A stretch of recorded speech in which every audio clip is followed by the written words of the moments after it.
So we found out that the world is like a normal world, except every single continent is separated by the void.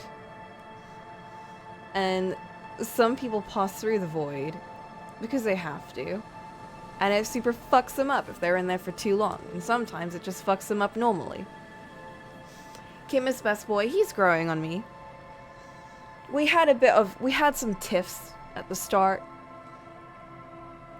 He was annoying me a lot. But now, I'm like, he's kind of a bro. So we still need to open the door. Communism at 10.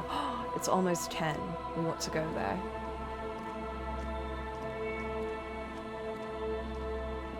Kuno's a legend. Kuno reminds me too much of one of my own kids. I have a lot of feelings about Kuno.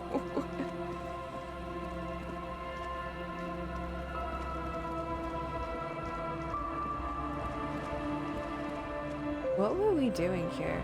We were trying to help that lady with her project. Didn't we do that? It didn't work though.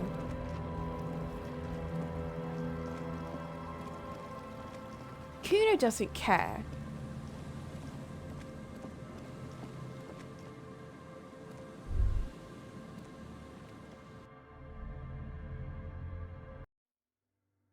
I feel like if we had better hearing, we would have been able to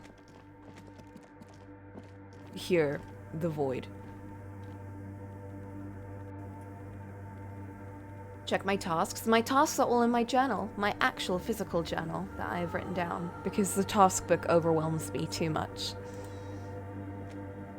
Yes, what is it? Ooh.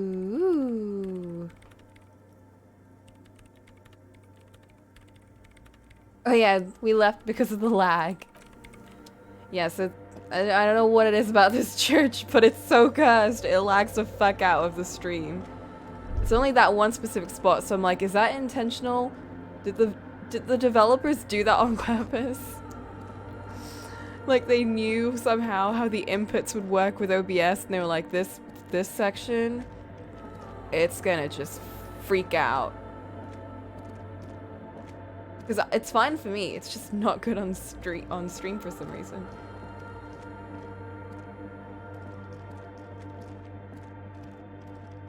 Okay, let's leave. So many stuff you don't see otherwise. Well, isn't that the case for any skills? You put a lot of points in any skill, and you'll unlock a whole section of the game that you would never know about. In this case, I physically cannot see anything. In fact, I took off some of my outfits and it fucked up my sight so badly I couldn't interact with anything. I thought it was a bug. I was legit just ready to end stream early last time because I was like, the door is not working for me. And then Flint with their big brain was like, hey, check your perception. And it was in the negatives. And I was like, okay, wait, let's fix that maybe. And they did.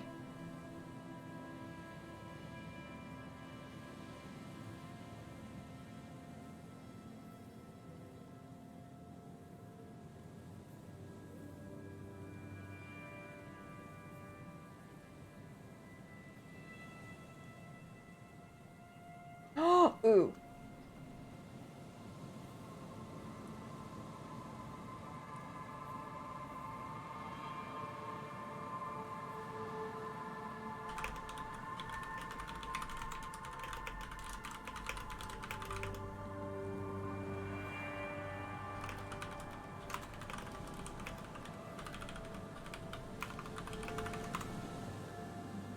Okay. Bump your audio a bit or reduce the game. Or I could remove this filter because it's really annoying me. It's like in my face.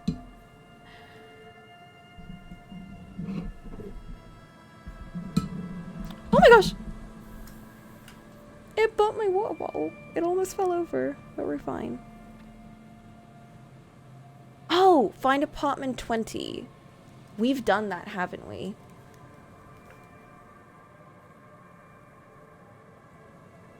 Cross that out. Is it like one of those the disc? No, no, I already have the foam one.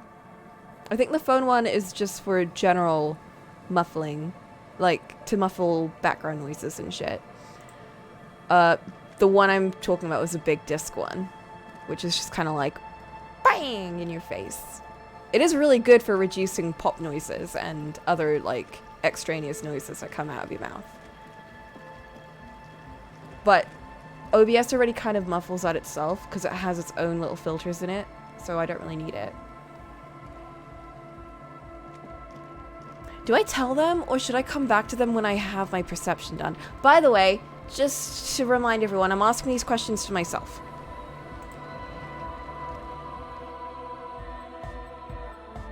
Hi again. So, goodbye, officer. Okay, I'm guessing I should just come back to them after I've done the proper perception check. Because I'm gonna pretend that that's not fully done.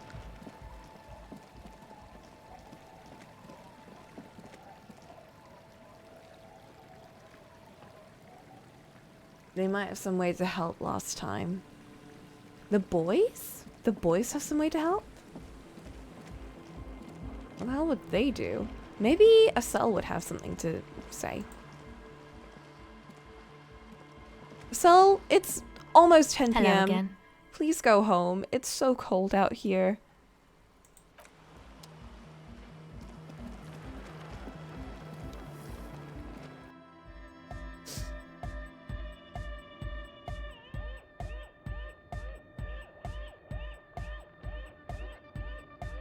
We're close. True. Oh. This young man, or maybe it's not Gotvalian. Maybe it's Oranese. What? Probably an homage to Oranje, where Arno van Eyck is from, judging by his name. Could you be listening to an Arno van Eyck creation right now? What? I didn't realize there was so much hidden dialogue in here. So, I'm not gonna be a nerd. Yeah! The Y to the E to the A to the A to the A to the A to the A to the G to the H to the exclamation mark. Yeah! I love him. I love him so much. Huh? I see you're here again. Offside, man.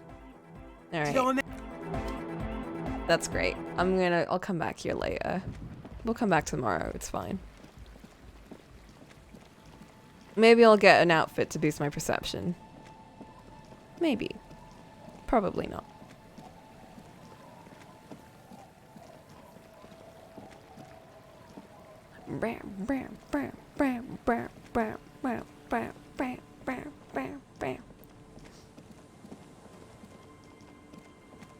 It's a Nordic dance music, bro. It's the sickest shit. How can you? Oh, ooh. Hello. Kim, go away. I want to go on a date. We have to go on a date. That's what we're gonna do. We're gonna chat her up when Kim leaves.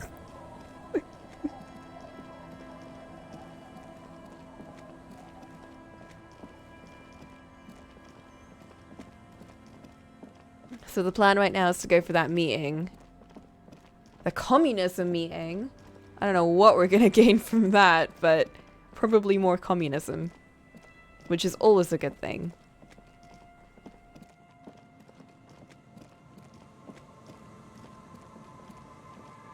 Even though I am kind of hoarding money, so I'm kind of a fake communist, but like, it's the thought that counts.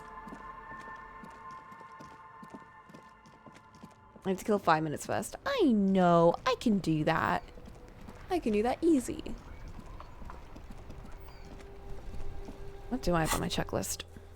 We got Suna, but we can't really do anything there. That's gonna be ready tomorrow. Can't do any of that. Local kids might know. We've talked to every child in the game. Kuno's useless. Kuno doesn't fucking know.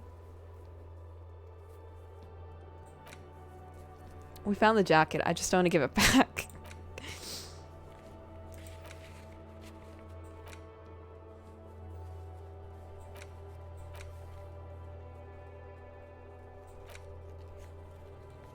Mm-hmm.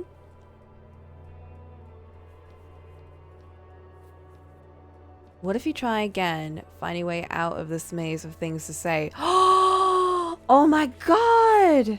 I didn't even think that that was what I was supposed to do. Oh my god, I'll go back there sometime.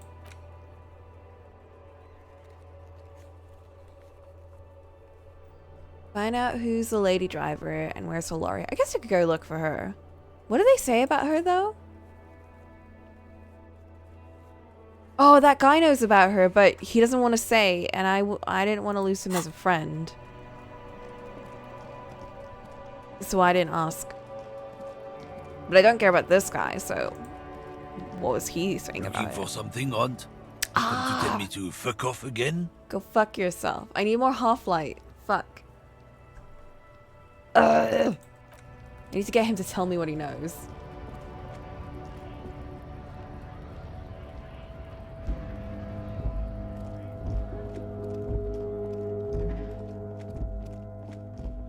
You can fast travel? I have no clue how to fast travel.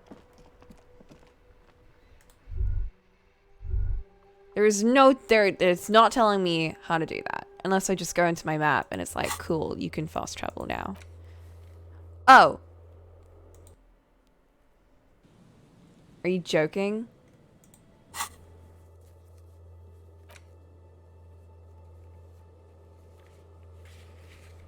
Oh!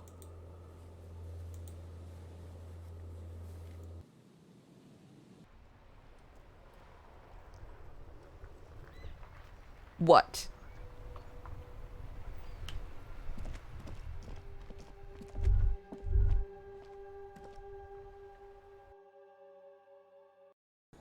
Bruh.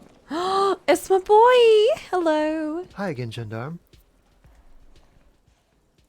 He's so different. But I don't have enough composure! He'll never love me. Maybe I could talk about bugs. Hello. Oh, hello, sweetie. So nice to see you again. Of course, dear. Is there? I'm glad you like. I've learned all I need about bugs. Is it lagging Hello, here officer. too? I think I Why? almost have it. A new trap design, that is. I know you're skeptical, but I have a good feeling about this.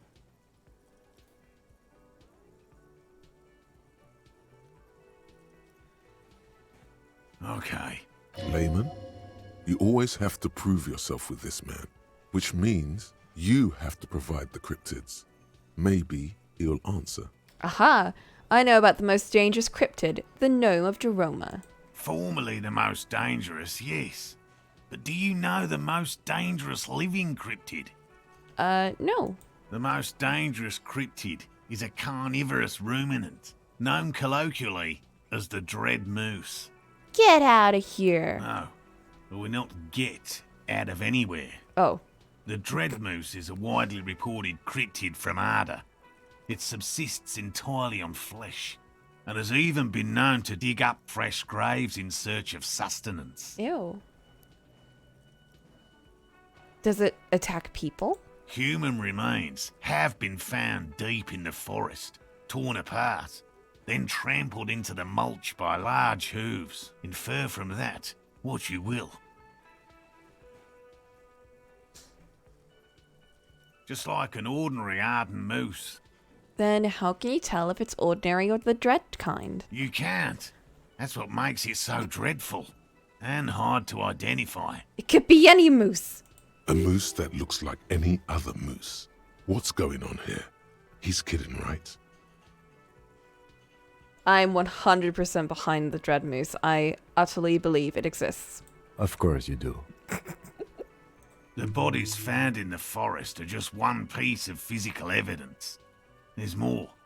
Sightings in Vasa, reaching back 4 centuries. But, of course, nothing satiates the skepticism of. A detective. Pardon me, I did not wish to seek conflict. It's simply my training to question things.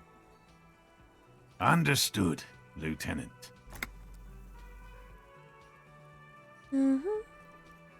I know about Cryobacter catlensis. I forgot what that is. Oh, Something. everyone knows icy? about that one. Thanks to Professor Mijanu being the talk of the town for a time.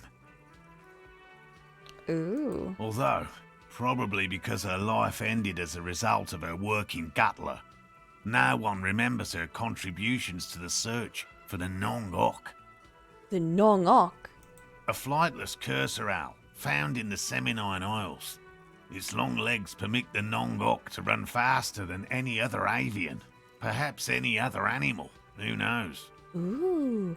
I like how we're asking about these other cryptids that this girl told us about, but he's just giving us completely different cryptids to talk about. It's like, it doesn't matter if we ask you about a specific cryptid. You won't even tell us about it. When it's not hunting its prey in this manner, the Ock hangs from tree branches, like a bat, waiting to dive on hapless prey below on the jungle floor. Mijanu liked extreme animals, you see. One of the few figures of the academic establishment I respect. Really a shame she disappeared. When did she disappear? Oh, decades ago. In the 30s. I didn't know her personally, of course. The chasm of academic pretension still stood before us, even though she had unusual courage for someone from the other side. The other side. Your friend Gary told me about the burning rhino. Did he? Well, that one's a hoax. Some Seraise rice farmers set fire to rhinoceros cadavers and use them to scare tourists. Gary, why are you telling me about a fake cryptid? Have you told Gary about this? Many times. It always turns into an argument. Gary! I don't want to repeat it. The rhino holds a special place in his heart. Let it. Myths are part of my field.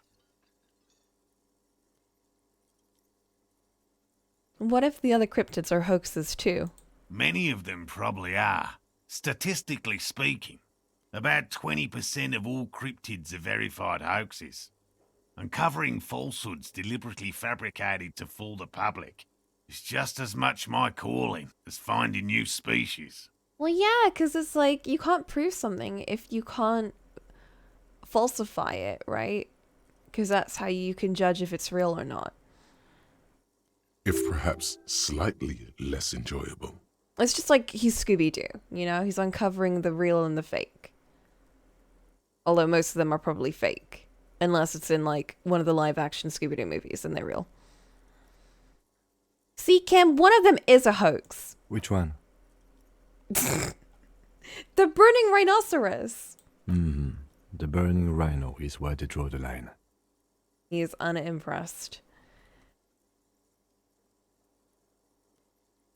What if you're wrong? What if it is real? I doubt that. Once confirmed a hoax, so-called sightings of the rhino stopped. Was there anything else? Okay. Well, I guess that's kind of good evidence. By all means. Thank you for letting me pass the time. It is now 10 and I have communism to go to.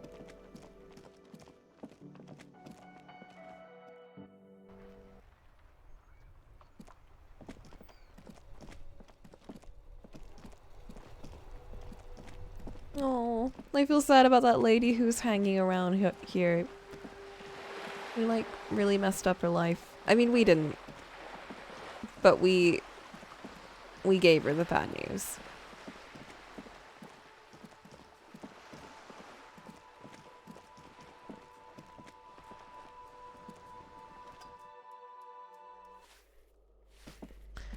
Okay.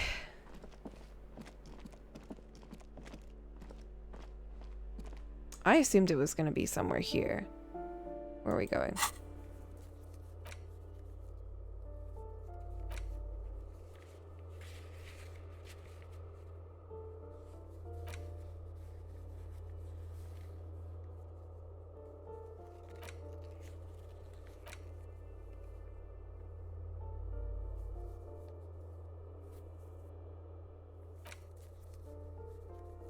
Where did it go?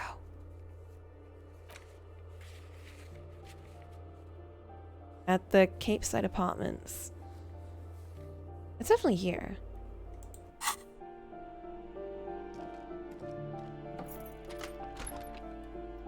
Okay, I thought it would be in that room because that's where communism is, but maybe it's up here.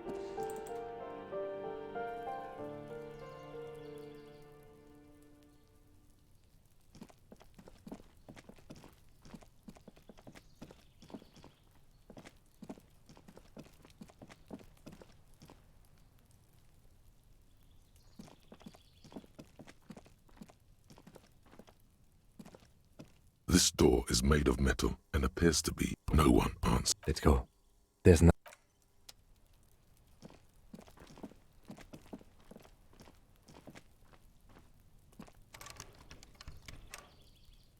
That's door 20 or 22.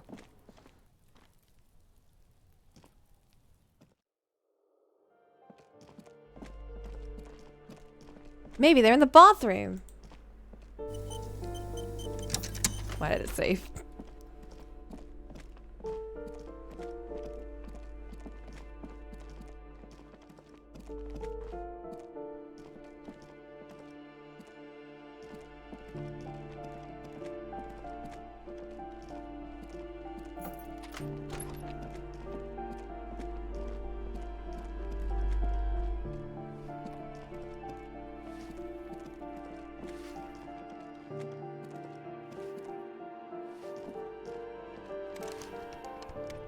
We really can't go in there. Oh wait, we can. Because we can go through the hole in the wall. What happened here? You can't foreclose on an apartment with a hole in the wall. It will still be accessible through the apartment next to it. That one didn't have a door. Sadly, nothing of great value remains here. There's always a little something in the fridge. Indeed. Indeed. I love these little moments where we just have a thought bubble and it doesn't really lead to anything. It's just thoughts. It's crazy how sometimes thoughts are just thoughts. Cindy, where is communism happening? Hello again, officers. Thanks, Cindy. Very helpful.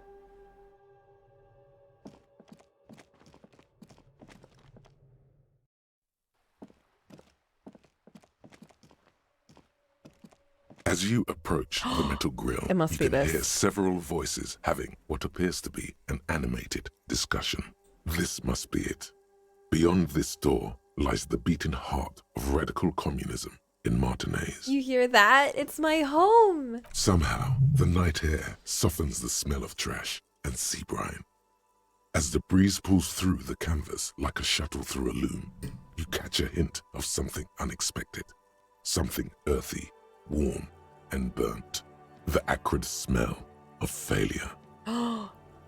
It's for me. No, that's just slightly burnt coffee. Ew. A smell you would recognize anywhere.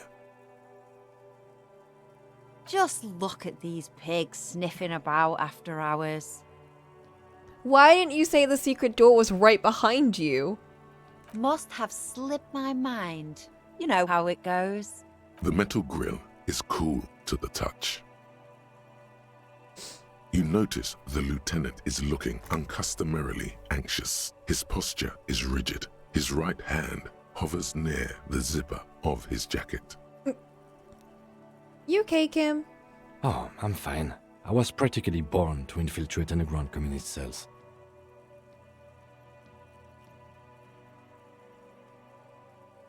He takes a quick look over his shoulder. Which is just to say, we should be prepared for any eventuality.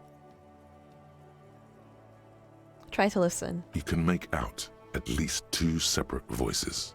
The voices are male, you think. Beyond that, you can't tell. I'm surprised I can hear anything right now. What am I wearing? The clang of metal reverberates all along the scaffolding. The voices coming from the other side fall silent. Who's there? Is that you, Maurice? Are you all communists? I'm looking for some communists. That's right. It is I, Maurice. I'm calling back already. Get out of here, traitor. Actually, I'm not Maurice. I'm trying to get organized. Can you help me? For a moment, silence. What's the passphrase?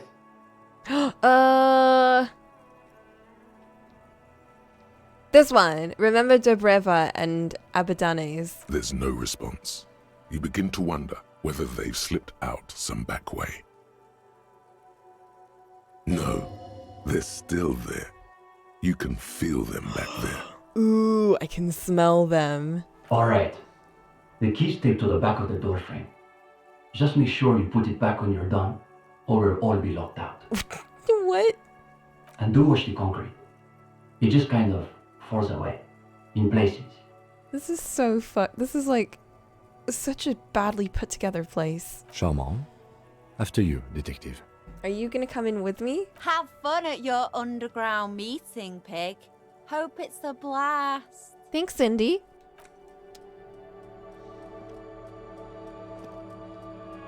The two young men are either oblivious to or ignoring your entrance.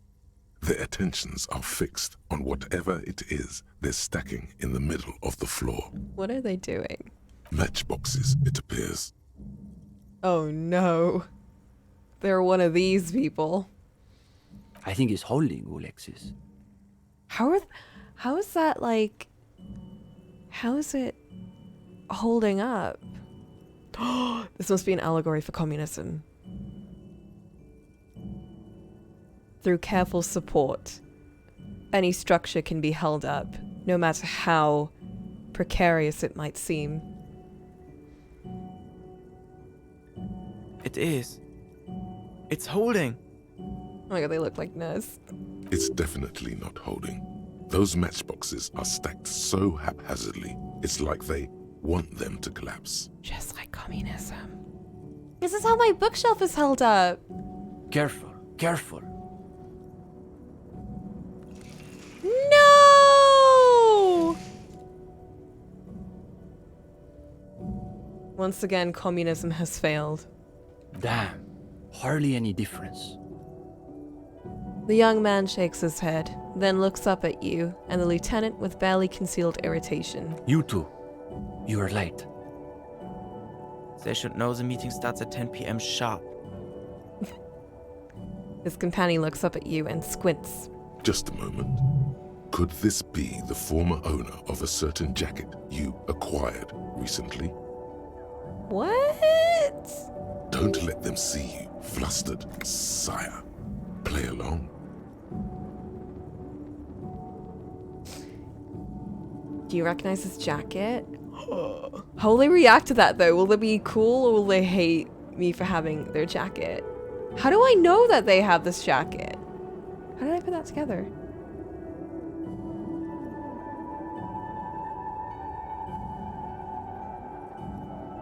Hey, Esteban, isn't that your jacket? What a coincidence. You two have the same jacket. What a are the coincidence. odds? Based on the prevalence of white Sarah-Maritzian suits in Martinez, extremely low. It certainly looks like my jacket, Alexis. Where did you get that, gendarme?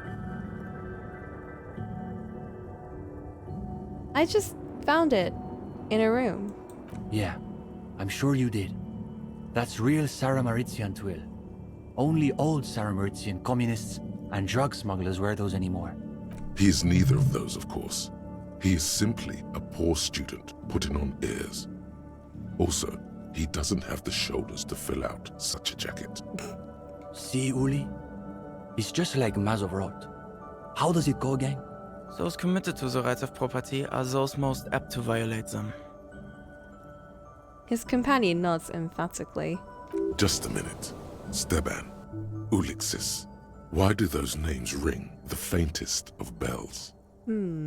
Probably because they're the real names of Nazteb and Exilus, the authors of that so-called essay about Tip-Top Tournay you read. No! No! What? You should get to the bottom of this when you have the chance. I assumed it was Maurice who broke into my room to play a trick on me. I didn't think I'd actually been raided by the RCM.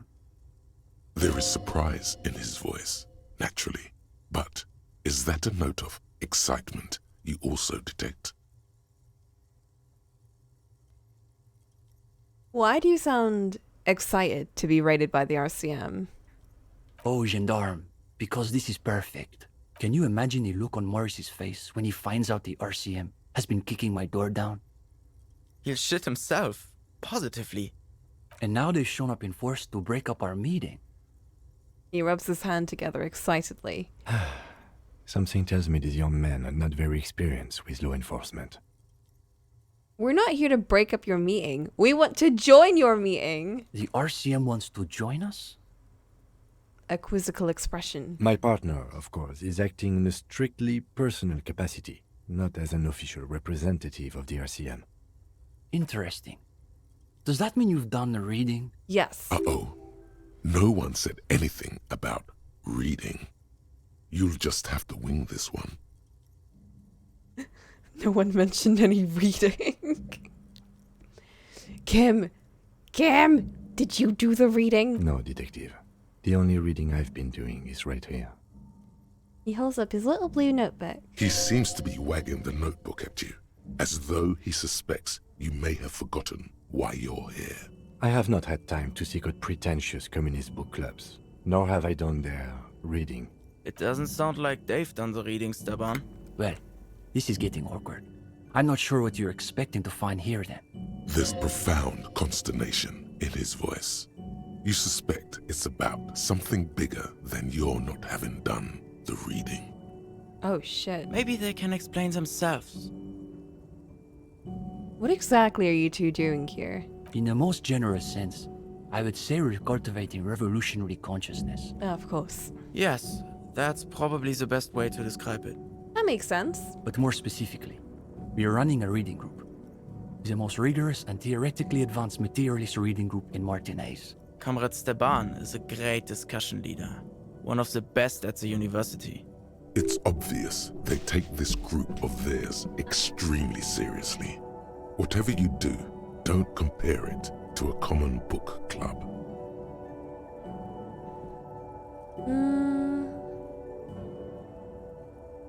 That's just like a regular book club. I'm going to one of those tomorrow.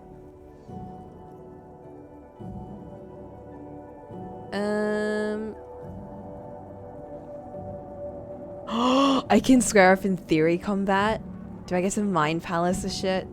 We have been known to get into some On my spirited snowboard. debates. But it's always in service of our larger intellectual and ideological project. Sounds so pretentious. I love it. Precisely. We are not interested in senseless parroting. We like to read critically. Within the contours of Mazovian historical materialism, of course. I didn't realize they taught radical Mazovian theory in the universities. Huh. As though you can call that pablum teaching. One thing you learn quickly at university is that you're not going to find a real education in any lecture hall or discussion seminar. We are post-attendance, basically. Exactly. The only worthwhile part of the so-called École Normale de Revachol is the library. That's where we've made our greatest critical strides. Have you? Kim, can we arrest these kids for truancy? They are not primary school delinquents, they are university students. Attendance isn't compulsory. Besides, we are not the skip squad. The Counter-Truancy Task Force, or Skip Squad, is the division of the RCM that drives around in wagons looking for delinquent minors. It's generally considered a punitive assignment for underperforming officers. What does your reading group actually read? Because I could just buy the book. I've got money. We study all the foundational texts of Mazovian theory, of course. Just last week we finished the second volume of Puncher and Watman's Innocence of Capital. This sounds like a very boring book club. Truly extraordinary. I don't think I'm meant for communism, actually. And before that we spent 6 weeks on State and Plasm. Oh my gosh. Uh-oh. You can feel your attention span rapidly deteriorating. This is just me! Force yourself to keep listening. We've also read Wertmüller's The Megastructure of History And before that, Real and Reality. Communist theorists love puns, in case that wasn't obvious. Oh, I love that. That's so cute. Hablas un pain infernal. The original Fizdale translation, not that watered-down revisionist garbage. Ew. How dare they? How dare they not capture the true vision? These two deserve the Order of Honor for bullshitting. There's no way they've actually read all this stuff. Ugh, I wish I read it so I could quiz them. Obviously. But, of course, He's our special emphasis is on so the theories of lame. Ignace Nilsson and his followers, especially the inframaterialists.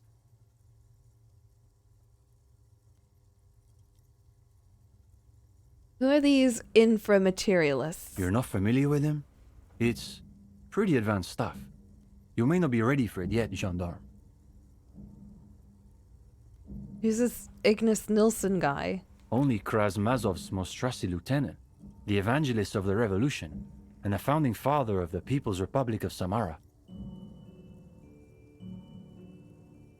It's hard to overstate how unimpressed he is that you've never heard of this world historical individual.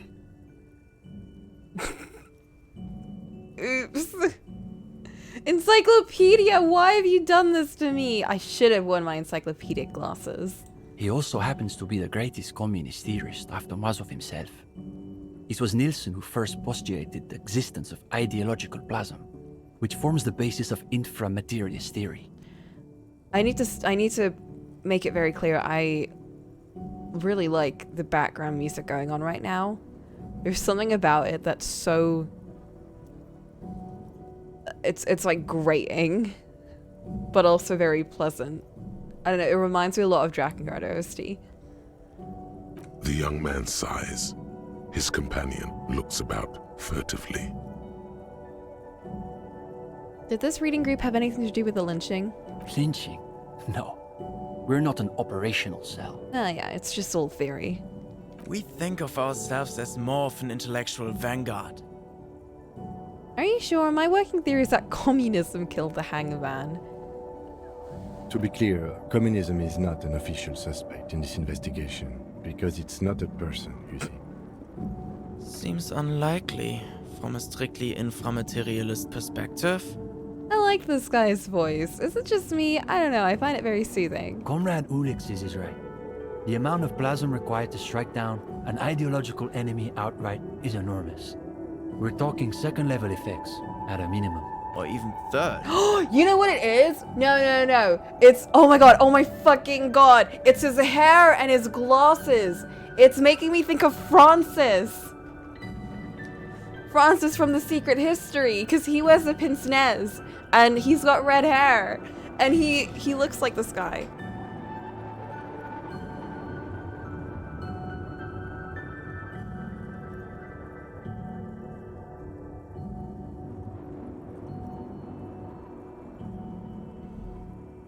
I'm just like gonna picture his voice whenever I read the book. I'm like, this is him.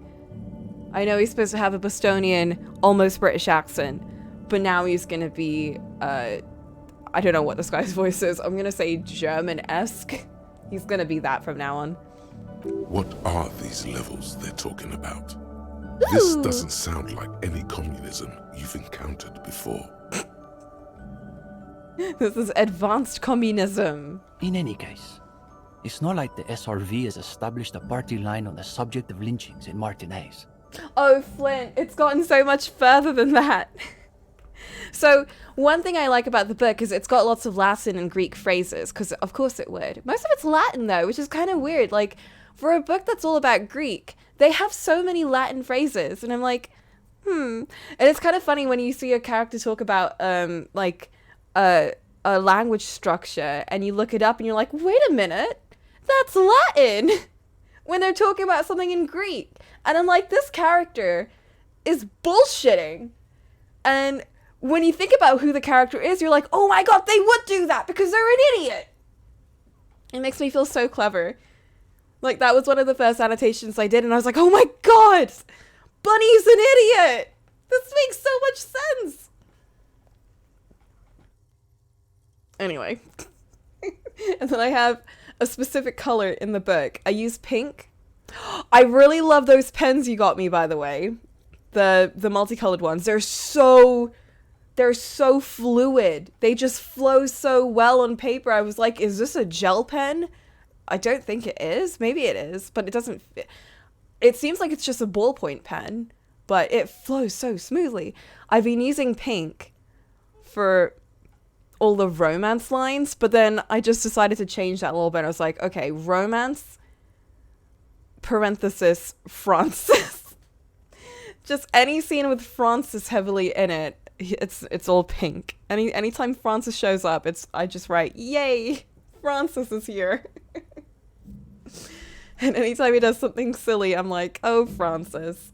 Like, one of the first introductions we get to Francis is when he's still visualized as this cool and suave dude. And Richard was like, and then I saw him talking to cats. Like, oh, Francis! That's so cute! Anyway, the page where they're having a moment has been absolutely destroyed. It is pink everywhere.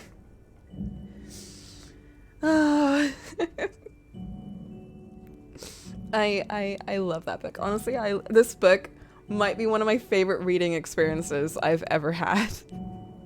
Maybe it's partly because I'm desecrating the book by writing inside it, which at first I was like, oh my god, what am I doing? But then I was like, I kind of love this. Part of me was like, maybe I should just get the paperback version of the book, because the hardback version is a lot more expensive. But then, again, I was like, but this is for me, and I like hardback books. And I'm not going to sell this book because I really enjoy it, so I might as well just make it mine. I love destroying literature if it makes it more fun for me.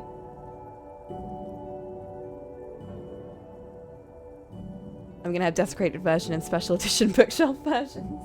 Yeah, if I find a special edition version, then I'll buy that and I won't sell it. But this version is mine. This is my secret history.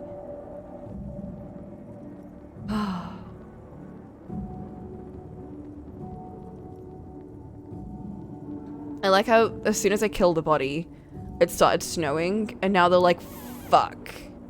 Why is it snowing in April? No one's gonna find the body. We're gonna have to pretend that we're worried about Bunny. So they had to like get some guy to go into his room to be like, oh, but he doesn't look like he left for a holiday or anything. And then they had to get his girlfriend in, and she was like, he's gone! And called the police in. And now the police are all over the place, and they're putting out like a ransom, and it's like, well, not a ransom, the police don't do that. They're putting out a reward. They're just putting a ransom out. They actually kidnapped Bunny. And it's like, but how did his parents have like $50,000 in like the 1970s? I think it's the 1970s. How do they have that much money? They're supposed to be broke. What the fuck? He's been broke for ages. He's been stealing so much money from all these kids, and it's like, huh. Also, we found out Bunny's 24. He was 24. He's dead now, but he was 24. He was the oldest one in the group. That feels wrong. That feels so wrong for him. Everything's spiraling. I'm enjoying the hell out of it. I love seeing everyone freak out, especially Francis. That boy is like a paper bag. He's so nervous about everything. Anyway, the Communism. SRV refers to the People's Republic of Samara, established as a socialist utopia by survivors of the revolution. It has since degenerated into a bureaucratic workers' state under the decades-long rule of President Sapormat Sport Kanazinski. Oh, that's a cute nickname. He is a favorite. At first I was like, oh my god, he's got red hair and he dresses really smoothly. But then one of the first descriptions Richard gives is that he's like a prince. And I'm like, wait a minute, Richard, what does that mean? Why did you just describe him like a prince? But he's described as this very put together and very, like, chill and cool dude. But the second you talk to him, you're like, oh my god, this guy is a mess. He is a hypochondriac. He is, like, freaked out over everything. This guy is falling apart. He just looks very cool. And I kind of love that for him. Though historically speaking, the SRV has supported direct action against right-wing paramilitary squads, especially when they are doing the Indo-Tribe's dirty work. Good point. So as a provisional matter, I can say we support it. Are they being sarcastic? You feel like you're caught in some elaborate joke labyrinth, but it's impossible to see your way through. It's always that way. Beneath the crust of irony, there's a molten sincerity that threatens to erupt forth. You may witness it yet.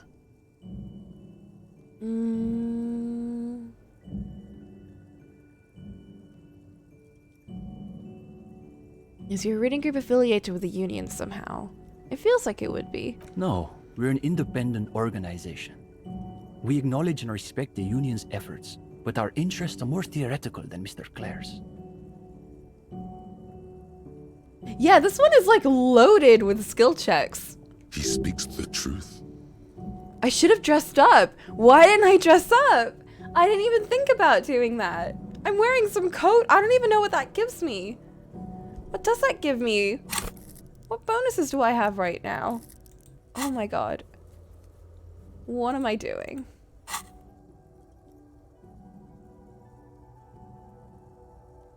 I have a negative logic.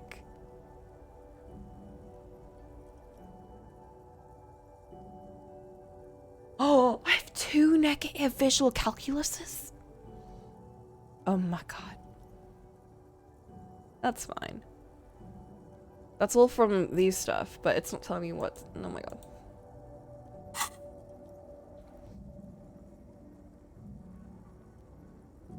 EDC and shivers. What's EDC? What's your stance on crime in general? That's easy. Crime is simply the inevitable expression of the injustice and incoherence embedded within capitalism itself. They're not completely wrong. Not that I support crime, but you know what I mean? Delivered with the smug assurance of a schoolboy reciting a maxim he's committed to memory. It's a symptom, in other words, not a cause. That's also not completely wrong. It's like when you go to a super deindustrialized zone and you're like, there's a lot of crime in this area, and a lot of people tend to blame the people living in the area, like, oh, it's because it's full of all these ruffians. But it's like, no, it's like this because the place is like so dilapidated and no one is helping the people in this area, so of course they're going to resort to crime.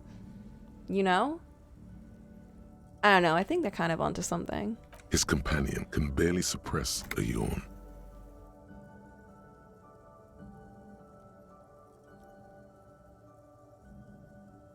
Are there any operational communists in Martinez? No, unfortunately. The communards were hunted down and killed nearly to a man. All that's left of them are bones and old rifles. I know it's not, but I don't know why, but communards sounds like it's an insult. Like this one. His companion's eyes widen as you hold up the ancient weapon. Yes, like that one. I wonder how many of these are still lying around in cellars or sealed up behind the masonry. I forgot we have a gun! Can I hold it? He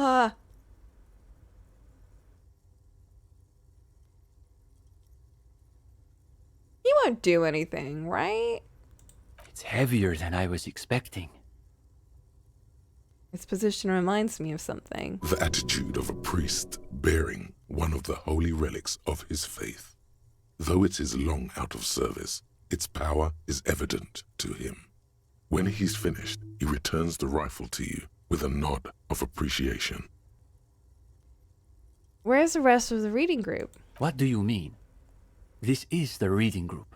What? Two's all you need. Me and Kim are the same way. Turn to Kim. Kim and I. Lieutenant mutters under his breath. The scribbles something in his notebook but adds nothing else. Kim!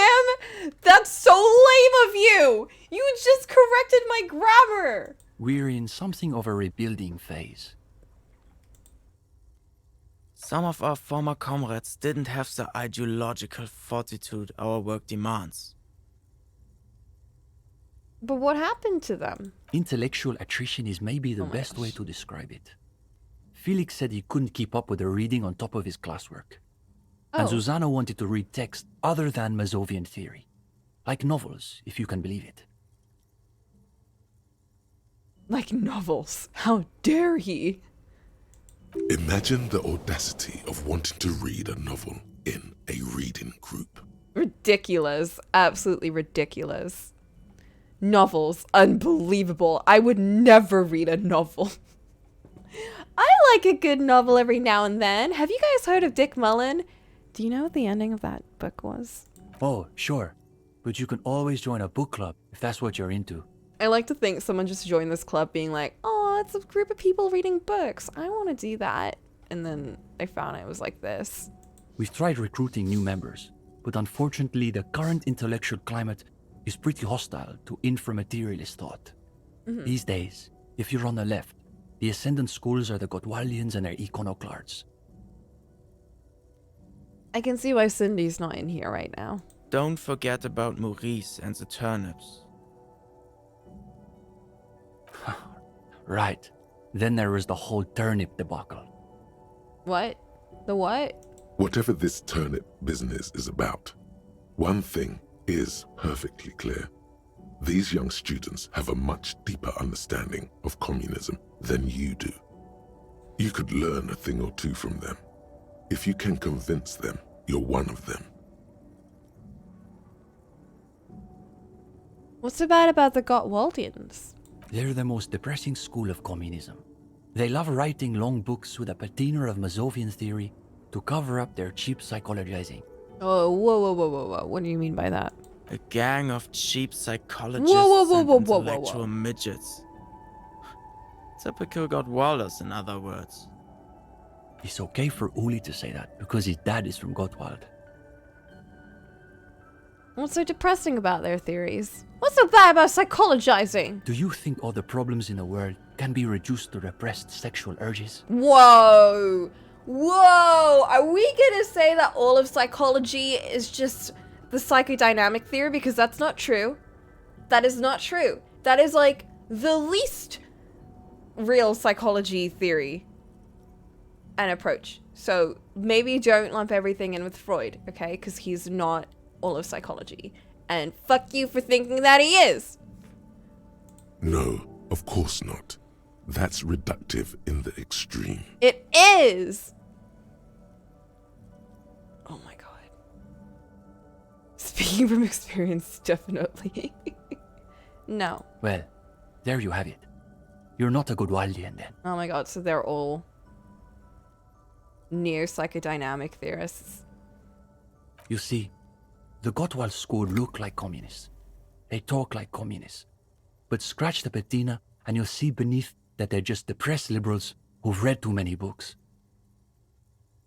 What about the iconoclasts? For starters, they love talking about beans. What's wrong with beans? I love beans. Oh, sure.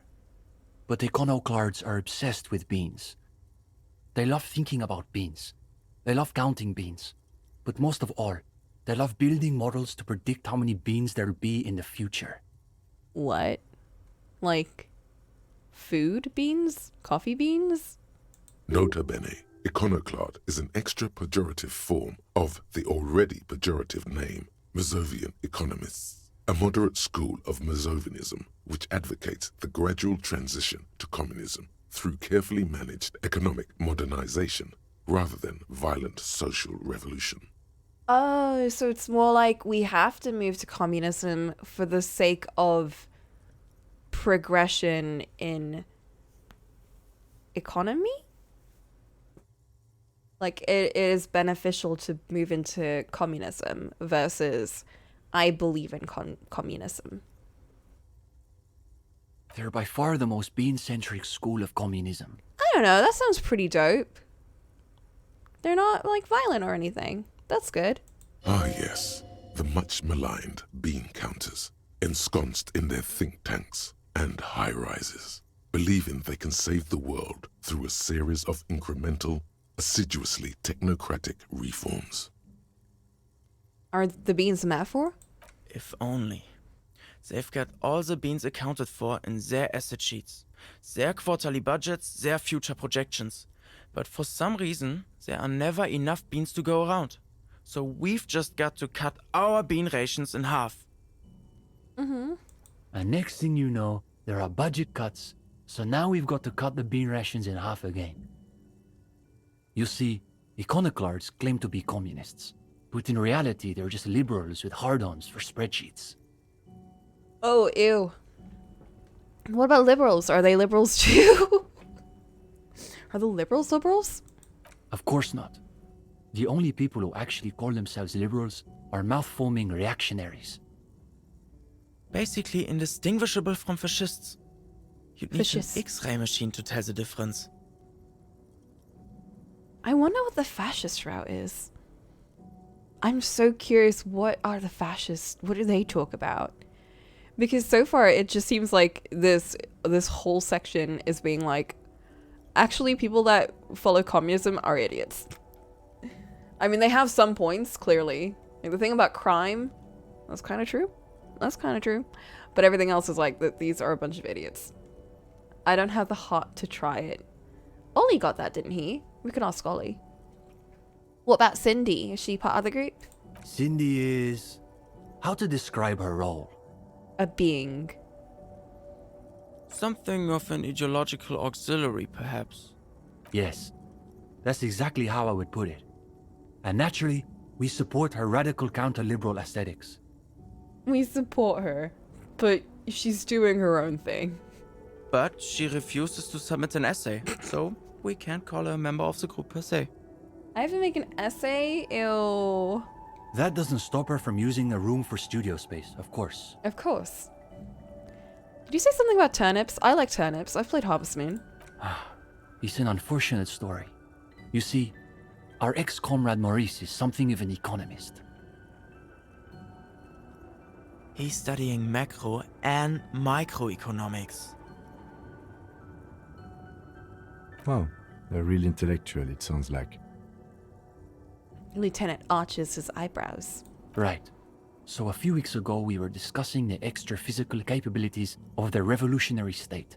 And Maurice said... what were his exact words, Ulysses? Ulysses. It was unbelievable. He said, turnips don't care if they are grown by communists, moralists, or Vulcan. They grow just the same. That's kind of beautiful. Basically, he was rejecting the whole foundation of inframaterialist theory. Huh? What is this inframaterialist business they keep blathering about? You've never heard of anything like it. Yeah, I'm genuinely so confused. What are you talking about? Simply that under suitably revolutionary conditions, crop yields naturally increase relative to non-revolutionary crops, which Morris somehow has the gall to deny. How dare he? Susanna said that he has been hanging out with some non-communists lately. How dare he? For us, the question boiled down to, if you don't even accept the basic ideas of Nielsen and inframaterialist theory, why are you in the reading group? Well, like, I mean, he can dip into other places, and like, isn't that good for getting a better understanding of your own theory if you compare it to others? Do they actually believe that depending on who grows the turnips, in what environment, that'll change the turnips? I mean, it's true, because it's like if you grow them badly, then they're going to grow badly, but like, Are they saying that the people that grow them will just grow them badly? I don't... So you expelled Maurice from reading group over an argument about turnips. Well, it wasn't so much that he was expelled. He just quit coming. We haven't seen him around for weeks. Oh, so he's like, ew. Go ahead.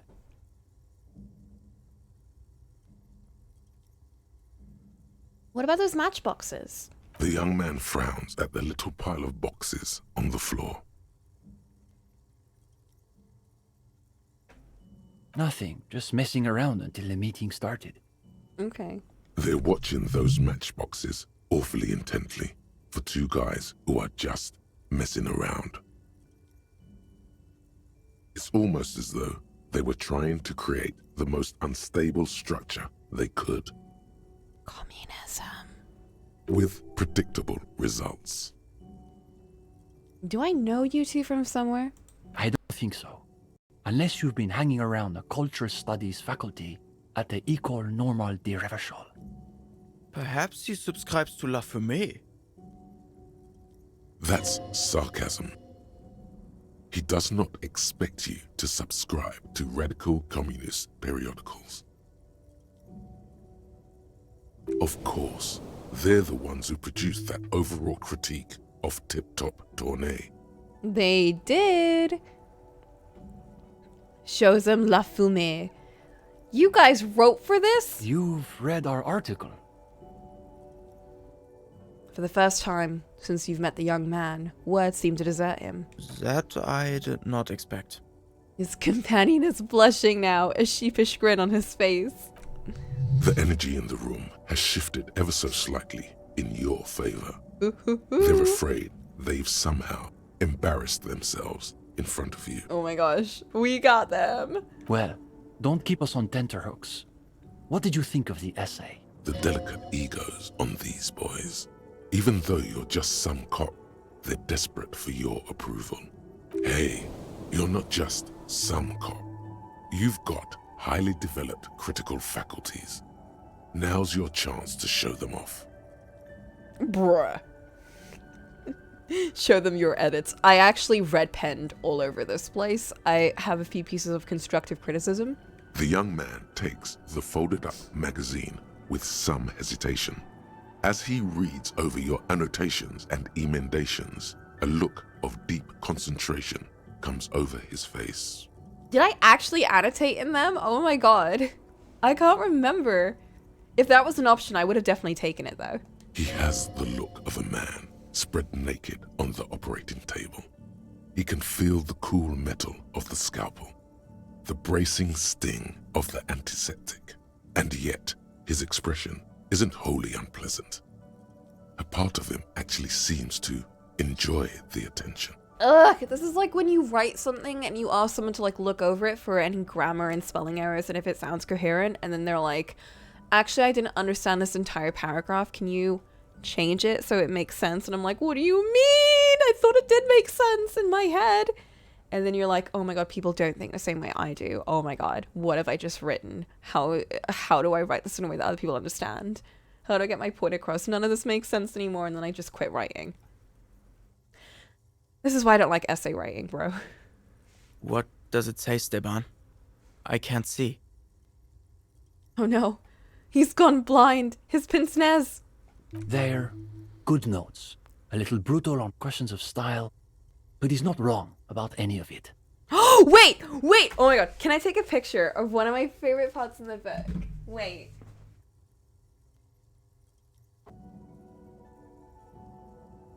He wears glasses. But the frames, they have no real glasses in them. It's just normal glass.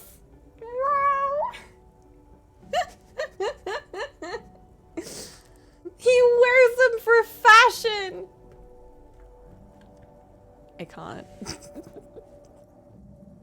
Why do I feel like this guy's doing that too?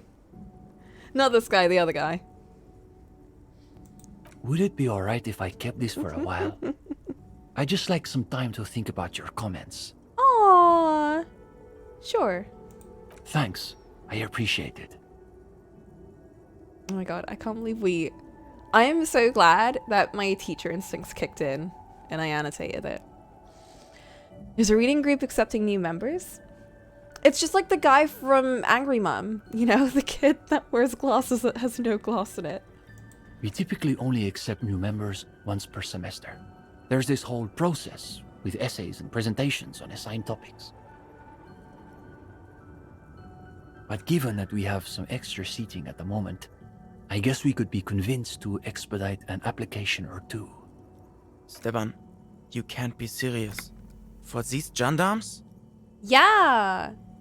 I am serious. As materialists, we've got to adapt to conditions as they are. Besides, he'll still need to pass the interview portion of the entrance process. Assuming he's even still interested, that is. Oh, fuck. No! Voracious bibliophilic territory. No, my composure sucks. Sure, we're here most every night. Maybe we'll catch you again. Sleep well, gendarme. Oh my gosh. Wait, I'm gonna try. It's a white check. That's good. Okay, what is my... I currently have no composure. I have shoes. I do have shoes. Shoes are great.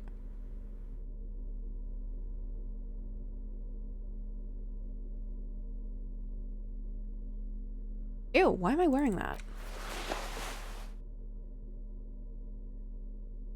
Oh my god, my outfit is really not good. What is this coat even doing for me? Oh, I'm just getting a lot of shivers because I needed shivers. Okay, gimme composure. I don't think any of these stuff give me composure, but I guess it's good to familiarize myself again.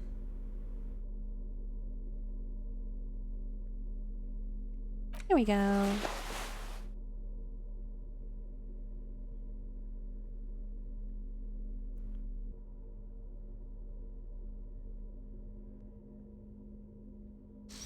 Okay, we got +2 composure. We got a +10 bonus in general. Ooh! Coffee. Ew. At the bottom of the pot, an isle of black sludge rises from a shadowy sea. It's just like the Pale. The poster reads, under the cobblestones, Communism! Communism rises from the ground. This says, no war but class war. A rickety easel surrounded by the pot of gauche. That's probably Cindy's. Cindy's, no doubt. Could it be the phasmid? No, probably not. There was an extra thought in there. Oops. Trying not to think about the cracks spidering across the floor. I was looking at that earlier.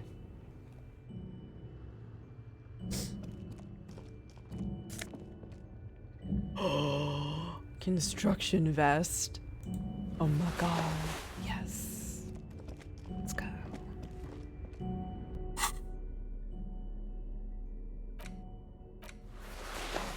Oh my god, I'm so bare. I don't like that.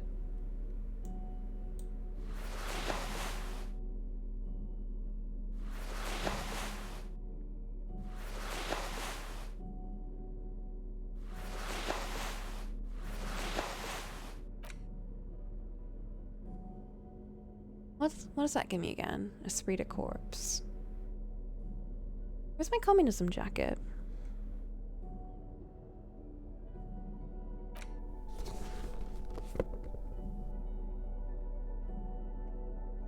Oh, this one.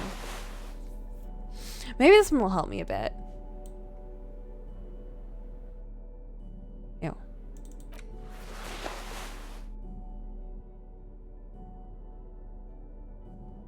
Perfect. I'm ready.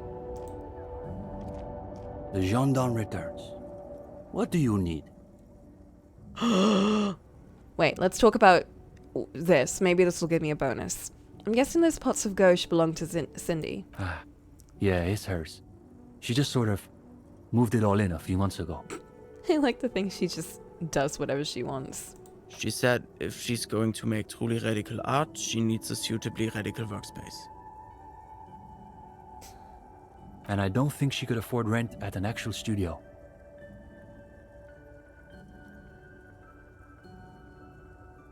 Do you like her art? Oh, sure. It's definitely interesting, I would say.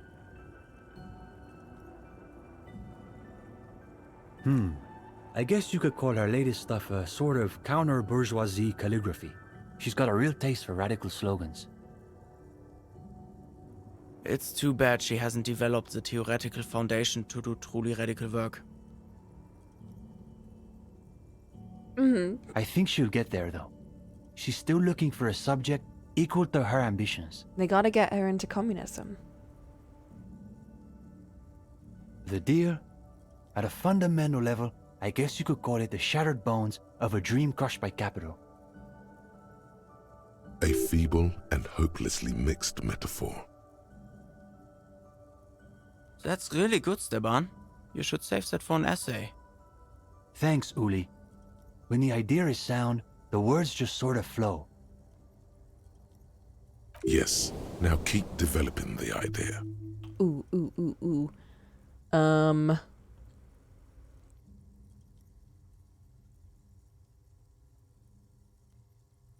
I think it's a mixed metaphor. Leave it to the gendarme to enforce bourgeois stylistic values. Oh, fuck. Besides, it's just a first draft. Okay, let's move on. Go ahead. Okay, that did nothing to the check. We got this. We got this. Come on, it's even. Give me communism. What's there to be scared of? You've really been cracking the books these last few days. We really have. You can go toe to intellectual toe with any reading group in Martinez. Bro, I've read so many books. You've spent a not inconsiderable amount of time arranging the works in your mental library by theme and period. All the ideas and references you'll need are ready at hand. Yeah, my encyclopedia's there for me. Now, chin up. You've got this. Cracks knuckles. Let's do this interview. Oh, you want to start now? Sure, we can manage that. You've caught him off balance. The momentum is already in your favor. Go ahead and take a seat. Since we haven't had time to prepare an exhaustive questionnaire, I think we can keep this interview more freeform. Why don't you tell us a bit about the books you're interested in? At least and grab we'll a just see where seat. the conversation goes. I'm still standing. It's about finding the right thing for the right moment. I'm into practical books that help me understand the real world. I'm kind of really into reality right now, so I may not have read many books, but that doesn't mean I don't have stories. Let's go with practical books that help me understand the real world. Aha, a real old-school pedestrian materialist. All right, we'll play along. So what sort of practical works are we talking about?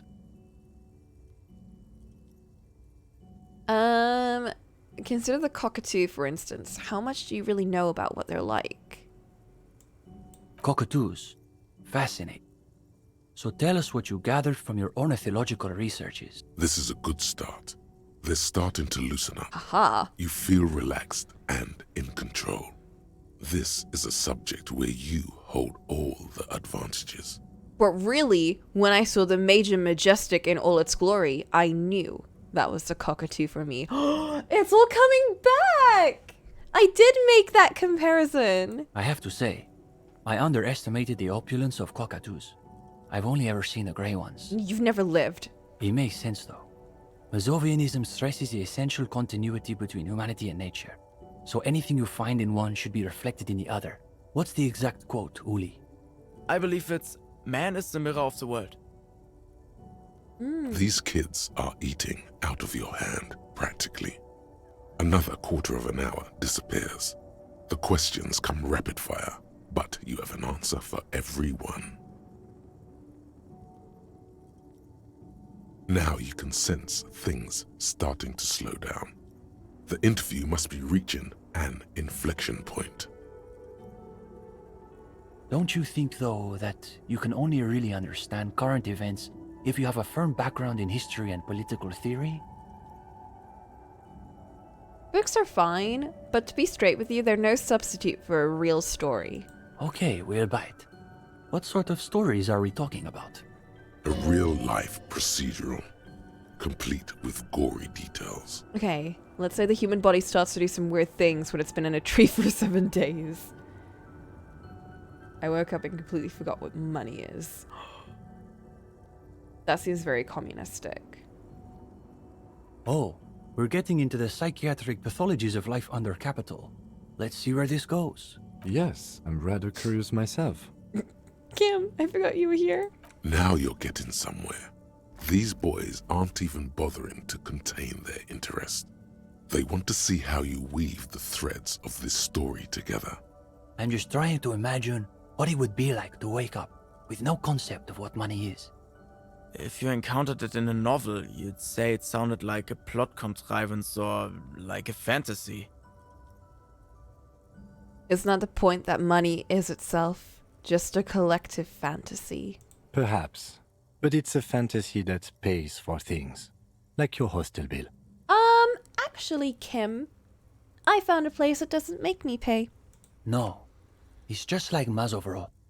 The freeman of the future will be he who awakens in perfect ignorance of capital. Wait, Steban, are you saying the gendarme is some kind of future communist? Another quarter of an hour disappears. The conversation bounces back and forth. Whatever their pretensions, it's clear these two have been craving something real. Now you can sense things starting to slow down. Time to wrap this tale up. And anyway, even if you could somehow unpeel time, it wouldn't be the you who gets rich from those investments. But that would imply that whenever you unpeel time, you leave behind some kind of doppelganger in now time. What are we talking about? Good God, have we really been talking about unpeeling time for a quarter hour? It's already past 12! Oh my gosh. I suppose we'll have to leave it there. But listen, gendarme. We could use someone with your breadth of expertise. With just a little more theoretical background, I think you'll be able to make some real contributions. Yes, I would say he's got serious potential at least. And with that, welcome to the most ideologically advanced materialist reading group in Martinez. Here's your first assignment. It's an overview of inframaterialist theory. Ooh. A little basic, as you'll see, but one has to start somewhere. I'll add it to my very extensive reading list. You're going to fit right in, I think. Come back when you're done. We'll be here pretty much every night after 10 p.m. Do be sure to take your time with the reading. We'll be eager to hear your thoughts. Okay. I'll do it right now. Kim, you need to go to bed. Oh my gosh, it's so late. How did I get $1? Or $1? Who the hell took my You're jacket? back. Me. I'm sure your jacket will turn up. Bye! Oh my gosh. What a great game! Cindy, what are you still doing here? It's almost 1 a.m. Hello again, officers. Hi, Cindy.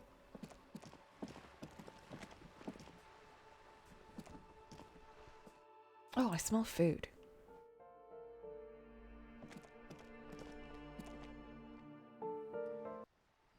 Okay.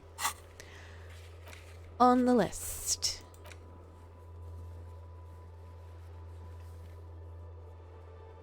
I've joined the reading group. Read the book, I guess. Let's write that down.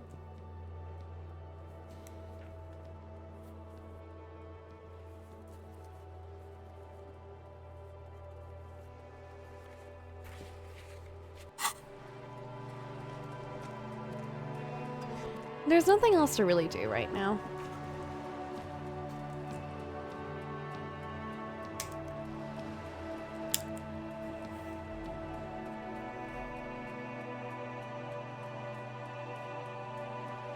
So I'll drop Kim off at the Whirling.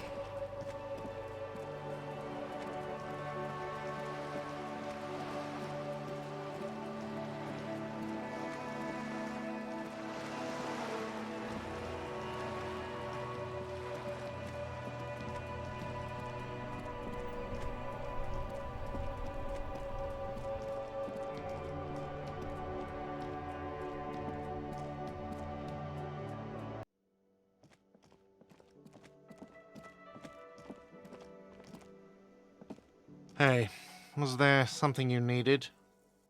Bye.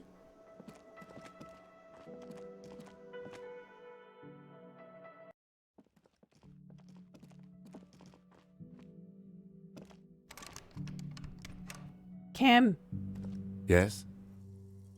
there's a sexy dark mystery twist in this case.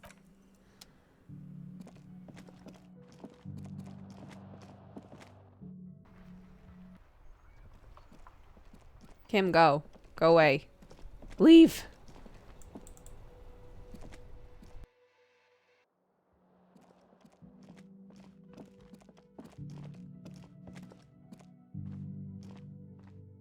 The door is closed.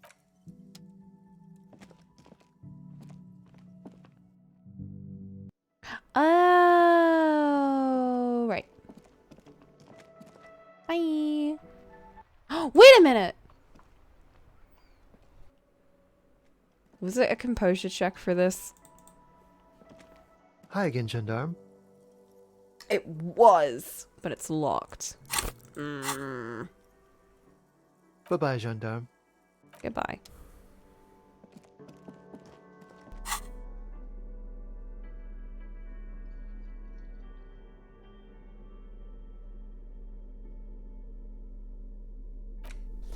I still like that one a lot. That's a good day outfit.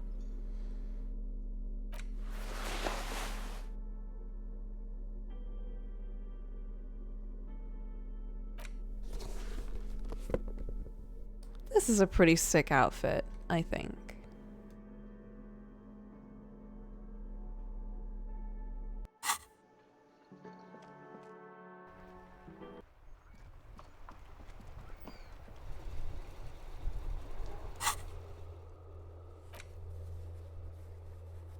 I cannot believe I can travel wherever I want. Oh. Bruh.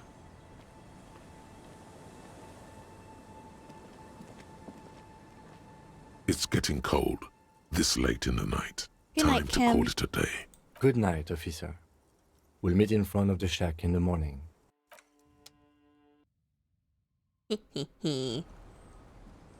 Goodbye, Kim.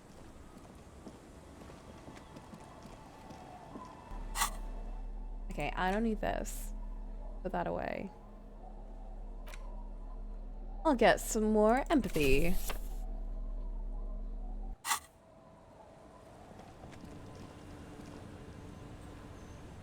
Waves are beginning to die down. Look at those little bastards. Simmer down.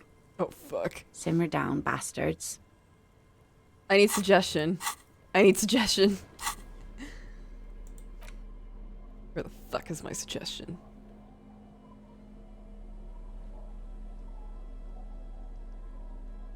Haha!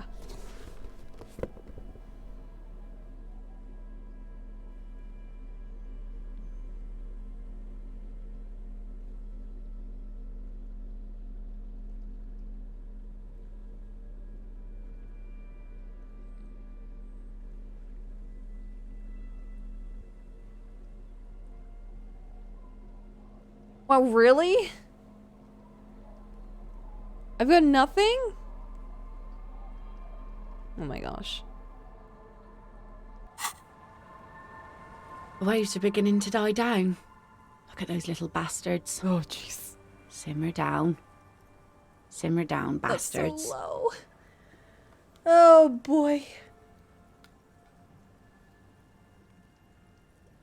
Yeah, I got like a quarter of a chance. But you know what? That's as good as any.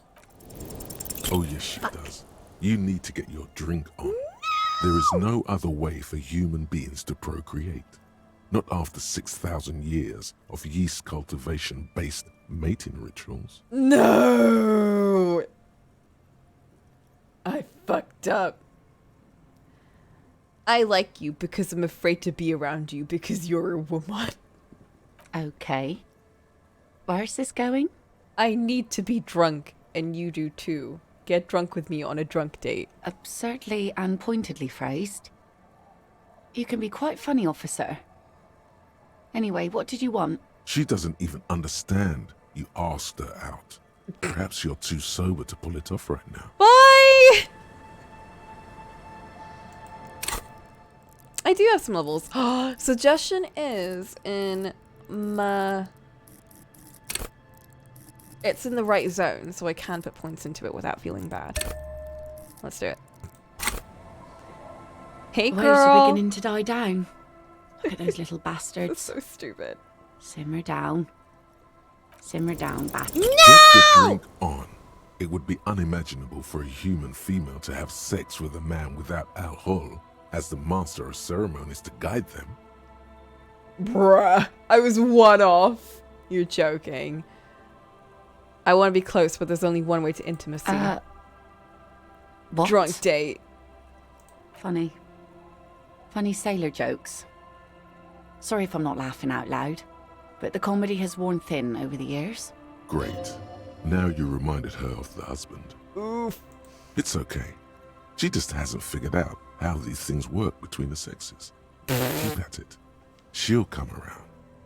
This is terrible. I give up.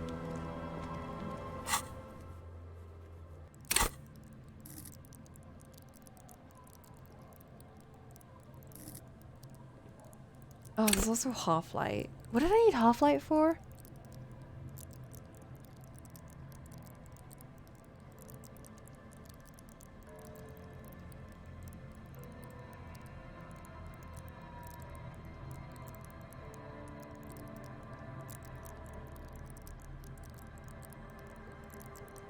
Pressuring the racist?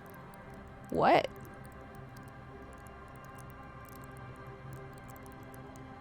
There's a lot of racists in this game. You're gonna have to be more specific. Which one?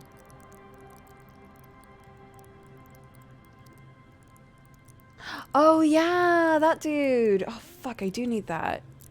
That's important for the case. Okay, I'm gonna go to bed for now. And we reconvene in the morning. Farewell, woman. We will go on a date one of these days. It's getting cold. This late in the night. Time to call it a day. Let's go. The bed is comforting, if a bit run down. Still, you've earned a rest. The bed underneath you is soft, if lumpy. Waves wash the sand underneath the hut, then grow distant to your ear. In the quiet hum of the organic heater, you fall asleep. Like a deftly cast fishing net, again. sleep pulls you out of the world and into its dark shore. The rough mesh chafes, tightening around you, it digs into your brain.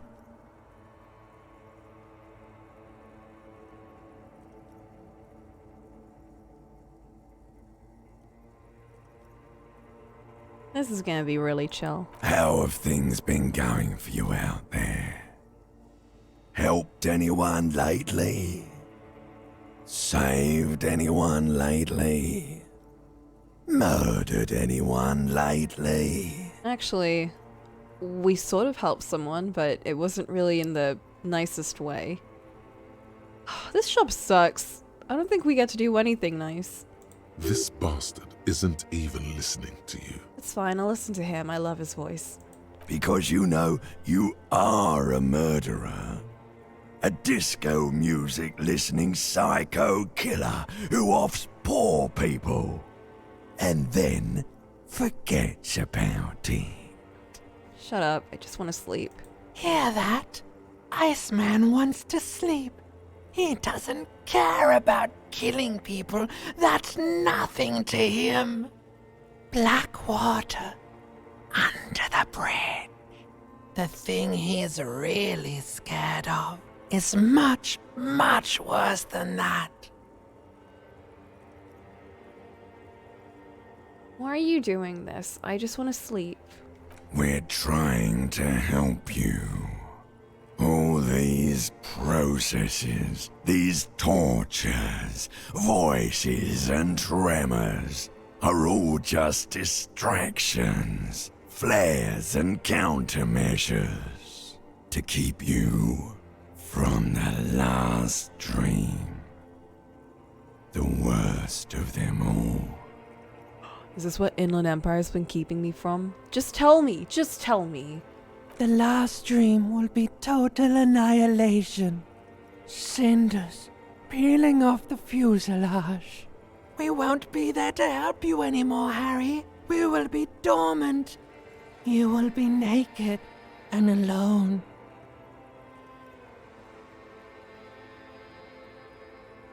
I don't want to anymore. I don't want to think about either of those things. Oh, but you will. You're already going there. Slipping. How long can we keep you from the precipice? One more dream? 2 max, baby. Then it's... Are they telling me that I have 2 more days at most? The air will smell of apricots. Of hell. An ancient sadness, brother.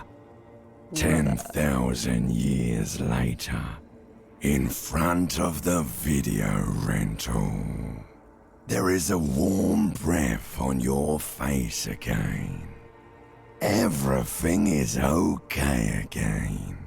Everything is so okay. It doesn't sound like it'll be okay.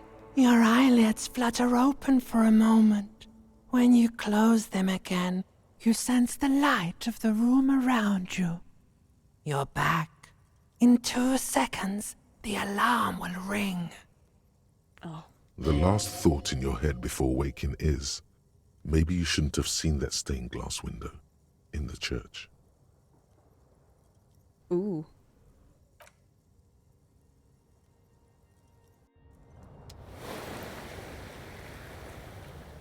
Maybe I was just that religious.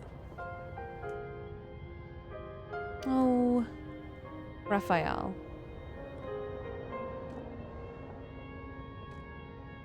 Whoa. On the table, you see a bowl of water, a rough... I don't have coordination. An old mirror. Let's leave.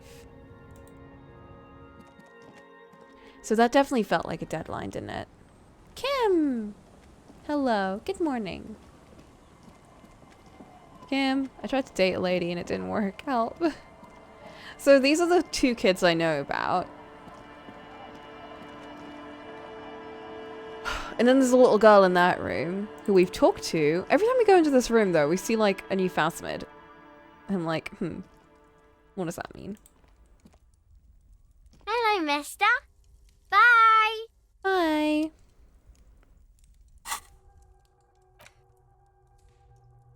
We need 3 hours and 5 minutes. I think it's kind of bullshit that they don't count the time when we're asleep. But maybe it means 3 hours of actual thought.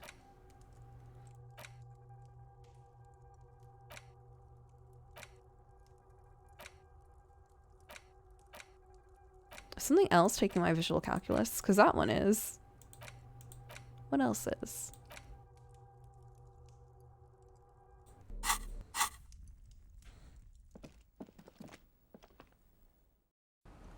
I'm busy having fucked up dreams, so I can't think.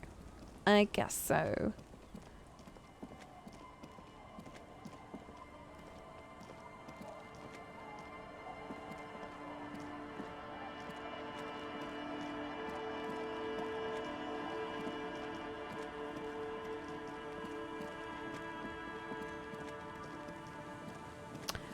Let's go to the lorry. Lorry? Not the lorry.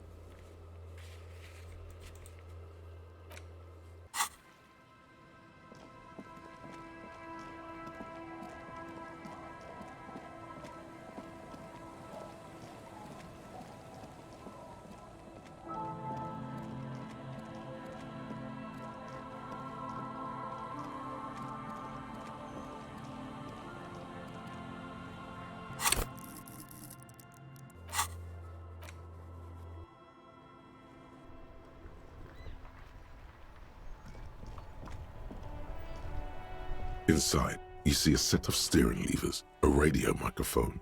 This is Precinct 57. How may I assist you? Did you find out about the owner of the armored boots? Still no word, I'm afraid, sir. What? I know it must be frustrating. Was there anything else you wanted to ask? It's been 3 days, Alice. Right. 10-4, come in. Never mind. Roger that. 10. This is It will take the... Her voice. Gottlieb, what is it now? Oops. Mm-hmm. Anything else I can help you with, officer? 57's over and out. In the cabin, you see a set. Bye. I really thought that was going to do it. Okay. Put that torch away.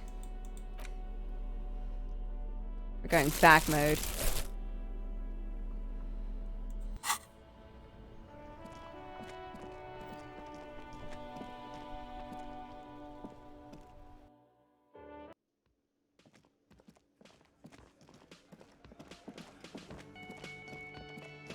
You see ahead.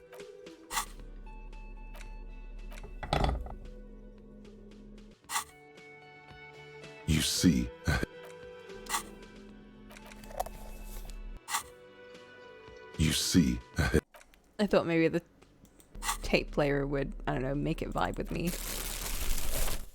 Okay. Boo.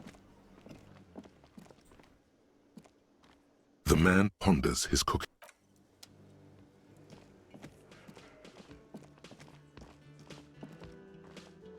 What can I do? I haven't written anything down. What can I do?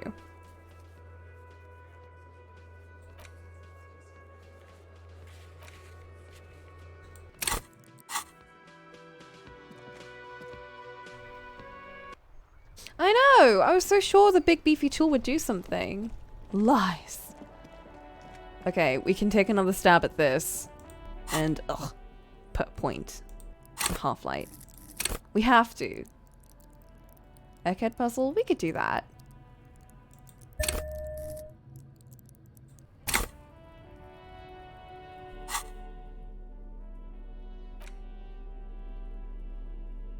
The fuck is our half-light clothes?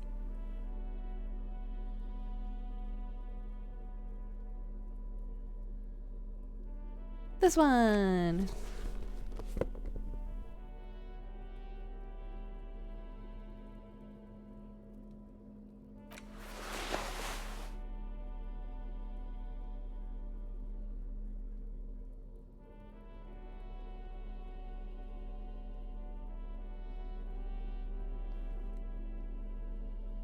Okay, doesn't seem like anything is taking away, right?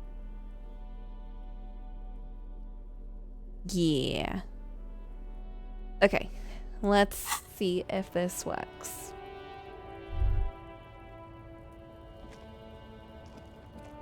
Looking for something, Hunt? Come to tell me to fuck off again? I've got a high chance. I've got a high chance we can do this, Kim. We can do this. Men like this only respect 2 things. Strength and fear. I'm in my fawn look. Time to turn up the volume. Show me her lorry right fucking now. The lady lorries. Where is it? I will punch you. I told you. I'm not gonna. There. His voice grows smaller as yours.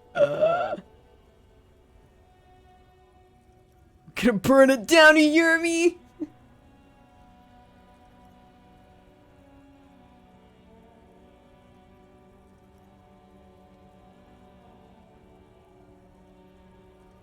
Jesus Christ. Let's go with this one. I'm gonna burn it down. Look, fuck you, man. It's some lorry down there. Green, banged up thing. I don't fucking know who she is. When did she go away? I don't know. I don't even know her name. She just rolls with the fleet and acts like a big shot. Some dyke, probably. Whoa. I haven't even seen her for days. Where exactly is her lorry? Past the monument. Down there. The Green Temple. Now, leave me the fuck alone, okay? Oh my god, we're getting somewhere! A small temple by the monument.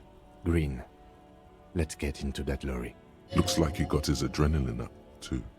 And fuck you too.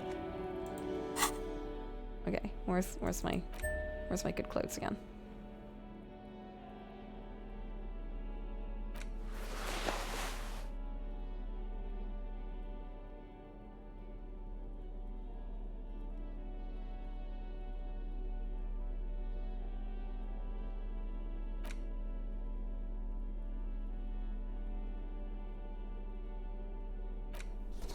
I quite like this outfit, actually. I'll just keep that one on.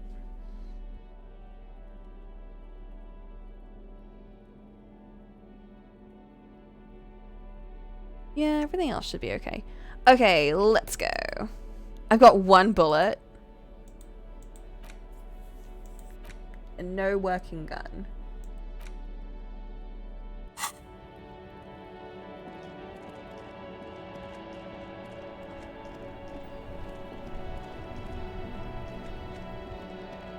Past the monument, so like down here?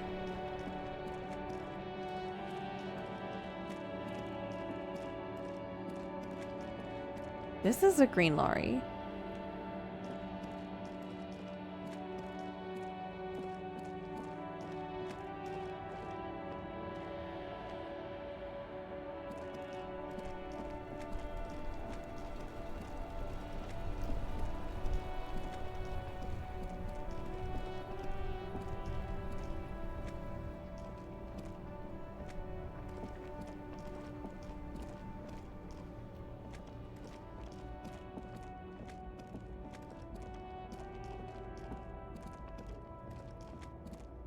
Ooh, here it is. Oh my god. Let's go. This green found, A to Z, contemporaire, is parked in the shadow of the ruins looming overhead. It's seen better days. This must be the one he told us about. Unless he was lying. Peek in. The glass on the side windows is tinted and covered with dust. You can barely make out the shape of a seat and 2 steering levers. It feels like you're peeking into someone's home residence. Inside it's private, cozy, warm, dusty too. You ever do that? Like when you're walking on the street and you see a window that's wide open and the curtains are pulled away and you just kind of peek in and see what people's sitting rooms are like. And then you see someone like pop out and you're like, ugh! And then you just walk away. I like to do that a lot. The door is locked. The handle looks shiny, like it's recently replaced. How are we gonna get this open, Kim? Use the Kim? pry bar to smash the window. Open it from the inside. Good idea. I don't know how good it is, but this investigation has taken long enough. We can't afford it to take any longer. I like how my red dye is just helping me with everything. I'm so sad I missed the other one. Oh. Curse my terrible hands. This green found, A to Z, contemporaire, is parked in the shadow of the ruins looming overhead. It's I do have seen the other better dye. days. That one's supposed to be ready in 8 hours. Pry bar in No! hand, you take a hard swing at the window. I A loud didn't. thunk rings out and the pry bar bounces back, leaving a tiny spider web on the glass. Goddamn maggot. Drag your ass to the gym and do some reps right now. Looks like the window might be shatterproof. You may have to rethink your approach. The window appears to be shatterproof. No, it's not shatterproof. Give me that. He takes the pry bar from you and gestures for you to step back. He smashes it into the window. Droplets of glass fly everywhere, shattering over the lorry floor and pavement. You can just reach in now. Nice. It went better than I expected. Open it from the inside. Kim, when the fuck did you get so tough? The smell of cigarettes and perfume welcomes you. The cabin inside is plastered with old movie posters. Actresses smile from the walls. There's a radio transmitter in the front and a toolbox tucked under the driver's seat. Some tools lie scattered near the pedals. Admire the poster. These are movie posters featuring starlets from long-forgotten films from the 20s, the teens, even the 90s of the last century. One of them particularly catches your eye, a centerfold of an ingenue attached right above the back seat. Study the centerfold. The actress is draped in a sheath dress, one of her shoulders bared. The faded remains of an autograph run across the poster. She's looking past the camera. Ooh, it's an autograph poster? A feeling of tenderness washes over you. A longing even, perhaps. And gentle tragedy. This is Tip Tijon, a starlet from the dawn of cinematography, less known for her talent than her tragic, untimely death. Oh no, what happened? She wasted away in a drug den called the Door to the River, not far from here on Boogie Street, a mixture of cocaine and morphine. She was afraid of the world, and the camera, too. Enough of them. The actresses and the rear actor all smile you a warm goodbye. A radio transmitter is attached to the dashboard, and a toolbox sits under the driver's seat. Examine the radio. Looks like the frequency dial is absent. It requires a key to work, but the key has been removed, likely by the missing lady driver.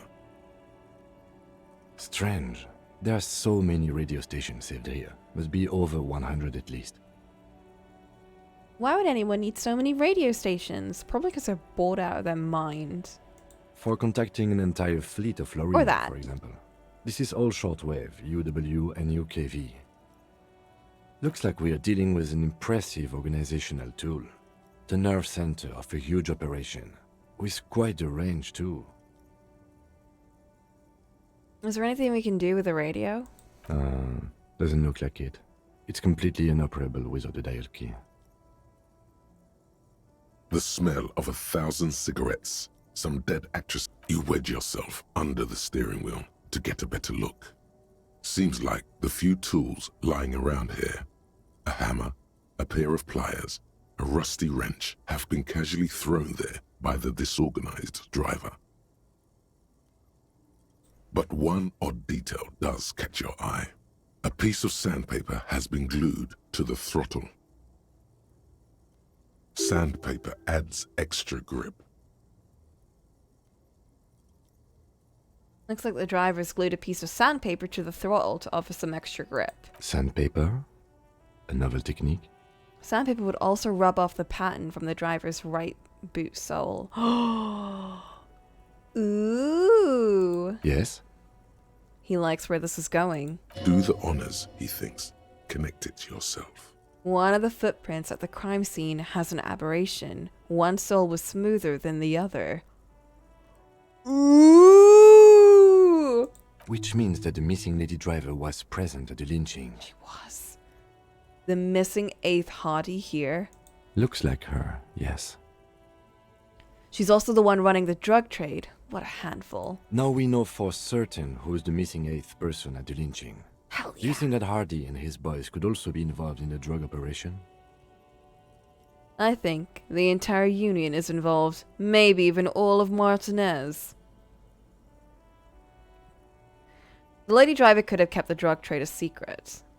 That would fit with what Joyce told us, but I don't want to make any assumptions. True. Understood. We should still go and see what Titus has got to say on the matter. Are we finished with the lorry?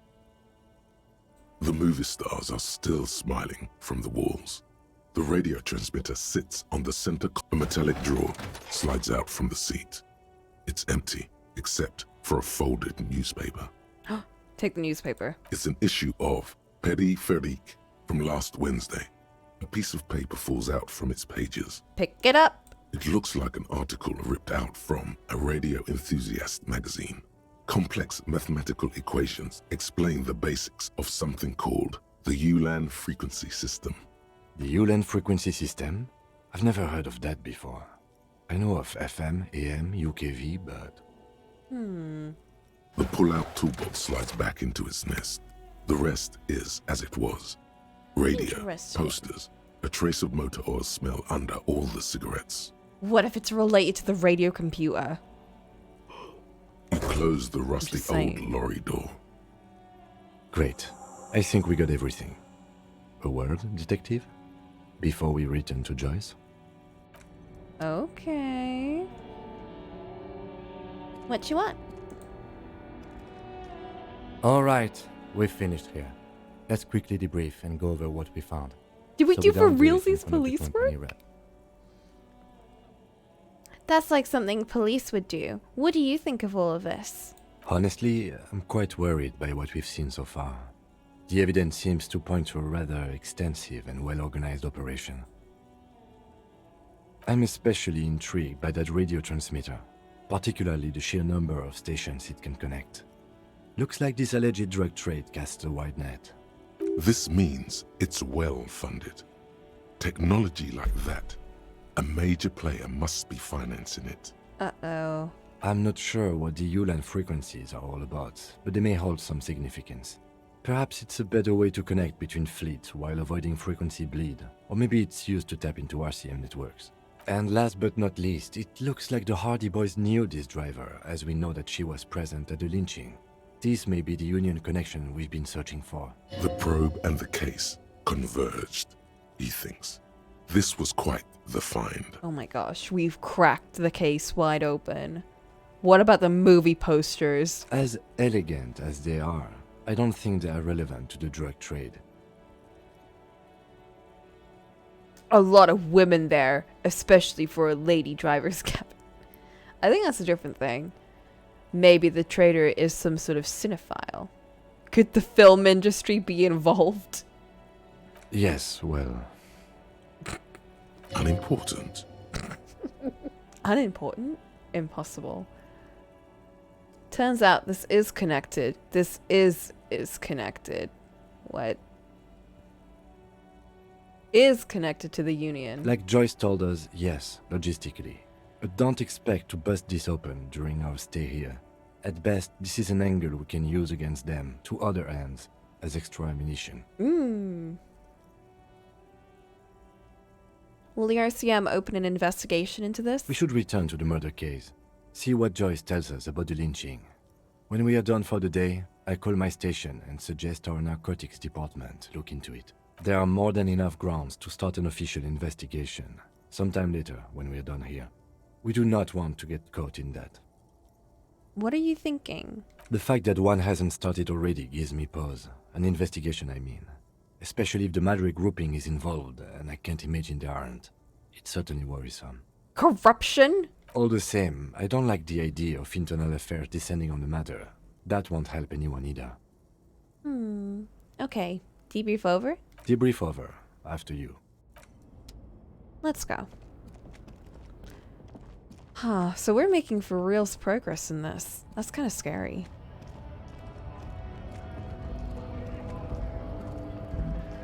What are we doing now? Report to Joyce.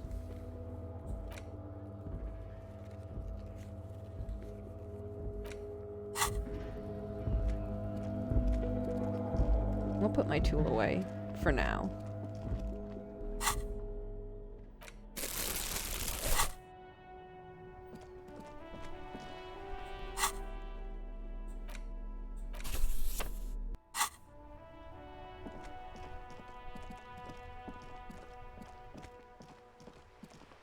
Child! Hello again, sir. Ugh. Farewell. Wait a minute. No! I got 69 experience points. Aw, yeah. But I need this!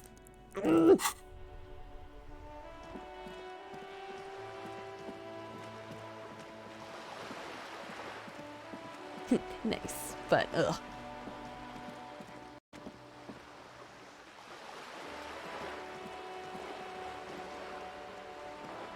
Shut up, off.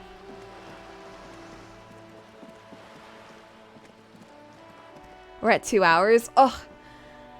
Ugh. Fine. I'm getting hungry.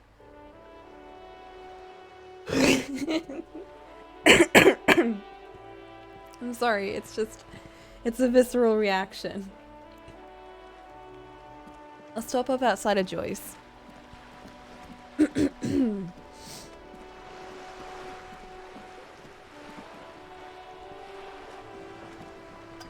I wasn't even the only one. Yeah, everyone grab a snack, get some water, grab a drink. I'm gonna make some tea. And I'm gonna see what's cooking because I smell some stuff in the kitchen and I'm like, someone is cooking. Consider the heights of characters. Oh yeah! I will. I especially, with Elikin, I have more of a visual image of how short she is, and she's very short. But with, what was she cooking? I don't know, it smelled a bit like, I did buy pork belly, and I think she was making rice noodles with pork belly in it. We'll see. Laurel is the one I'm more like, I don't know. Kickable? She is very kickable height, it's true. Laurel is, I don't know if I wanted to make him short or...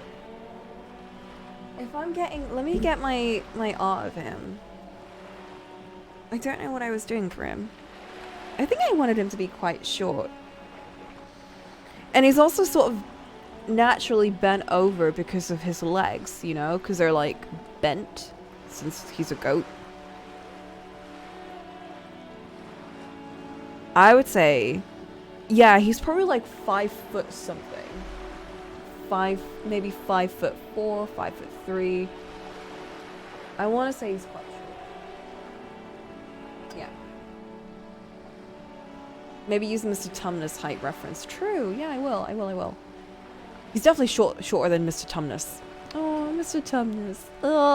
Now I'm remembering why I made Laurel. I love Mr. Tumnus. Okay, we're breaking. See y'all in a bit. He's 4 foot. Oh, fuck. Then I'll have to go down to 4 foot. I'm thinking too human.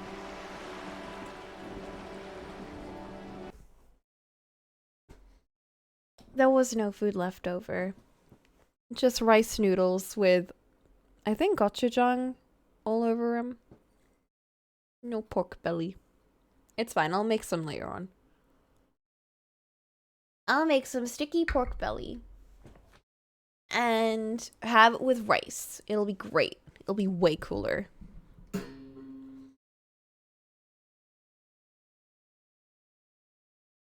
I have no right to get mad. I think she asked me earlier and I was like, go away. So it's kind of entirely on me. Yeah, I also prefer pork belly with rice over noodles, so it's probably for the best. Okay. I'm not that hungry right now. I have biscuits. I've got malted biscuits. Malted milk biscuits. So we're good. Let me get the volume back. Joyce, we have uncovered the hooliganisms. You're back. Good. What can I help you with? I spoke to the lorryman. Until you come up with something at that intersection, I'm afraid I have little else to tell you. What? But I'll try. Oh, oops. Ask. She's simply... Yes, my eyes on the harbour have sent word to that effect. What have you discovered? School point, let's go! Where are these eyes? It doesn't really matter.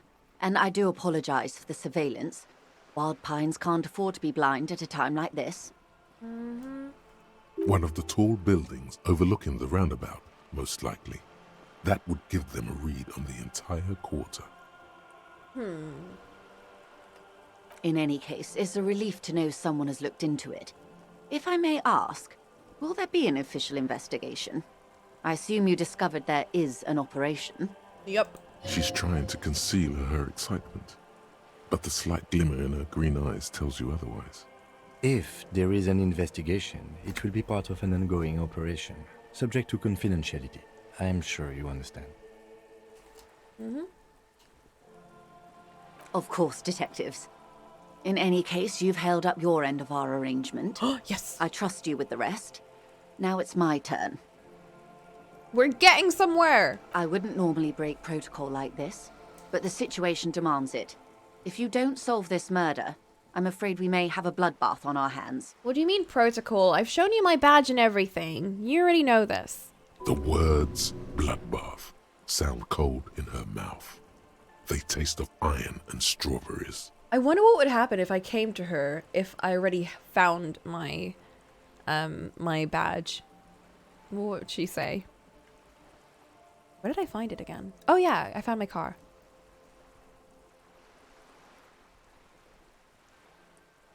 Yes. I'm afraid this strike may descend into a small-scale civil war, with possible consequences for all of Rivershoal West. Since you are sharing, ma'am, this is also the RCM's worst-case scenario. Then we're on the same page, as grim as it may be.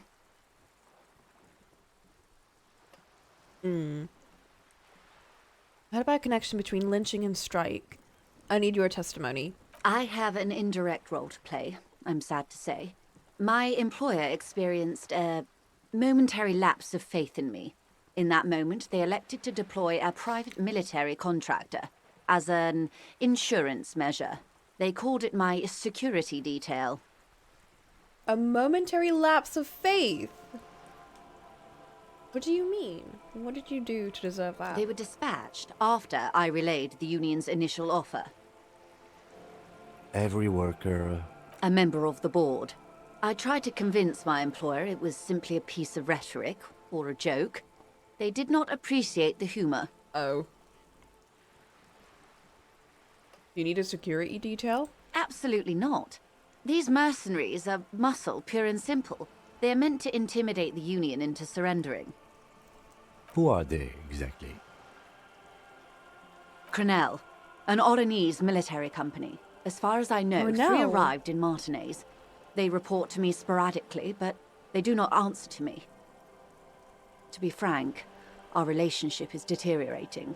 Uh-oh. They wear ceramic armor, have semi-automatic weapons, and years of combat experience.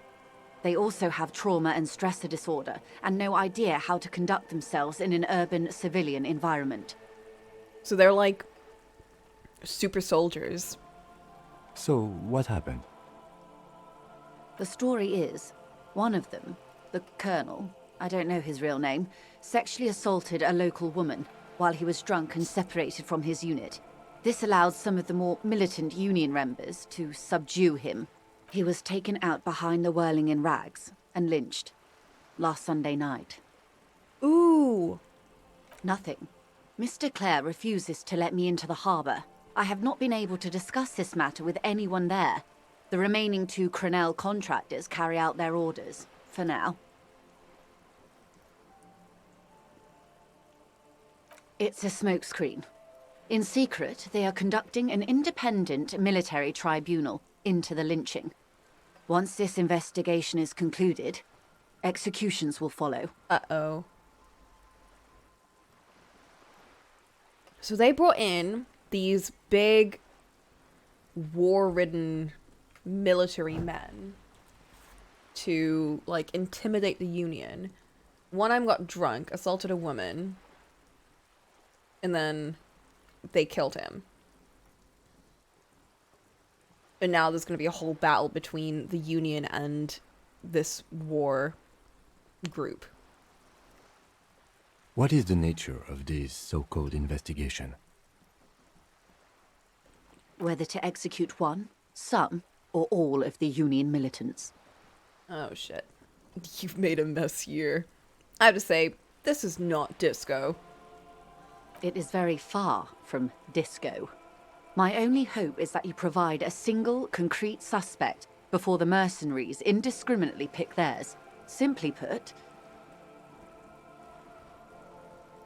if you don't pin this on someone good, and do it fast, they will identify and execute everyone present at the lynching. This in turn will force the Union to respond.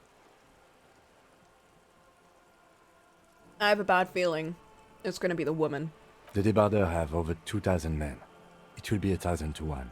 Because she's, like, involved in the drug trade, and they probably want to get rid of her. But then that's a whole thing in and of itself, right? Because then if you get rid of her, wouldn't that piss off the person that's running the drug ring? Have you ever seen a hornet invade a beehive, Lieutenant? It's not pretty.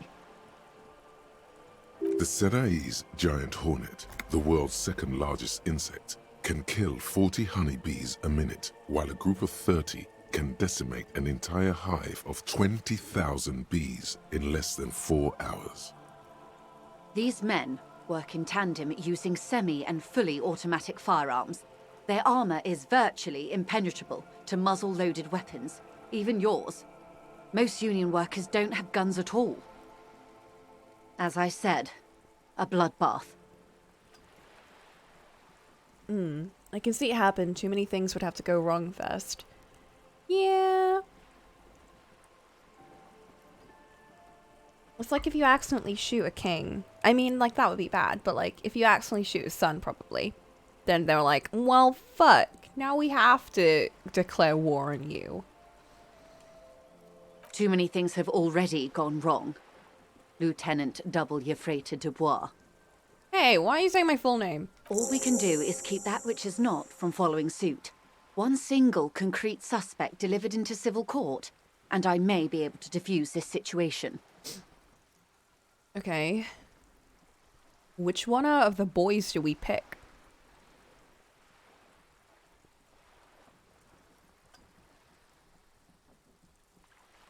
I kind of want to go for that annoying dude. The one that keeps going like, ugh, and he takes like an hour to get up and talk to me, and then takes another hour to sit back down. He's kind of annoying. What can you tell me about Cornell? Not much. Their public resume is relatively good, as far as private military contractors go. I believe they were once called Downwell. Down a deep, black well. They boast a long list of clients. Saint-Baptiste, Welchman Lorenz, Eintracht. A warning sign, however.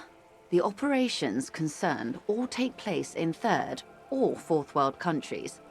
Guarding facilities, escort missions and such. Meaning they're used to operating in war zones.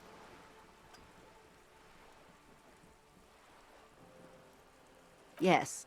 All the good conflict corridors, Supramundi, Yesut, the Seminese Islands, countries that don't have a good record reporting atrocious military conduct on their soil. Anything else you got on them? Sadly, no. Before this happened, I had little interest in them. Now that I do, I don't have the resources. If you still have access to the ICP's database, you could run a better background check than I ever could. It may take some time, though. ICP's database. Do you know a lot about the inner workings of the RCM and the ICP, ma'am? In my line of work, it pays to do your research. I was prepared to deal with the RCM. I did not think I'd be dealing with a group like Crenell. Didn't you bring them in? I have. And they will.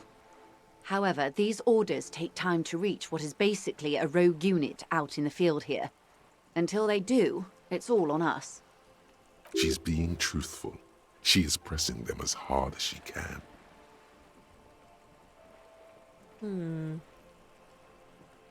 You said the deceased assaulted a woman. Who? Or he didn't. This is information passed on to me from some teenagers loitering around the canal. I cannot testify by it. Who did the passing on? The remaining contractors.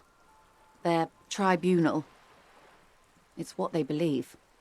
What did the teenagers by the canal say? That the man was killed because he assaulted a local woman. I've asked around a bit. This seems to be the accepted story around Martinez. The lieutenant consults his notebook, his eyebrows knitted in concentration. Odd. We haven't heard any reports about an assault in connection with the lynching. Where did it take place? And when? I don't think we've heard anything related to that. Last Sunday night, at the Whirling in Rags, the hostel by the gates. Supposedly, the colonel was drunk. Maybe on narcotics, too. Was it Sylvie? Either way, he's alleged to have sexually assaulted a woman. Sometime later, a group of dock workers got their hands on him. Who's a woman? That's a good question, officer. I don't have the slightest idea. As I said, it's a rumor. About a rumor. In any case, it's what the Colonel's remaining colleagues believe. You'll meet her soon enough, you feel?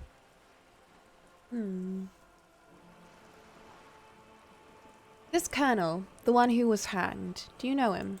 If you mean did I see him alive? Yes. But I did not know him. You don't know how you know. It's not written on her face, nor in her voice. But she had sympathy for this man. You liked him. Liked is a bit strong. He was the most charismatic among them. He handled all the talking. His departure left a major gap in the group's communication skills. Oh. That's why the relationship between her and the group is, like, deteriorating. Lely. Lely? His service name. A nom de guerre, most likely. Liked him? He wouldn't I didn't think divulge his she full liked name. him. Only one of them did. A bad sign if there ever was one. Tell me about the others first. One is a man. Corty, they call him. A nickname as well. The other a woman. Phyllis DePaul. Corty is the gunner, I believe. DePaul is a radio operator. What would you say was his eye color? The deceased's. She closes her eyes, trying to picture the man's face, then shakes her head. I don't think there was any eye left when we saw him. I can't remember. Oh, that is sad. When you think of someone that's gone and you're like, you start to forget things about them that you can't bring back. Like, their voice. That's the thing that gets me the most, because, like, when someone's far away, like, they don't have to be dead. But when someone goes away and, you know, their voice is something so distinct in your head, but then you try to remember what it sounded like, and you're like, I don't know. I cannot picture their voice in my head. There was this one girl I knew in school, and she had such a distinct voice, and then she left for Lithuania or something.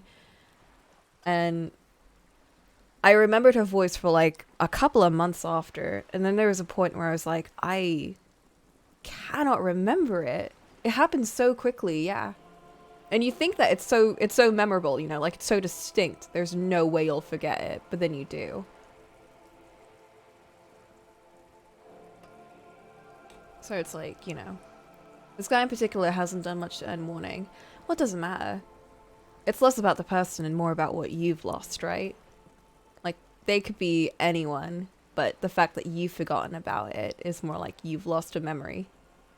I think that's probably what she's feeling. The lieutenant was testing her, asking a small detail first to see if she knew him better than she let on. She passed. That's all right, man. Anything else? Nationality? What would you say was his age? He was 40. Or 50. It's hard to say which. He had a combat injury on his lower jaw. It made it difficult to estimate his age, or gauge his facial expressions. Indeed. This matches the dental reconstruction we saw on the body. What else? Nationality? Accent? He was, Occidental, I think.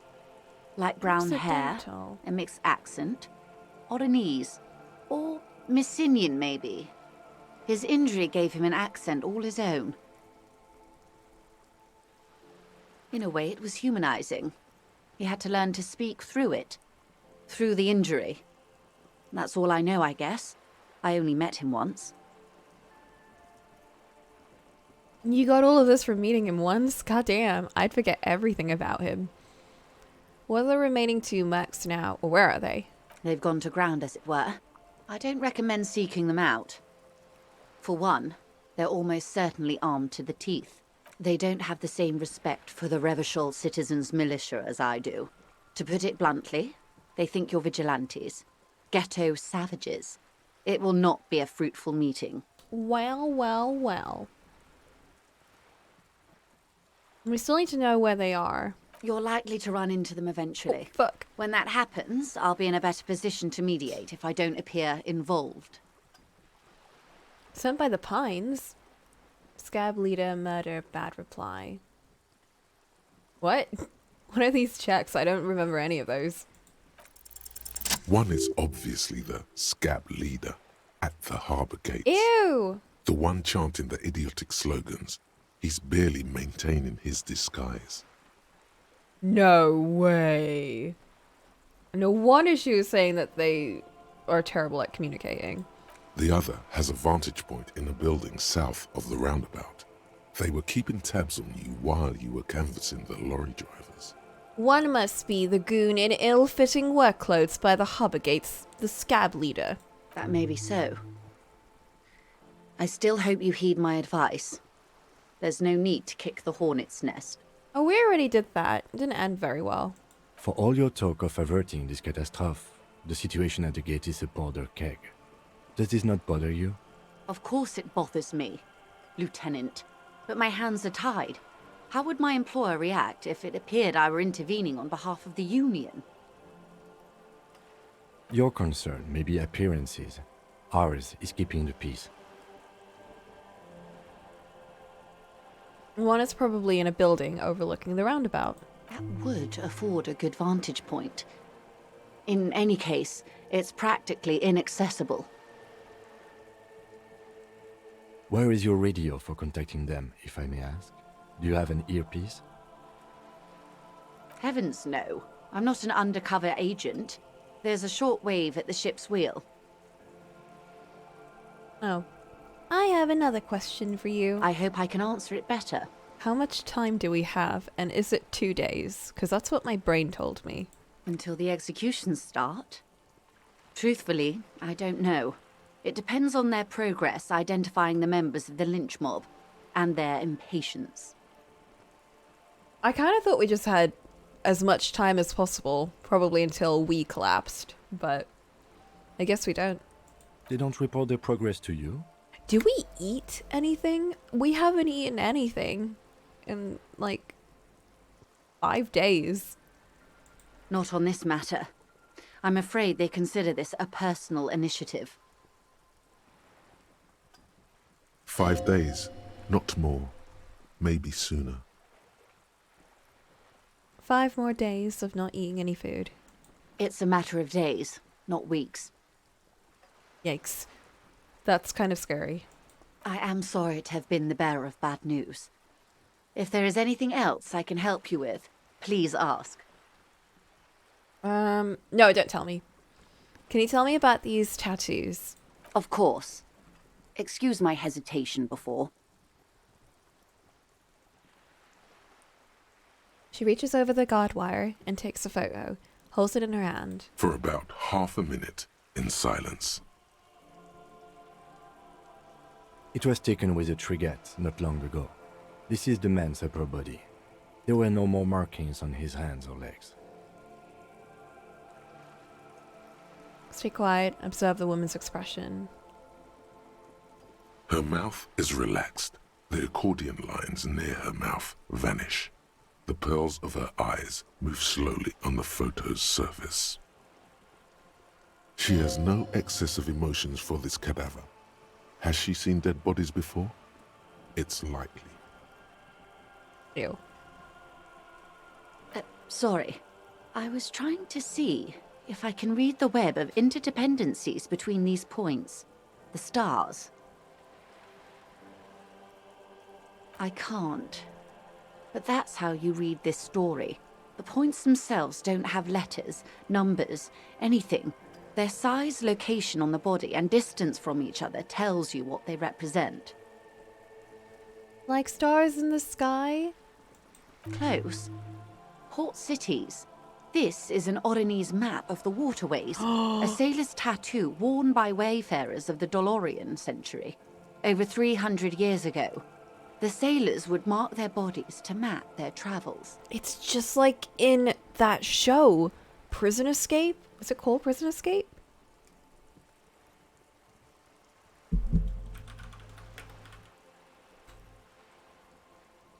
Prison Break. Wait, was it Prison Break?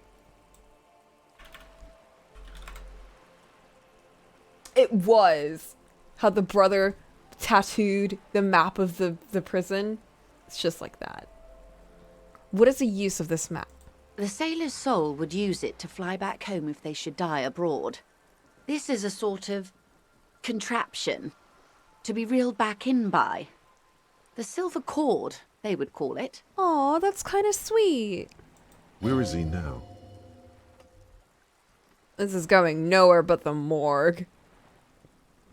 I've spoken to him. For now, the soul is fastened inside his corpse.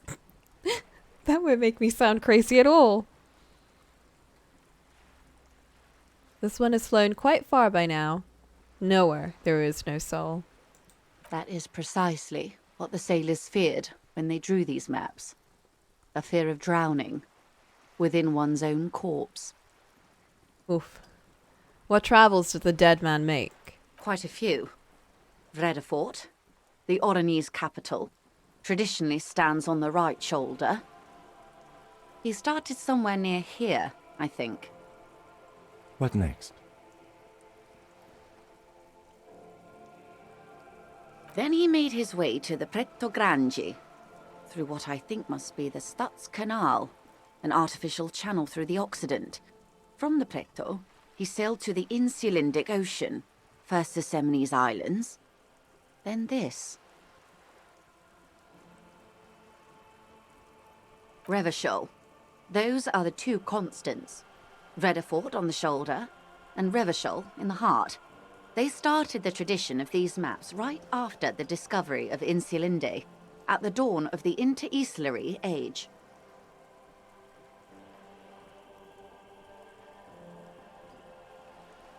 The old world passing by, and the new world already here.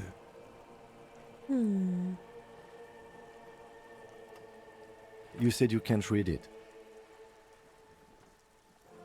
I can't. This man was no sailor, and these are no ports. I can understand geographic fragments, but not their meaning. Oh, so it's a map of something else? Somewhere in an office lit by a single green desk lamp, Captain Ptolemaeus Price, 58, bald and bespectacled, is writing in a ledger on his desk. Rows and rows of days and weeks, laconic remarks in a single column. Patrol, case, vacation, injured. In Martinez looking into Krenel, he writes in one.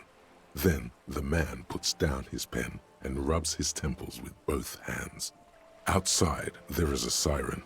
Distant gunshots on the streets of the Jamrock Quarter. This man is no brother of mine, but this is his service history. Leave it be. Is that all?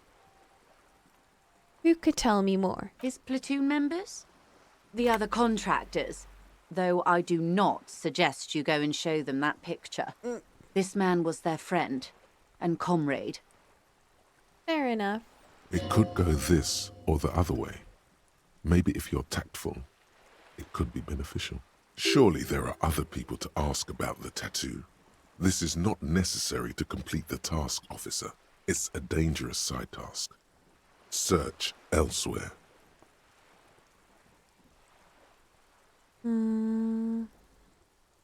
Ask Mercs about tattoos. Not a good idea. I'll poke the hornet's nest. Do what you have to do, Detective Dubois. I don't think deciphering that tattoo should come before public security. But if you should wade into the mob to find out, I couldn't stop you. We will be careful, ma'am. Yeah, we'll be very careful.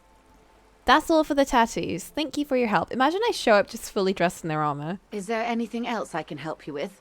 That's all.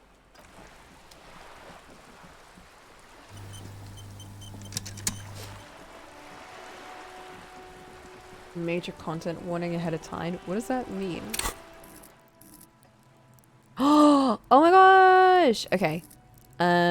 We need...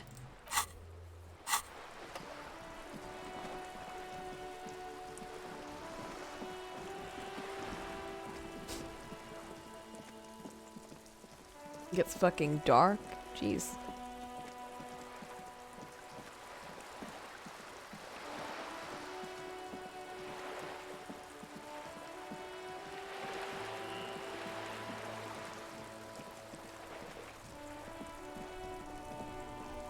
If you're saying that, that's a bit spooky. Where are we going? We're going in here.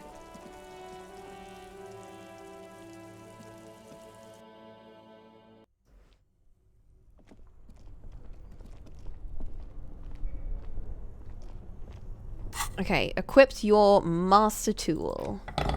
Now equipped. Your gun. Just shoot it. Just shoot it right open. I need physical instrument, don't I? Hello?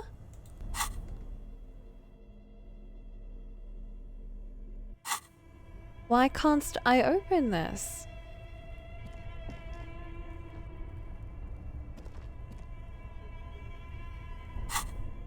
Am I blind? I got it out. Did I?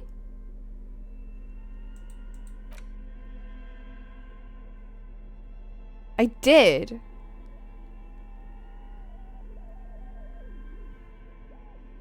Oh.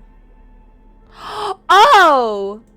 I need perception! Oh my god! That's what I need to do. I need to find my dice.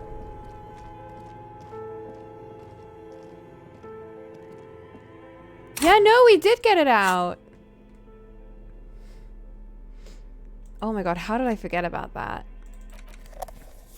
Ugh. We need perception. Gross.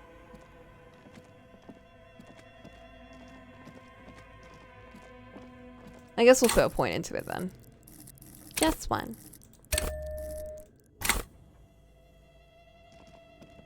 We can see.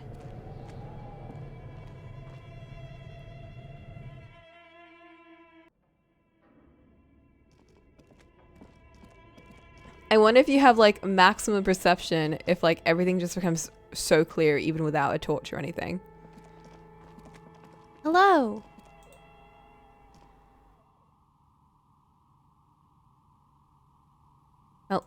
Hello. Oh, it's you again. Are you looking for a die? I came back to pick up my die. Excellent. That will be 10 real for one set of magnetic dice. Yes, please. This was an especially fun set to make. She says as she opens the drawer and hands you the sparkling pair of die. Dazzling. It's like you have a pair of tiny disco balls in your hand. Oh my god, yes. We've got our police die and we've got our magnetic dice set. I love her so much. Thank you. Okay, let's go.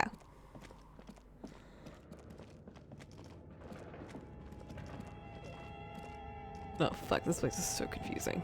Let's go this way. Remains of the 24th window repair shop. I can see things now.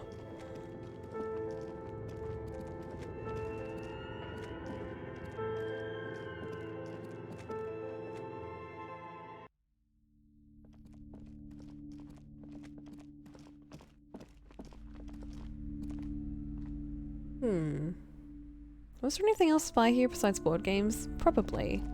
I need to read that book. Hello, child. Hello again, sir. Ugh, I need more composure. Bye.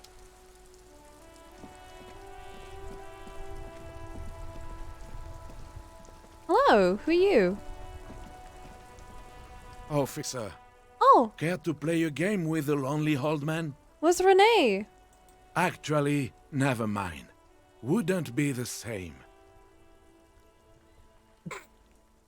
Where's Renee? The prick is gone. I can barely believe it. But he's really gone. Where? Hell, most likely. He was an absolute cunt. What do you mean? How did he die? His hungry little heart finally gave out. The dock workers found him in the guard booth this morning. Wasn't even supposed to be working for another week, but he just had to prove how tough he is. Aww. Did he feel like he has to prove he can still pull his weight? Doesn't need handouts?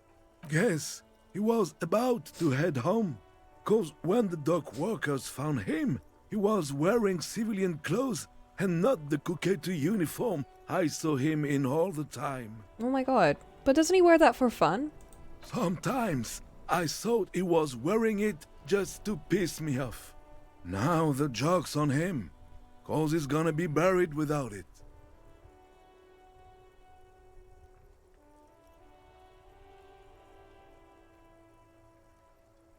We didn't do it, did we? No.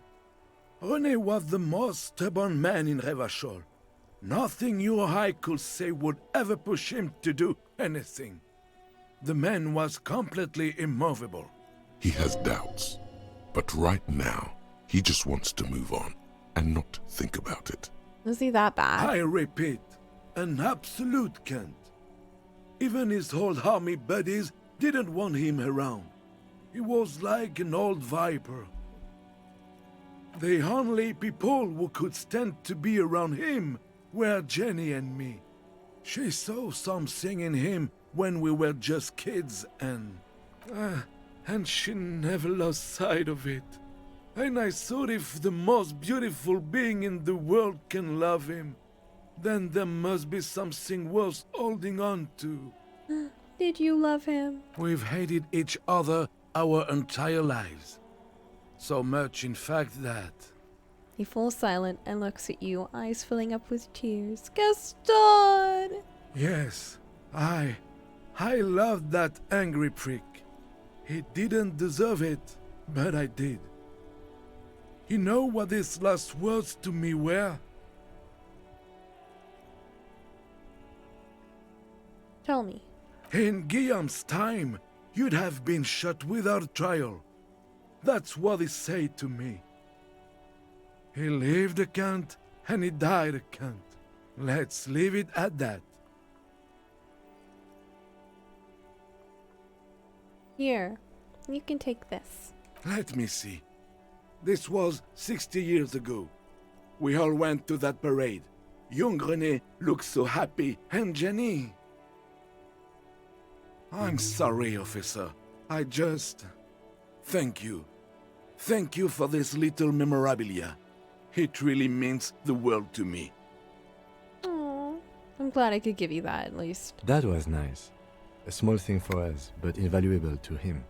He probably didn't even know René had the photo. Jesus Christ, old people die, you better get ready too. Yet more Baxter in the love triangle situation is heartbreaking. Yeah, but I appreciate that. But I do like to play the game more, discovering things myself. And missing things that I miss. Because you know what? You don't learn about everyone's life all the time. Sometimes you get lucky, and sometimes you don't. And I think it was probably for the best that I just didn't learn about until now. Oh, old people die, you better get ready to. Yikes. I offer my sincerest condolences. Yes, we are both very sorry for your loss. It is what it is. Part of life, really. But to know someone for 79 years, then one day they're just gone.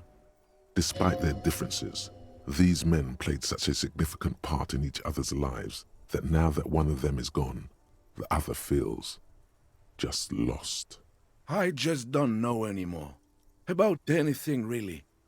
But you must need something.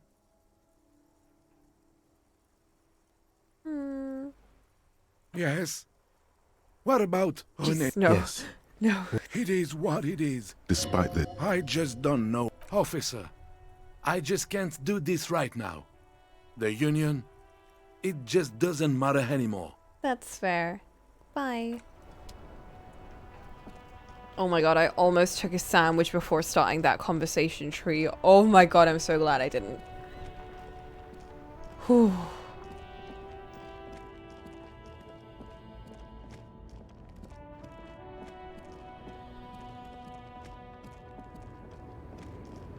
Oh, she's still here. Oh man, I forgot what I was doing. Kinda wish you did. Why? For the content? Shut up. Ask another about the tattoo's possible meaning. Well, now I know who to ask, and I definitely don't want to.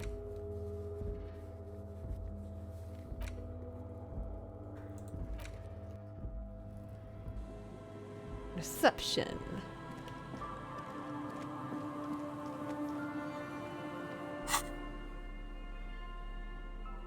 Now we've got dice. Who knows how much that's gonna change shit.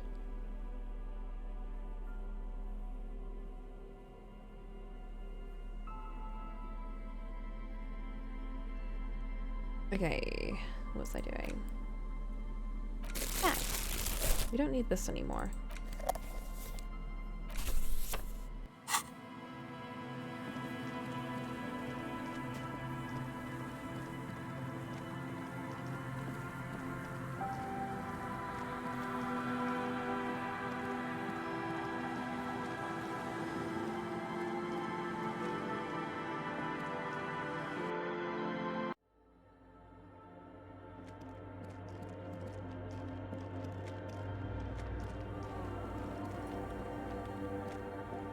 Yes, what is it? I'm gonna try this again. Oh my gosh. No! Why is it so low? Jeez. There's no way. There's no way my perception is so bad. Isn't there something I can do to hear things better? Crabman, where are you?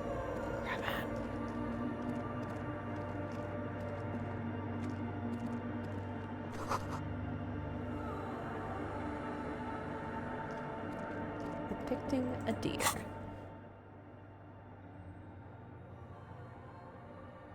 A drug. Maybe a Motorix.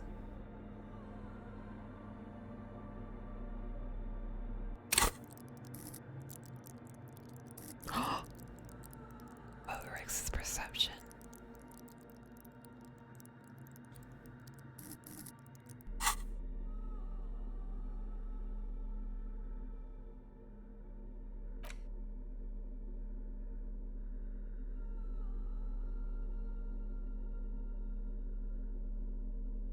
Maybe a gamble first. True. Ugh, don't tell me I have to put a bunch of points into perception. Gross.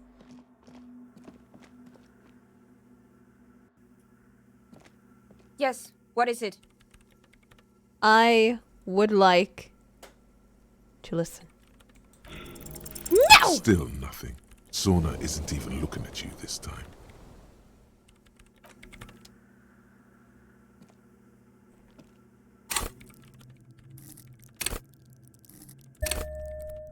Ugh. We can't even go any higher than that. We literally can't. Yes, what is it? 17.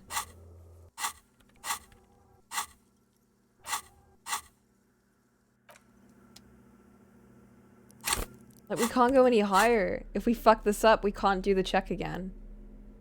Unless we, like, somehow increase the cap.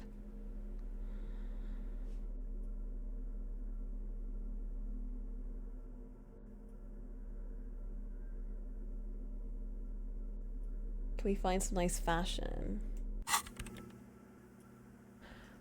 I don't think there was anything to help with perception aside from the hat.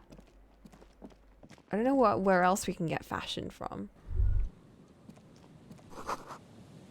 Kick drum pulse. Music's coming from somewhere.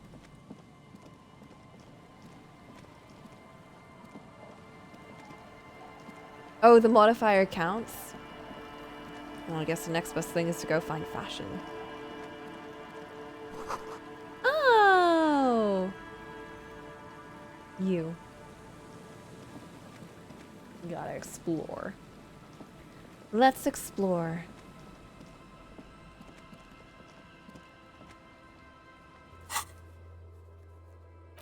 Let's talk to Egghead.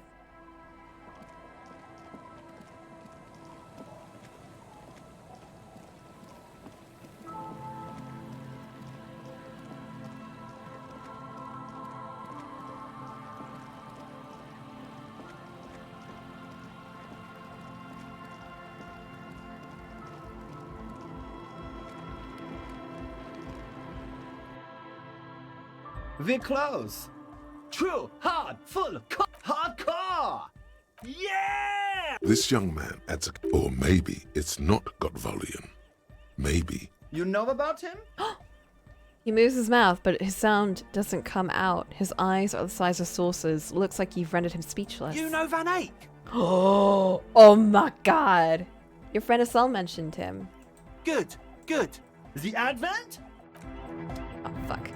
We're Again. close. True, hard, hardcore! Yeah! This young man... Or maybe it's not... You know Van Eyck? I'm a major achehead. Wow! The skinny wraith looks at you with some disbelief. So am I! So am I! Yes. He begins to shake his head so everyone would understand. Oh! Is that why they call you Egghead? Because... Egghead to the mega! The K became Egghead! the G! The boy became the man! K became the G, the boy became a man. The Advent? Oh my gosh. We're close. True, hard, full, it's hardcore! Skibbity, skibbity. We're close. Keep going. True, it's hardcore. Skibbity. We're close. True, hardcore! Yeah! This young man... Or maybe it's... You know Van Eyck? Oh, well, it really is him. It's an honest-to-God Van Eyck beat. Well, actually, a reworking of a Peppy Popic and Arsos track. But let's not get too deep into that whole mess. The Advent? The Advent.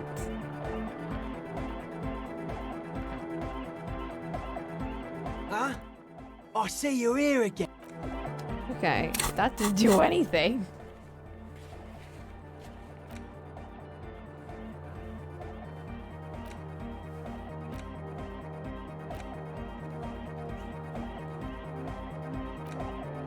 Solve the egghead puzzle.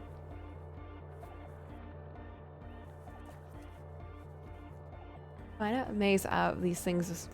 Amazing things to say. We're close. True, hard, full, it's hardcore! Skibbity.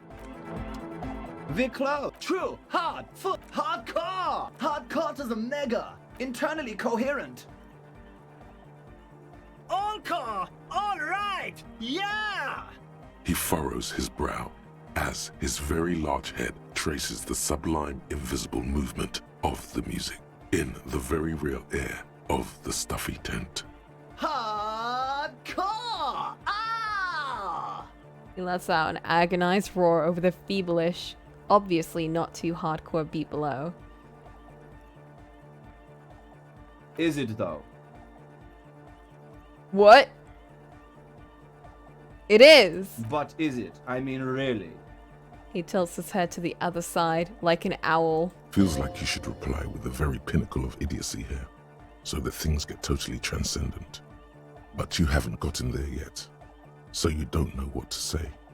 I don't know what to say. Under the radar. Over the top. What? Fuck. We're close. True, hardcore, yeah! This young... Or maybe... You know Van... What? The skinny What? wraith. Solomon. He's cracking. He's cracking. I got him. We're close. True, hard, full, hardcore, internally coherent. All core. He furrows. Hardcore. The question is, what is the question? That would have been good if I had asked you a question, but I didn't. Now that's just idiotic. But there was a question? There was a question. What are you talking about? We're true. He furrows his... Hard. The question is, Answer what the is question. the question? But there was no question. Bruh! What is he doing to me?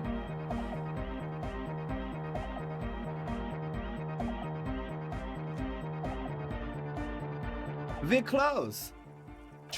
In all car. He furrows. Hardcore. Is it though? One mind, one spirit. There's no other world. There's no other life. Oh my gosh, this is insane. We're close. True, hard, full, hardcore, internally coherent. I was wondering if you knew who killed the mastery hanging behind the Rolling in Rags hostel. Good morning, yeah. 1, 2, 3. Yakokata, the place to be. You said that before. What is this Yakokata?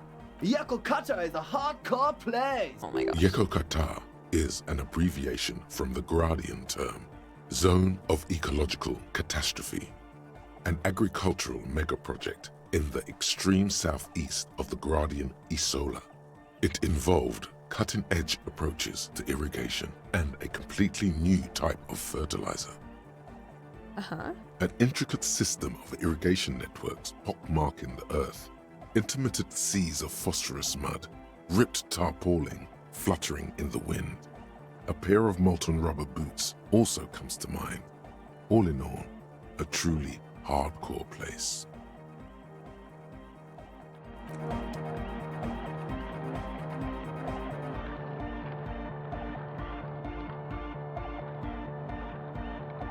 We're close. True, hardcore, internally, all gotta get the people going. I'm the party boy, it's my job. Hardcore party 25/7 beyond the winter's orbit style. There is a place far away God. in Cutler, beyond a certain latitude, known as Winter's Orbit, where there are 25 hours in a day. It is a tremendously cold place, abandoned to drunks and failed rock stars, full of Eternite, depression, and half-finished ski-flying hills. The Suru live there. Thanks, Encyclopedia. We're close. True, all He furrows his hardcore. Is it though? But is it? I mean, really? What? The question is, what is the question? No, but seriously, I'm a bit worried it isn't. Oh my god, we did it! Fuck yeah! He frowns and starts bobbing his head back and forth. Don't be alarmed. Everything is okay. He isn't actually worried. Everything is still super hardcore. What he probably means is, it could be even more so. You said you were worried. What do you think is wrong with the music? There's nothing wrong with it. I'm still in love with the hardcore. Yeah! Sometimes I just feel like anodic music is in its infancy, you know? For example, take this Arno van Eyck jam I've been pumping for the last month, and will continue pumping for the rest of 51. Isn't something holding it back from being hyper? He thinks for a moment. His expression clears. It's like it's only ultra. I think it's super hardcore, but you're right. It's not hyper hardcore. If anything, it sounds a bit proto, like it's not fully formed yet. You might be a moribund alcoholic and a failed cop, but you are pretty certain a thing cannot be both proto and hardcore. I don't know if they'll like this. Wow! Culture cop! I think you might be right. But how could it become hardcore then? I know it in my heart, but cannot think it in my head. If this is not hardcore, how could anything be? That sounds suspiciously like a question. I thought the question was, what is the question? I'm the police! No! This is the answer! Try to think if anything could make it hardcore. What? Guys, there's something happening in his head. Thoughts! They're thoughts! Oh yeah! He's doing it! But you're not. This is almost certainly a matter that surpasses the limits of reason. My imagination fails me. I know! So does mine! I'm the police! Uh-huh. He's bursting with anticipation. I have a job to do. Actually, it's more likely to hinder us. Oh. I can't help with this right now, but one day, yeah! I'll be back. Oh, fuck. Physical instrument. I'll be back. Right. I'm ready. I put points into my physical instrument just for this moment.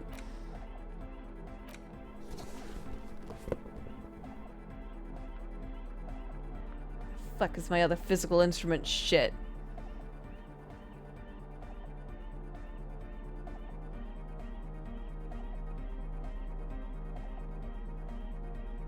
It wasn't just one thing, right? I had more. I had more. Oh my gosh, did I just have one thing for physical instrument? No way. Oh, the pants, of course. Okay, I'm ready. The large-headed... Good morning! Yeah! Pump it up! You know it in your lungs where the pressure should vibrate, in your heart that's alone, and in your solar plexus where the hits should land. So does every chordate animal. It needs more bass. What? And a melody. A good melody is what makes the song really stick. You can't get it out of your head anymore. Point at your head. Wow, okay. We should start with the melody. But where would we get that stuff from? A Nordic cop. I've got enough copo types already.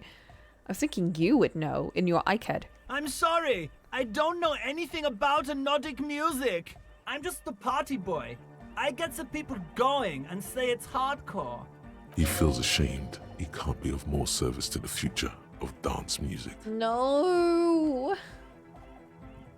I'll look into it in an official capacity. It's up to the police to make the beats go harder. I'll see if I can come up with something on my own. A citizen investigation. The young man falls silent with appreciation. He even tries to contain his smile, as if it could hinder your investigation. Basically, what you need to find here is a tape with some banging music on it, so that Egghead could use it to remix Van Eyck's jam. Yeah, maybe that street hawker across the pawn shop has got some tapes to sell. That's just an idea. And wait a minute. Anyway, that's all yours to figure out, Copman. Copman! Are you Thought Render? No nation, but transnation. No war, but class war. Wait a minute. Isn't that the communism phrase? You're not a thought reader, you're a communist. He's not a communist. It's just something he likes to yell. He picked it up from a tape jockey at the Elysium. She was a communist, though. He's not a communist yet. Yeah! With a rebel yell! But why? Why aren't you a communist? I can be a communist. If you want that, do you want me to be a communist? Please don't turn him into a communist. Oh yeah, turn him into a communist. Come on, it would be super. Don't be a communist. That path is too hardcore. Would that entice him? The future needs your help. Aye! You guess he's a communist now? Oh my gosh. Don't be a lunatic. Of course he isn't. Jermaine here just yells random things. Odds are, sooner or later one of them will come off as fault reading. Yeah! Revolution imperative! Unless you were thinking Revolution imperative right now. Anyway, I've had a similar thing happen with Eggs yelling. I know what you mean. I wasn't thinking that. Hardcore superstar! Oh, but I was thinking superstar. Communism rules the nation! He looks at you with an almost impossibly wide shining grin, looking to see if you approve. Right on, Comrade Luminary. Here comes the sun!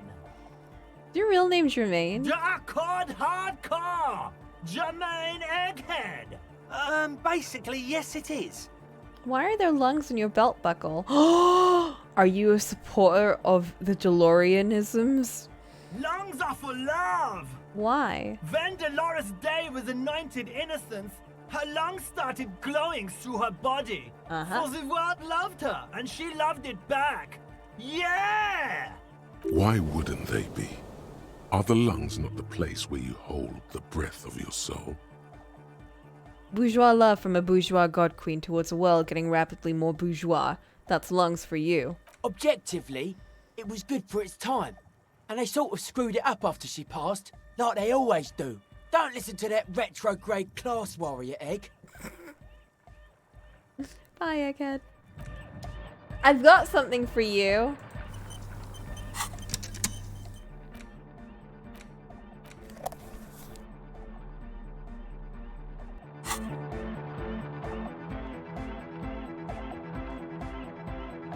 The large-headed youth has closed his eyes, lost in the music. Sensing you, he opens them. Good morning, comrade. Yeah! There's nothing wrong. Sometimes isn't something. It's like it. I think it's. If anything, it sounds a bit This is a serious matter. Stop talking about fish. Fish has got nothing to do with this. Psst. You can hear the would-be leader whisper to his friend. Don't let him know he doesn't understand the fish thing.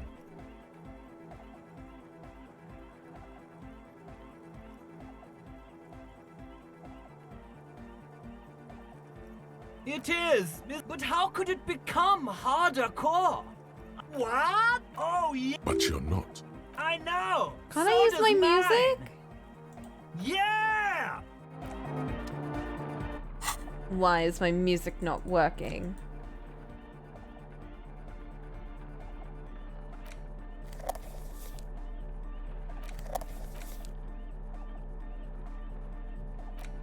I need to get more songs. I'll be back.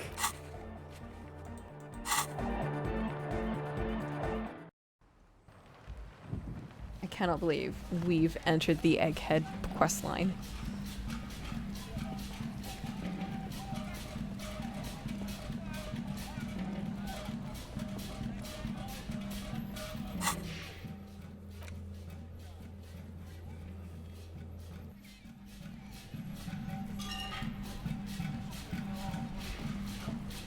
It's not hardcore. That's what you think.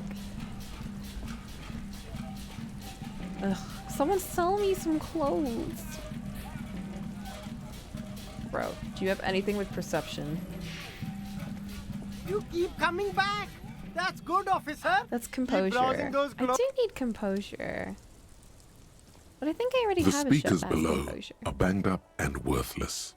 The sneakers triumph over them. They're the star of the show I here. need money. You feel me? I getcha. The shine on these sunglasses lasts a lifetime, officer. 100% guaranteed. There's so much conceptualization. Find some interesting sunglasses.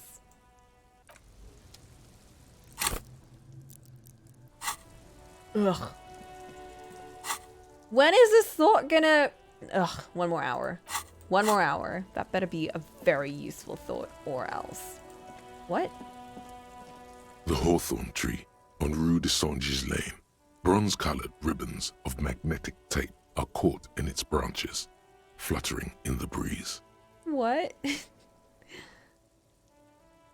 Magnetic dice set. Karaoke superstar.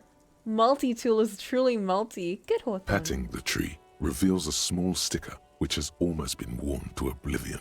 It reads, RCM Emergencies Desk, number 8102, underneath a slogan, Mankind, be vigilant.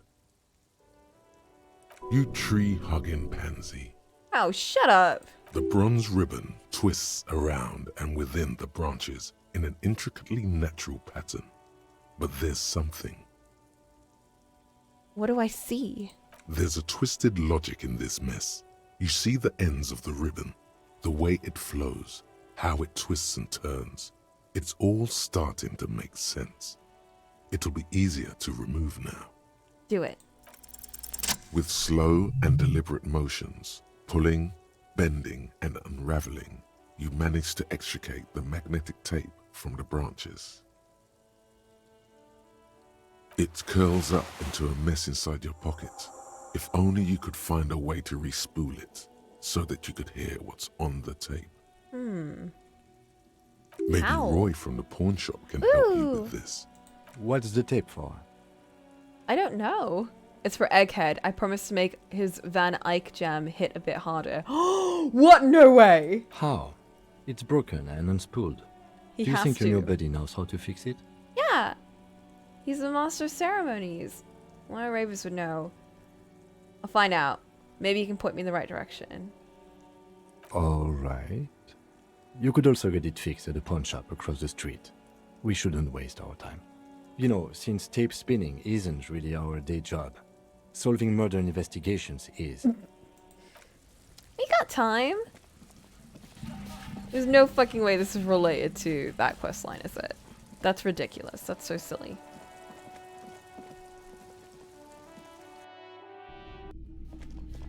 Hey, what's this? Clothes, clothes, clothes. Wow, a very large red t-shirt with an impress. Oh yeah, the print depicts a muscled man striding toward you, a giant sword in each hand, encircled by burning embers. Behind him is a cluster of cabins engulfed in flames. Beneath him are the words, Hjelmdal burning. Sniff the t-shirt. Smells like worn cotton and a little old sweat there. Ew. Worn cotton with a side of flea market or trash bin. Sniffing is okay, but please don't try anything on. Can't have you leaving your photon emissions in the fabric of things you're not going to buy. What? You're not imagining it. Photon emissions? What is he talking about? That's Radman from Heimdall's t-shirt. Hell yeah, man. I don't usually carry printed tees, but this one was just pure exemplar. We have a lot in common. I'm a big fan of the man from Heimdall too. I wouldn't go so far as to say that I'm a fan, but I do think the Hjelmdalaman saga is an integral part of our shared reality. Most people don't think that the man from Hjelmdal really existed, but they're wrong. What did you mean, man from Hjelmdal was real? I mean, even if the man from Hjelmdal didn't exist before the adventure novels, the stories have made it so that he has. It's simple, really. Okay. You sound skeptical. It's not that complicated. All that's required is a more robust understanding of cause and effect.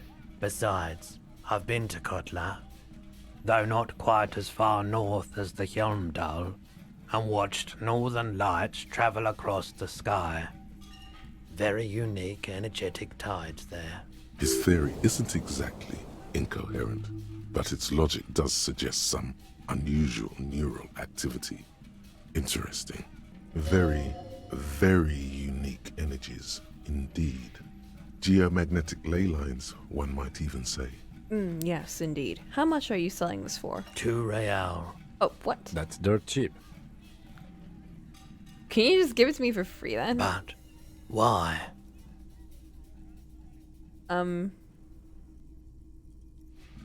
Without a cent to my name. The man from Hjelmdal is a superstar. I'm a superstar. I suppose that makes sense, yes. What? Please go ahead and take it. Welcome to Hjelmdal. No way. Thank you.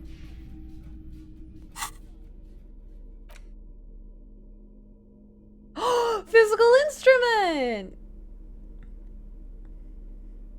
And shivers. And I lose my authority. Okay. Move it up the list. I didn't know you could do that. I just asked. This game is so surprising in how it just kind of gives you shit when you ask for it. Perfection. We haven't really found a proper detective outfit in this game. Is that me? That looks like me. Inspiring musculature. Sprawling saga. Too old for the shirt. We're never too old. Oh yeah, so we already had a physical instrument thingy, but we needed like a overshed thing. Oh well, this one gives more. We lose authority, but like I never use authority for anything. So we're good.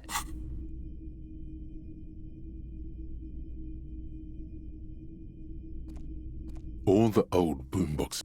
Hello. Hello, hello. Let me know if I can help you with anything. Do you know how to fix this? You mean re-spool it? Yeah, I do, but... Can you do it? This is very important. But I'm not some Mr. Fix-It. I'm a pawnbroker. If you want to pawn the tape, sure. Although it looks pretty... Worthless. What if I just pay you? Just explain why you need this so much. He's bound to understand. But you tinker with film tapes all the time. Isn't that the same? No, it's different. Those film tapes actually mean something to me. But this is just a worthless bundle of old tape. It's not worthless, Roy. This could be the next big thing for the local dance music scene. Huh? What do you mean? Do you know the old church down the coast? Yes. What about it? I met some young ravers near the place. They want to turn the church into a nightclub and play some weird new disco beats there.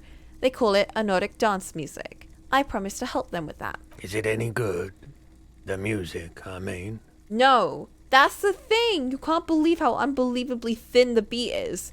There's nothing to it. No bass. It just goes bazoo, bazoo, bazoo. And then this tape could make it hardcore. Man, you're really invested in this. He looks at the bundle of tape in front of him. It shimmers under the shop's dazzling light show. Okay, I'll help you out. It's going to take a moment, though, so just sit back and relax. You take some time to look around the store. The play of visuals all around the pawn shop is mesmerizing. Suddenly, Roy turns back to you with a reel of tape in his hand and coughs. Thank you for the help. Yeah, my pleasure. I'll do what I can for true passion projects. Just try not to use this tape for negative photon emissions. Take responsibility. Okay. Oh, thank you. You're a bit weird though, but you're good. You're a good dude. Nothing else to look for in here. I feel like things are just opening up to me now that I've got bare eyes. I need bigger eyes.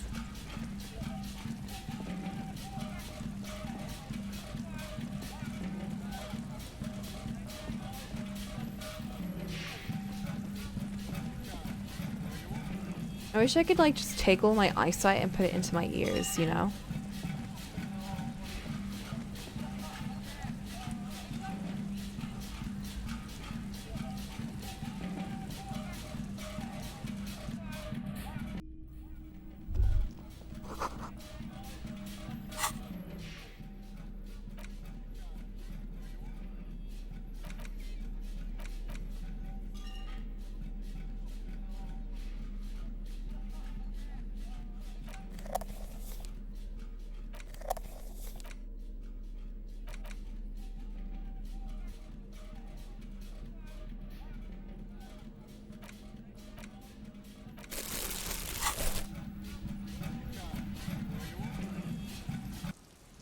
You're not, so you need the eyes to draw.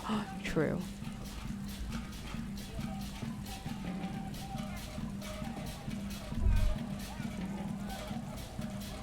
Life in the north. Washboard scrubs filth from fabric.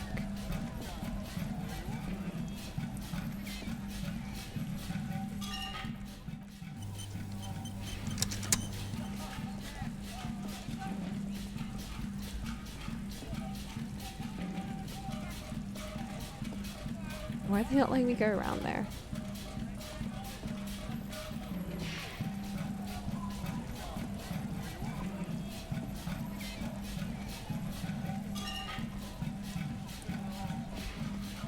Tequila Sunset. My jacket? Yeah, the one you had me clean the seagull shit off of. A look of consternation crosses the man's face. He looks at you, then at his bottle, then back at you. What the fuck are you talking about, Tequila? This isn't your jacket? Faun? That's medium concept stuff, not my style at all. I can't believe I'm saying this, but maybe you should lay off the booze. It's fucking with your head. Whoa. It becomes abundantly clear to you how this man managed to lose his keys, business, friends, and girlfriend. Jesus. I'm calling it. It's neurological. Take the fucking jacket. I'm keeping it then. That shit is so medium concept, I wouldn't touch it with a stick. Bruh. But yeah, okay. I'm sure it looks great on you. It's an okay jacket, if you are into that look. Thanks, Lieutenant. Okay, let's step aside for a second. I have something I want to talk about. Do you? What do you mean? What do you want to talk about? I've been meaning to have a little chat with you about your sense of style. Whoa. What do you mean? My style? What about it? It's, well, a little eclectic, don't you think? How would you even describe what you're wearing?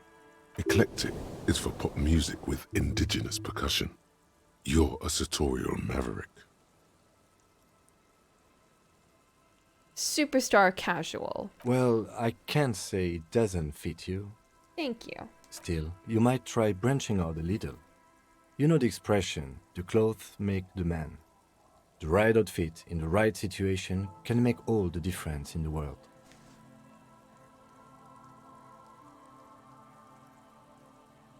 Mega Binoclard? Rude. Whoa, whoa, whoa. You're a sharp-dressed man. We could be style buddies. Let's not get ahead of ourselves, detective. A warm smile. Anyway, we should probably get back to the case. Let's go. We could be style buddies.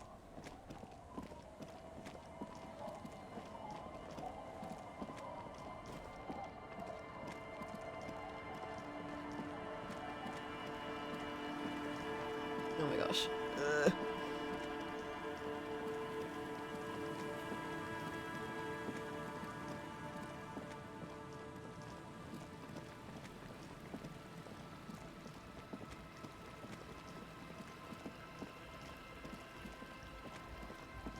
I just need more money so I can get those shoes, and then I can fully fawn out. Bro, what are you doing?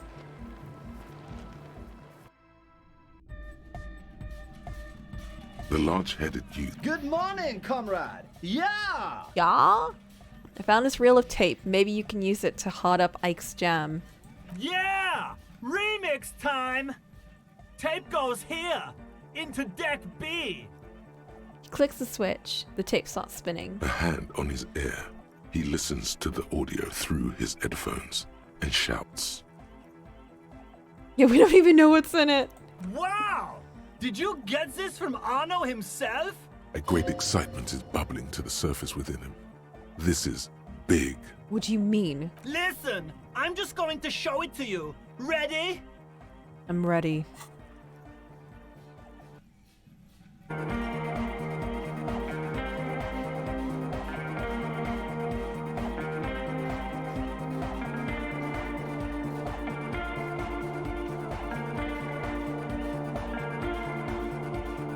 Wow! Here's that! The signs match perfectly! Bro, that was sick! How did I find something so perfect? Oh my god. Now, if only we had the beat for the full assault, it would be unbelievably hyper! What do you mean? Intriguing.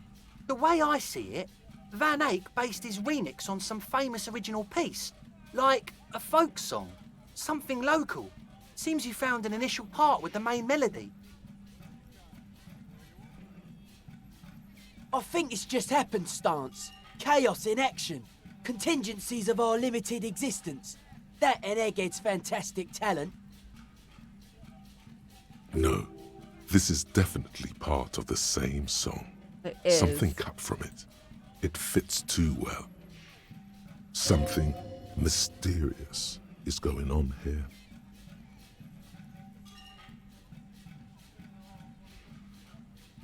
Maybe Arno van Eyck lives around here and just threw a part of his song away because he thought it was shit. Be how it may, if it fits, it fits! Bring up the volume! What about the bass? Do you have any ideas for that? Yeah, I remember. You said it needs more bass. You can't just leave it without a bass track.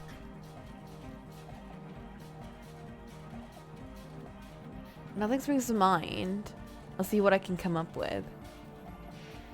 Yo, the warrior! The warrior of dance music! Don't be too hard on yourself if you don't figure it out. I think the jam's already pretty ultra. But it could be hyper hardcore! He's right, it could be. Oh, fuck. How am I supposed to improve it? I don't know. I don't have anything.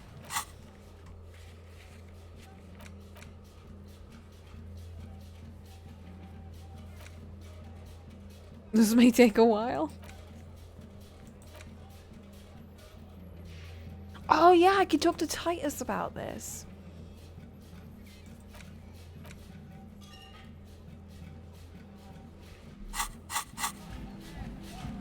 Marcel, do you have anything?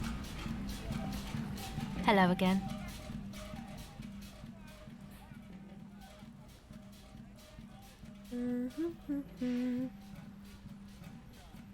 It's supposed to accept that. Yeah, go ahead. Never mind. Oh, okay.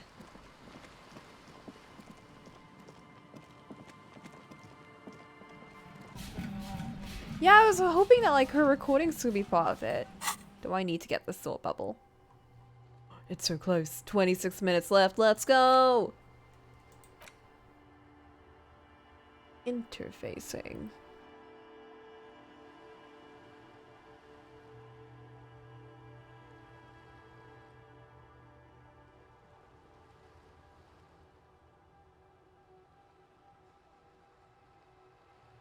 Ike, egg.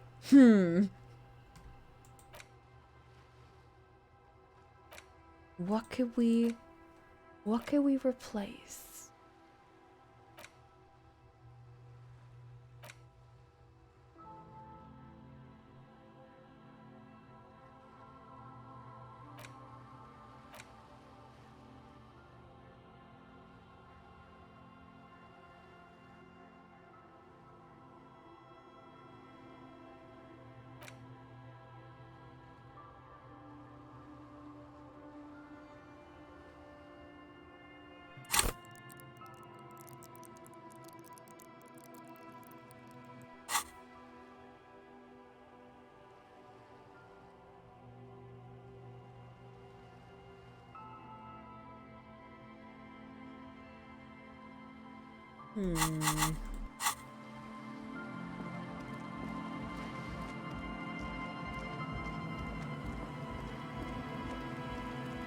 Do we have anything else to up our perception?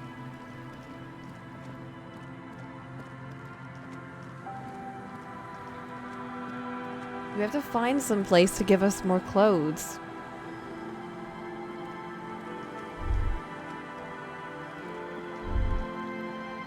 Wait. Take a longer look at yourself and how you're reflected in that slick chemical rainbow. What do you see? Metaphor. It's always metaphor. A metaphor for me? This is more important than you. That's the blood of industry you see before you. The runoff from Coal City, further down the coast. The engines of fortune once roared here. Great wealth poured into Revachol, the Delta, as did smoke, waste, sickness, life. The engines stopped. The West Revacholian industrial base was dismantled after the war. Now, extinguished coke furnaces dot the landscape, a landscape despoiled by industry. Filth. This needs environmental action now. That's so me.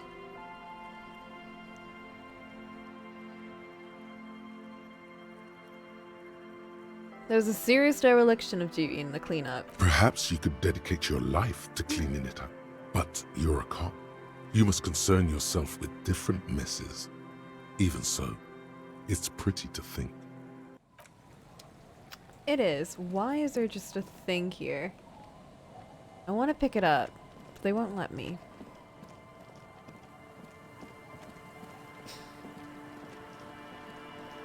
Wouldn't it be kind of funny if, like, your perception were kind of low? They made everything kind of blurry. That would be awful. Actually, that would be terrible. I don't want that.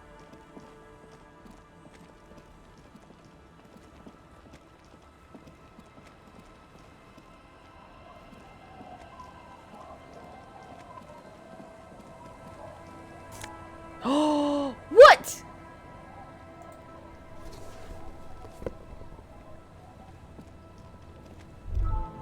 Was that it? Oh, hell yeah. Let's go. Okay, I think I'm ready. I'm ready for the check. I don't know how fishing boots help me perceive anything, but... A view from above. Why were they in there? Oh, they're not fish boots. They're cavalry boots. Good old calf-length cavalry boots. Mount the horse, ride into the night. The heel comes in handy too. Definitely makes you a good 5 centimeters taller, but could it be that it's also making you sharper, more perceptive to your surroundings now that you've gained a new perspective? I'm taller, so I can see more. I think I just need glasses.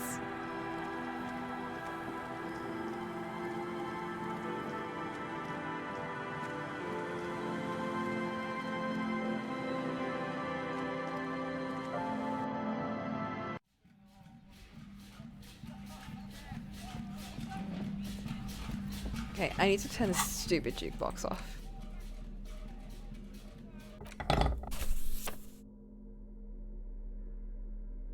I've lost so much authority.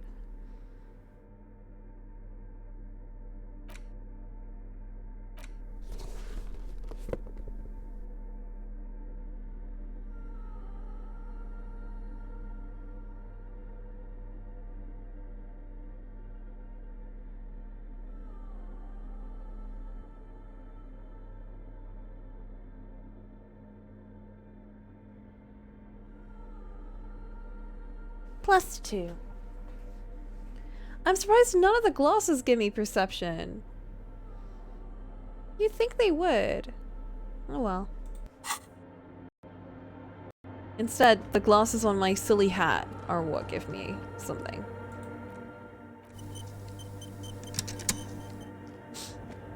Yes, what is it? Oh my gosh.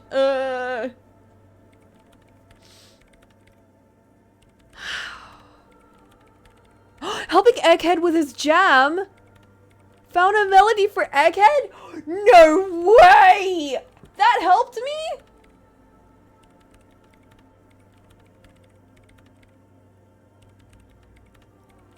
Oh my god, maybe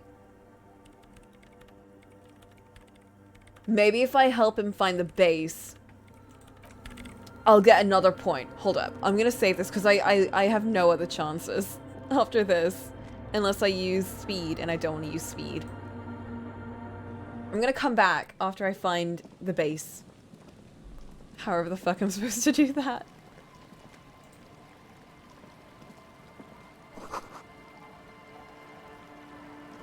Treasure?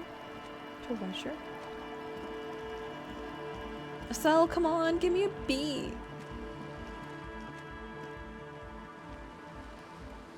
Getting another plus from Egghead, not unlock it again too.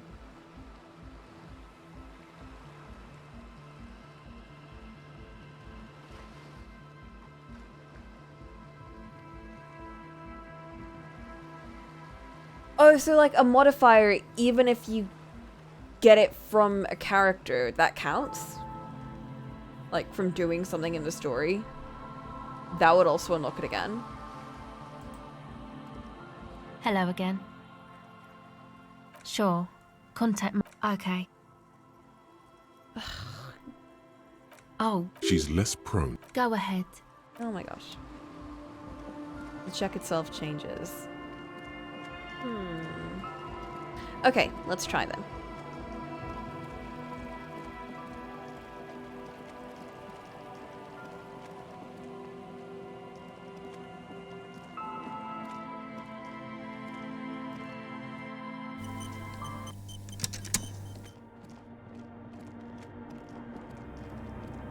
It's yes. There are definitely what is odds.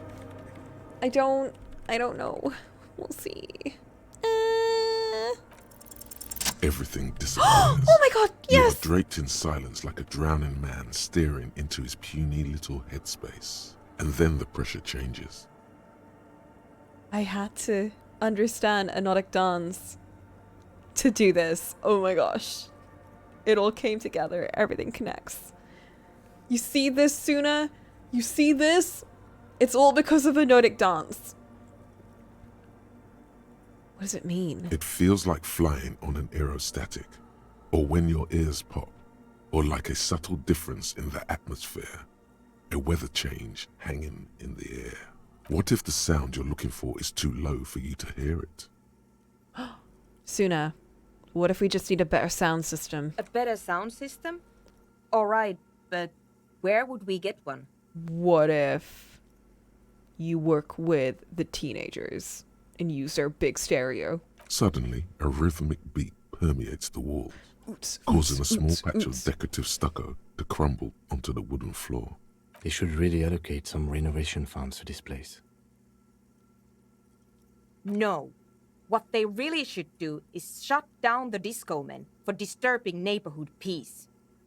But what if we use that to our advantage? You mean the speed freaks? More dance music invades the holy silence of the sanctuary. Of course. The speed freaks. They have a fantastic sound system. And you think they would help me? They would, if you wouldn't mind them moving in with you. I guess I could live through a week or two of peaceful coexistence. Brilliant negotiating there, detective.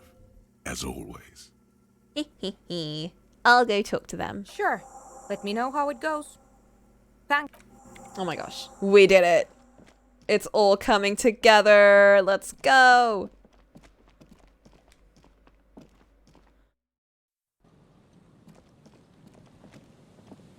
Oh my gosh.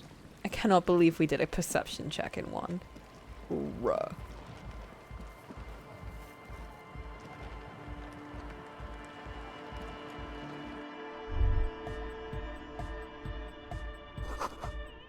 Smells like sweat and laundry detergent. Ew. Bro. Hi again. So, yes? What's the deal? Good news! I managed to convince Suna she's okay with you guys moving in on one condition. She needs your speakers for her project. We are grateful, Copman. You're an augury of a new era of Nordic dance music. You're gonna have to share space for a couple of weeks until she gets her research finished. That's fine. We can manage. And you're still sure about keeping our little side business, right? You mean the illegal drug lab? No. Fine. We can make do. It's going to take us a bit to move our stuff inside. Real a couple of shit. hours, maybe. I could arrest you. Let's get moving. Oh my gosh. I can't believe we did that! Woo!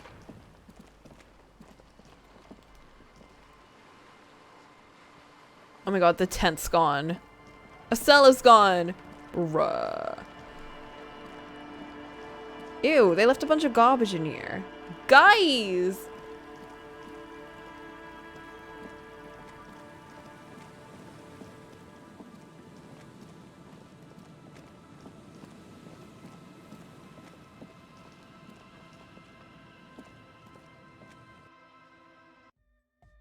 Oh my gosh.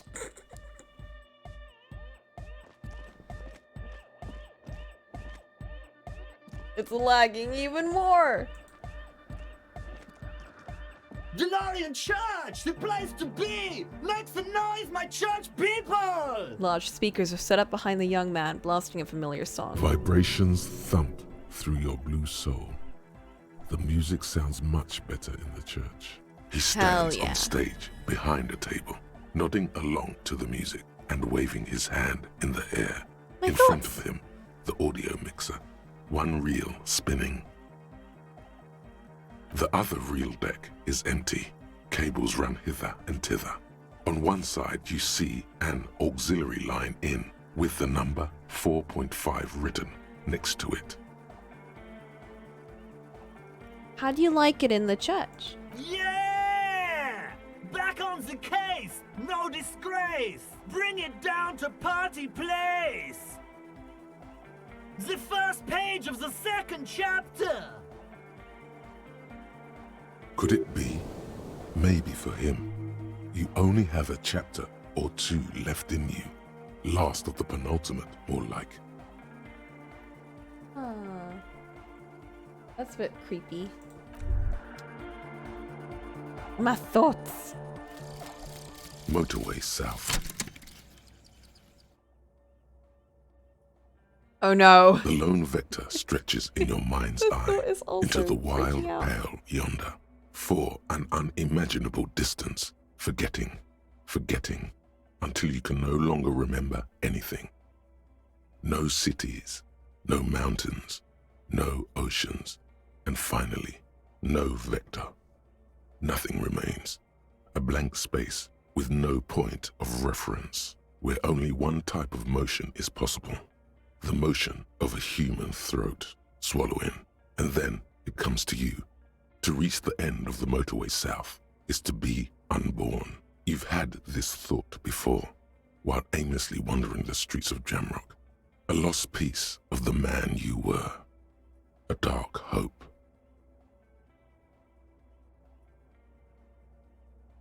Oh. My all intellect white checks unlocked. Oh, fuck yeah. The swallowing motion.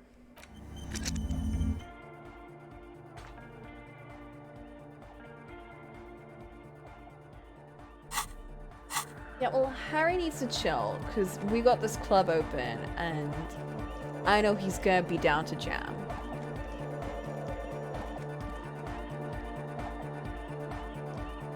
She's whistling a melody, her trusty contact mic attached to a wooden pulpit. At the sound of your footsteps, she stops what she was doing and turns to you. Hey there. I've been recording some new audio from all these beams and rafters. The sounds travelling through the wood are pretty cool. Creaks and stuff. Like you're underwater, you know? But like, underwater inside a tree. Oh. And yes, I'm being more like Contact Mike, alright? Don't even bring it up. Okay. I really wanted to say, thanks for getting me and my friends in here. And we even found some new associates, such as they are. How's everyone doing? Good, I think. Noid is getting a read on the place. I think he finds the carpentry very impressive. Andre's been setting up the compressor and dancing. Egghead's been keeping the party up. He's got the stage under control. Sauna, the programmer, she's doing whatever she does. Behind that radio computer of hers. She doesn't talk to us much. And the crab man hasn't shown himself, thank God. He's just up in the rafters. Sure. You helped us out. I can repay the favour. Oh, hell What do you want to know? Okay, tell me about Suna. Oh, she's a bit odd, I have to say. Doesn't talk much. I'm not really sure how to vibe with her, you know? Seems like she's not in a very good mood most of the time. Yeah. But earlier today, she told me about Welkins. And she seemed oddly happy, like she had some idea with those little creatures. Some artistic idea. I didn't really listen, I was busy with my mic. What about Diego? Oh, the crab man. Still gives me the creeps the way he moves. But he doesn't actually come down that much, just climbs around the rafters. That's a bit creepy. I just tried to stay away from the crab man. But he talks to Noid. They seem to have some thing going on. He talks to Noid? Beats me. Noid said they get along somehow. They're both crazy enough, I guess. Oh. What does he do up there? Who knows? He doesn't really answer our questions, see? Not that it's easy to ask them. What are we supposed to do, yell up at the tower? About the others. Who do you want to know about? Andre. Andre? He's a cool guy. Doesn't really come off as one, but he is. To me, at least. He takes care of shit. Sorry. I mean, he's got a vision. For what life should be, you know? He tries to push things until everything falls into place. He's an organizer. What has he organized? Nothing. But then again, there's nothing to organize around here either. He really wants this church thing to work. Must have taken it as a sign when he found it abandoned like that. Said it was an augury. I don't know where he got that from. Andre's not super intelligent. I've never seen him so psyched about anything, though. And he's often psyched. Looks sort of desperate, like it's his last chance or something. Or maybe he was just high. I mean, not that he does drugs, just high, you know? We're police officers, but we're corrupt. Rotten to the marrow. I don't give a fuck. On life? Yes. Anyway. Is he your boyfriend? Yes. Tell me about the others. Who do you want to know about? Tell me about Noid.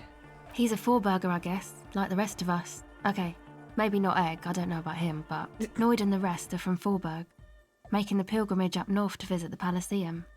He's real hardcore about the lifestyle. What does he do? What do you mean, do? Like, for a living? Yes. He's a carpenter, trained and all. What? He's very good, he just doesn't have the mindset to work like that. In a shop somewhere. That's why he's playing around with screws all the time. What kind of mindset is that? He abides by the hardcore, sir. You would have to ask him yourself. And you? Sir, I abide by the law.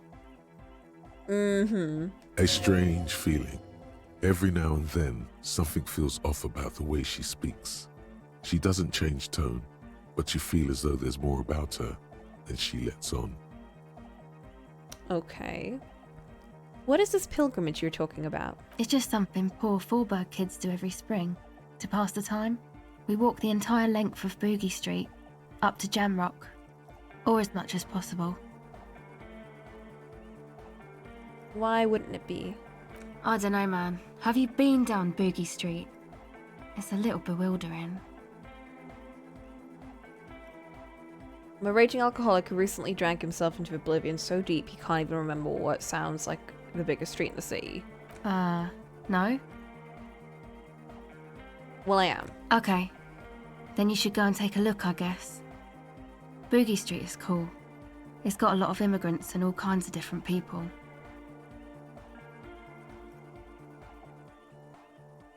Need to continue drinking. Thank you. Oh fuck, do I need to drink? Am I falling apart already? The withdrawals are kicking in. I might just do that if I make it there alive. Yeah. I hope you do. Oh. Tell me about the others. Who do you want to know about? Egghead. What is his deal? What do you mean? Like, anything. What does he think he's doing? Oh, that. He's the party boy. What is that? A nod at music doesn't really do vocals in the traditional sense. Vocals are thought of as rock. That's to say they're a bit backward. No offence if you like rock music though. Rock music's cool by me. Well, good, because I like rock music. Pachoo, swish. Your credentials as the resident future man of Revachol are being questioned. Show her you're hip with the times. Oh my Gramps. gosh. Pachoo, swish. Goddamn right, rock music's the coolest rock music forever. Yes, forever. Anyway, even if you don't have vocals, you still need someone to say something every now and then, right? To urge things on. That's where the party boy comes in. He basically just stands on the stage and dances and yells how awesome everything is. It's very catchy. I understand. People are usually afraid to do things if others aren't already doing them. Dancing makes you dance, like sneezing makes you sneeze, or yawning makes you... Anyway.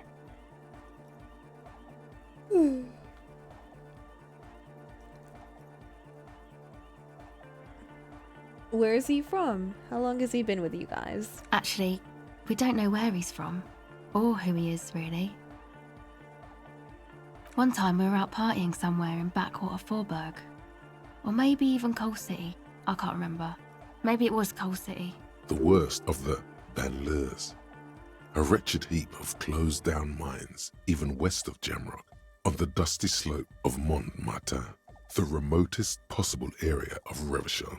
No one even wants to exploit those people anymore. Coal City. Egg was yelling along to some jam someone was spinning, all night long. Just kept yelling until he didn't have a shred of voice left. When the sun came up over the mines. There were mines? Yeah, it was in Coal City. She nods. Egg came with us. He made this wheezing puppy dog sound all the way back. Couldn't even speak. It was definitely Coal City, because it took us 2 days to walk back to the fort. He just wheezed the whole way. We never really asked why he came with us, or who he was. I think his name is Jermaine. People are sweet. You can see it must have been a great night. The memory causes her to go silent for a moment or two. You wish you'd been there. Tell me about the others. Who do you want to know about? You. Me? Again? Yeah, I forgot. Tell me about yourself. I told you, I'm a silver bird. What does that mean? It means I don't answer questions about myself. Bruh. There's more than you let on. What am I not seeing? All right. There is. Bruh. And she just ends it there. You have to tell me. Is there a law that would stop me from lying, though? That would depend on the circumstances. Fair enough. Thank you. Boo. Sure. I guess that's it. So we found out that they were all kind of this little friend group, and then they picked up an egghead. As you do. Yes, what is it? How's the project going? I see your neighbors have moved in. All I hear is Nordic dance music. What? What did you say? I said, how's the project going? I can't hear you. The music is too loud. The project, how's it going? Oh, the project. It's not going well. Why? There's that guy. I need him to plug a 3.5 cable into the auxiliary input so that I can route the audio signal through the mixer into the speakers. Why don't you just ask him? He doesn't listen to me. He only ever seems to care about hardcore and yekukata. A place to be, apparently. Yakukata. Thanks. Maybe you can get through his magic rhymes. Let me know how it goes. Okay. Bro!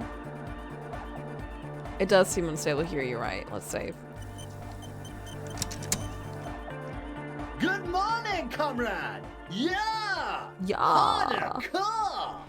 Can you please route Suno speakers through your speakers? To the mega! Yeah! I can route it through auxiliary. What kind of a cable does she use? 3.5 or 4.5? 3.5, no doubt about it. It's on the ground. Oh, she uses 3.5. Yeah. The auxiliary lining is 4.5 millimeter. These two don't mix. We need an adapter.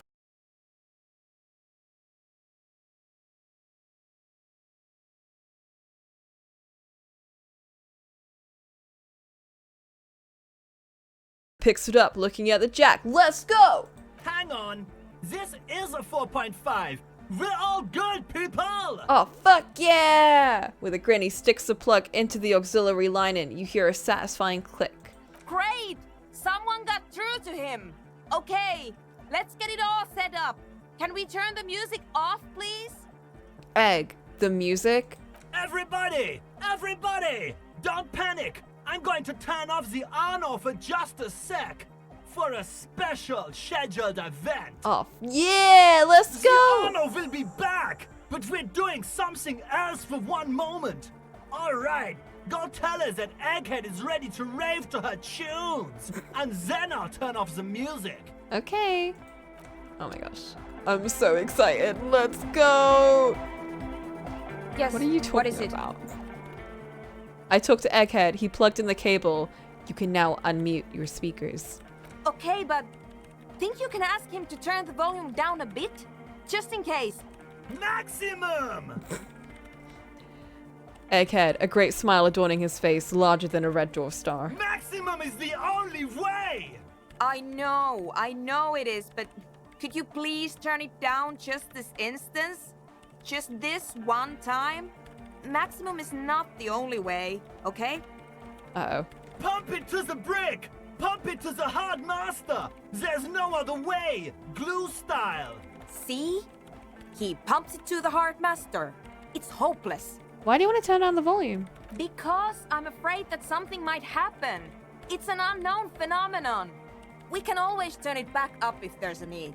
We could barely hear it last time. I think turning up is a good thing. Can't turn down the hardcore! I think what Egghead is saying is the volume button is stuck. Of course it is. Yeah! Permanent enlightenment! Ray of sound! Listen, Suna, okay? You've been here for months and you haven't figured out shit. We're giving you a good solution, and that solution happens to be maximum hardcore, and you're gonna accept it, okay? Never mind then. Let's get on with our project. I'm going to unmute the speakers on a count of 5. Everyone ready? Egghead pumps his hand up in the air, waiting for the beat to drop. Born ready. Ready. I'm ready if you two are detectives. The lieutenant nods stoically. Oh my god, are you guys ready? Suddenly, your palms are sweaty. The church seems cold and large, somehow. Oh my gosh. Ready. 5, 4, 3, 2, 1. Mute disengaged. She lifts her hand from the keyboard. Complete silence fills the room. No wind outside, no waves, no floorboards creaking. Total, continuous silence. This is unnatural. The woman looks around. In the silence, you see dust move on the floorboards. The driver of the speaker vibrates in the air and then stops. Plasterwork begins to crumble down the walls. It's doing something, it's just not audible. In the silence, a low hum starts creeping up your spine. Oh my god. It's a song inside you, not in the speakers, not in the room. A great bass sigh in the basement of your mind. Slowly, it builds until the air around you starts to vibrate. It's out there now, in the world, made manifest. Oh fuck. It will devour everything. The floorboards, the glass, the streets and the people. Nothing will remain. Guys, what's going on? There's alarm in the man's voice as he steps back to scan the surroundings. A slight rattle like crystal clattering in the cupboard fills the air, joining the chorus. It's getting louder. His eyes riveted on the strange circles of water basins. In the basins, the water looks like it's boiling. Hosiana! Mother of Mega! You hear Egghead yell, then something else, but his voice is growing faint. In his mind, a tidal wave approaching from afar, swallowing entire coastlines on its way. Salvation.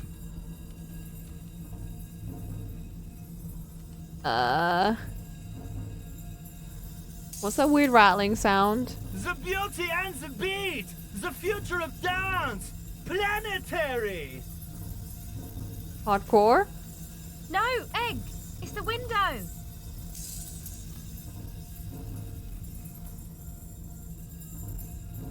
Glass shards around Dolores Day's vacant heart appear to be vibrating from the sound. It almost looks as if she's alive.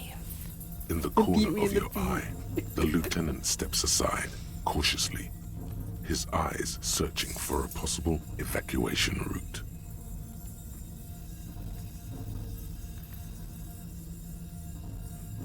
The window is going to come down. No, the roof! Oh fuck! She looks up, a screech fills the air, a scream of wood and nails. The pillars of the church twist and creak above and around you. Cracks appear on the stained glass window. Cracks run up the wooden pillars in the dark. Come down to us!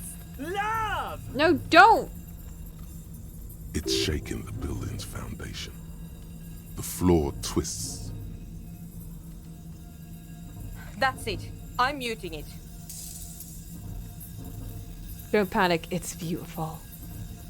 Suna, mute it! Shit! It doesn't stop. A seal? Have you? Yes, I've turned it off. Oh, fuck. Andre, pull the compressor! The place is gonna come down! Fuck! I can't shut it up. The signal's passed. It's not in here. It's... In the mixing desk now, building into a positive feedback loop. Oh no. This is it. A great roar. The vault of the roof twists above you. Glass shatters somewhere near the door. It's coming down. Egghead, it's in the desk! And then it stops. Totally and utterly. As if there never was a sound. Only your ears still ring from the shock. Everybody is staring at Egghead, holding a dangling cable in his hand. A black 3-pin connector. Oh my gosh. Egg. I pulled the plug. It was getting too hardcore. Oh, even for Egghead. You did good, Egg. Most of the place seems to be intact. Fucking hell. Programmer lady. Fucking hell. Tell me you were recording that. 4 years. 22 people. Millions of reals. All that time? This is what we were up against. Just erased it. Suliswolf isn't gonna believe this. Yeah, but did you record it though? It was dope. I think we can use it. Yes, Andre. I recorded it. Damn, I need to send some letters now. Thank you all for doing this. Eggman? Eggman. You too. And you, officer. I don't know what we've discovered, but I know what it sounds like now. That's a start. Kim, did you hear that? It was very hard not to. I think you're right. There is something going on here. And you need to be very careful with it. I promise, officer. We will not play it again. What was that? I've never heard anything like it. It was mathematical information from the anomaly, presented as a waveform. That's what it was technically. Theoretically... Oh, fuck. Oh, fuck. Oh, there we go. I have no idea. I've never even heard of anything like this. A voice seems muffled in the silent church. It's your ears adjusting after the exposure. You're gonna write to Suliswolf? Yes, our lead designer. And maybe some of the producers too. And some of the writers.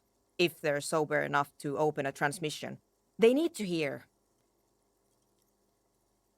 That it wasn't her fault. Or theirs. They need to hear about this. Don't worry, I won't send the recording. Although I doubt they have the speakers to produce the frequency anyway. What happens now? Are you gonna conclude? Oh, are you gonna... Stay here! I'm going to stay here with these lunatics. Send letters, maybe meet Suliswolf. Also devise further measurements. I want you to know that's totally chill with us. I don't care, but thank you anyway. That's the best she can manage for Andre. It's quite a lot in truth. This team. For her, at least. Now, I have a theory to come up with. Some kind of preliminary explanation to all this. Or the letter will sound like I've lost my mind. Yes, and we have to get back to stabilizing Martinez. Instead of demolishing it with loud bass noise of unknown origins. Some tiny hard thing Bass. lets go in your stomach. You're still alive.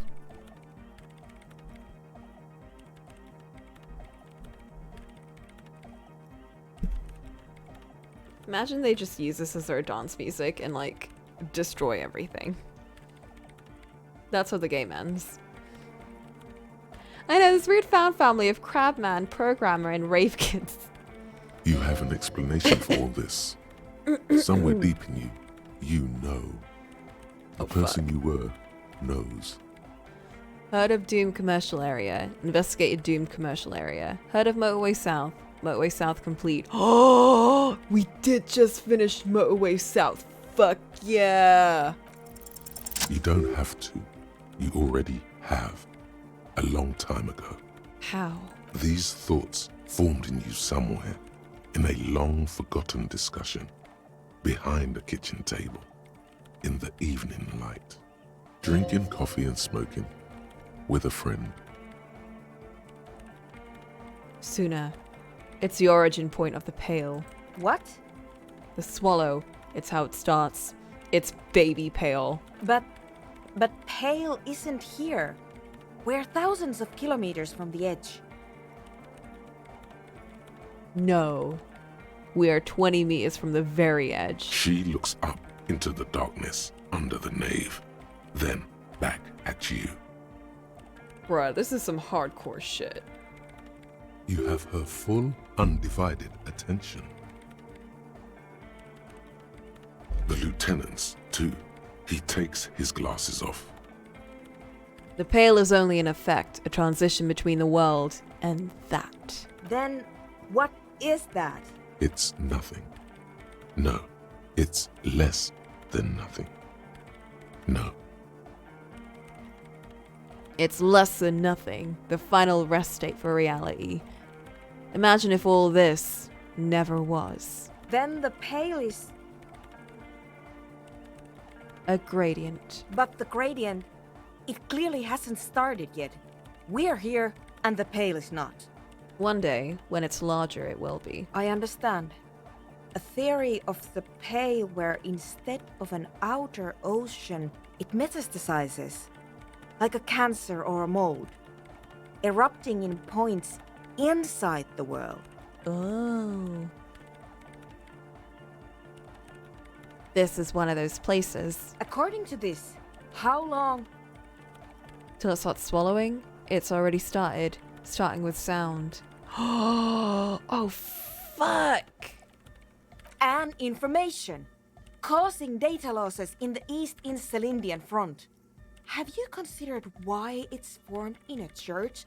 And also when or how it might start growing, or if it has other effects, in addition to sound and data? An intellectual hunger fills her now, casting fear aside. I also have a question, since we are piling them on. How do you know this? I'm not doubting you. I'm simply curious as to how a detective of the RCM knows how to think this. It didn't form in a church. The church formed around it. All the failed businesses of the doomed commercial area. The failure in Martinez. You think the presence of that puncture has somehow influenced the outcome of events here? Even say software development? She already made up her mind when she heard it. Some kind of great and uncaring force had to play a part. It wasn't only them.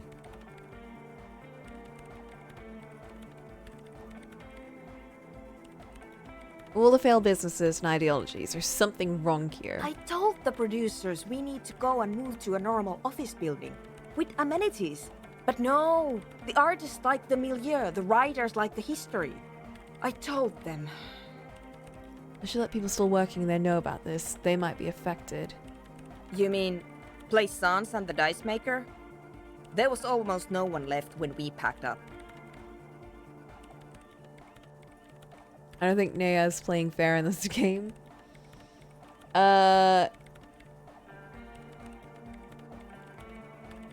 Both of them deserve to know. Then go tell them. It didn't form in a church. The church formed around it. Of course! A pine wood sarcophagus. Or a containment facility of some kind. Built by the first settlers. Acting on an instinctual level or religious practices we've forgotten. I have considered the same. The bad news is there were 7 pinewood churches built in the first decade of provincial settlement. Does that mean 7 possible points? Most of them were burnt down during the revolution, or repurposed before, during the suzerain. I'm not saying all of them have one in them, but some of them might. Some of them might. A black grain hanging in the air.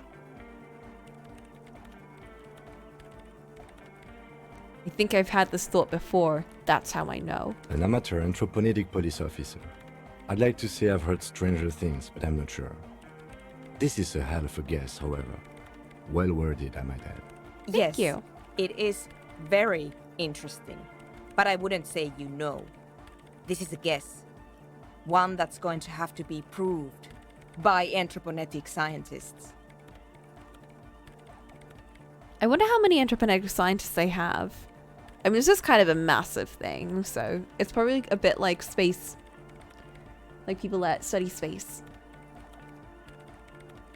Okay, one day the world will know. The world will be like that 2-millimeter hole. That's a nice end thought. She falls silent. The wind blows in through the hole in the stained glass window, cold and moist. I'm going to leave that out. But the rest? Some of this I can use to start to explain this to the rest of the team. Maybe I'll sound mad, but... Man, you will certainly sound mad.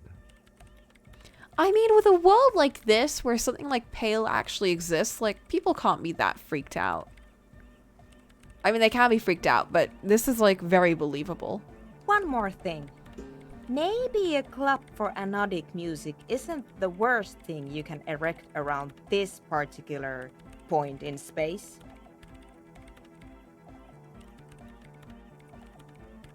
The club is the only thing keeping this place and the rest of reality together.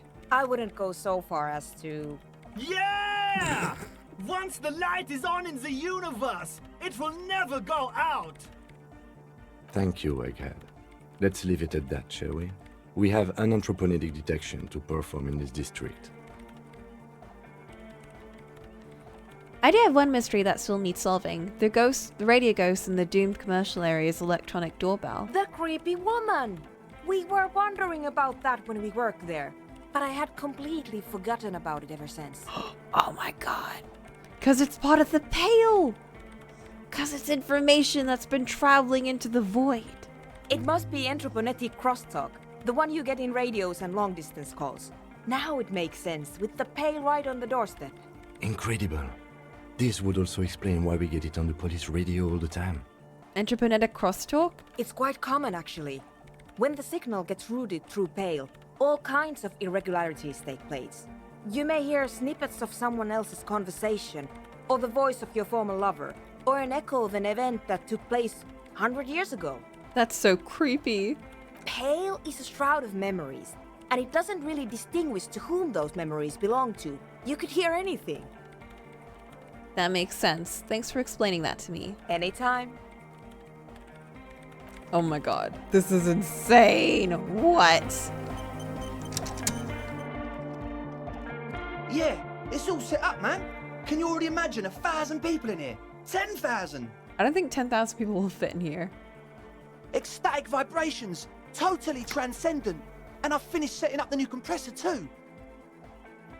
He looks at the imposing black box in the corner. Now the only thing left to do is the name of the club. Will you do the honors, detective?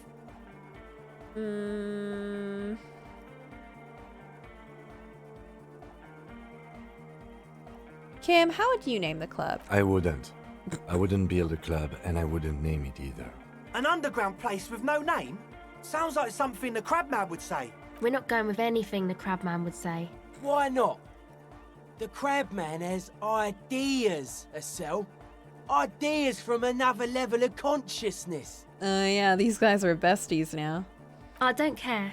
I don't like the Crabman, and I don't like his ideas. His ideas are spooky. Next, please.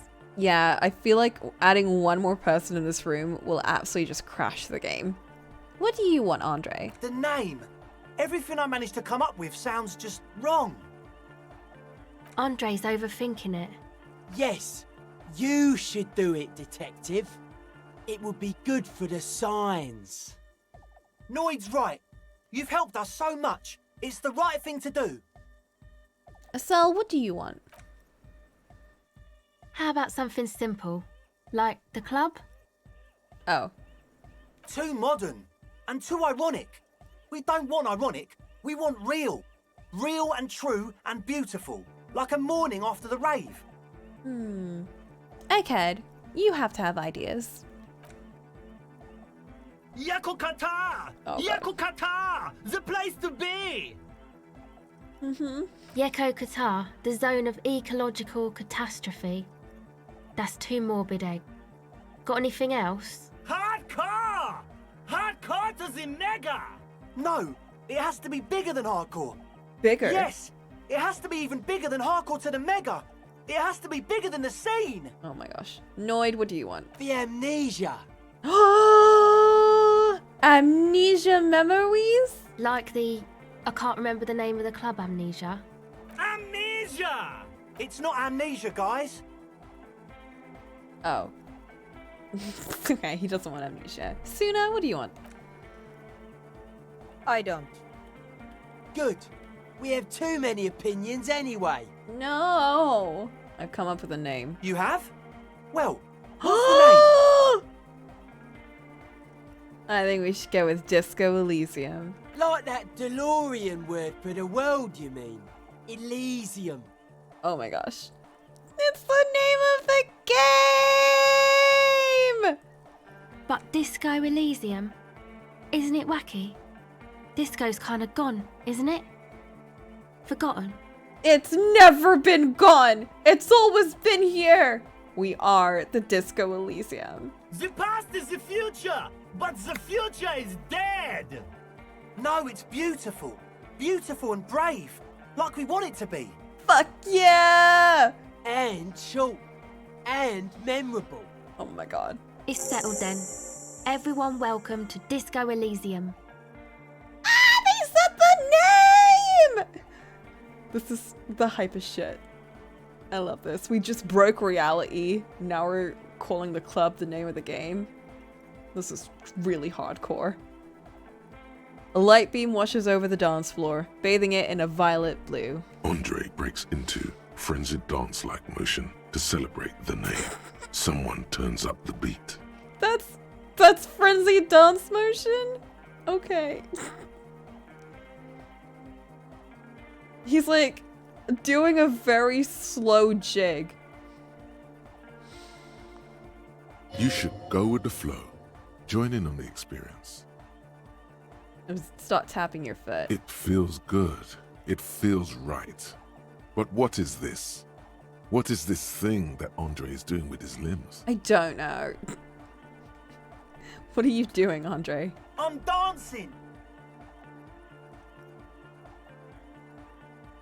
He performs yet another strange pattern of moves. It doesn't look very cool or modern. Honestly, it looks kind of lame. That soft core gyrating is supposed to be dancing? I don't know. We should talk about it. We should talk about your so-called dancing. Yes, my man. His moves punctuated by the stroboscopic flash of the club lights. Audio waves thump against your ribcage. The speaker setup makes everything sound much better. But the beat is still so weak. The stream is single-digit frames at the moment. I know. You know what's kind of funny? On Streamlabs, not Streamlabs, on OBS, it says it's 60 FPS and it hasn't gone down at all. What if you rerouted the terrifying audio assault that the lead programmer's microphone setup picks up through this compressor?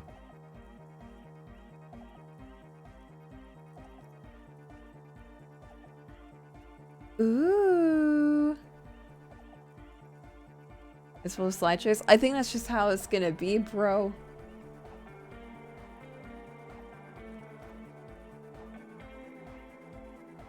I've been meaning to ask you, what's with the hair? It's to express my individuality. Is that a bald spot? It's hard to tell for sure with the fused together spikes, but it looks like he's balding.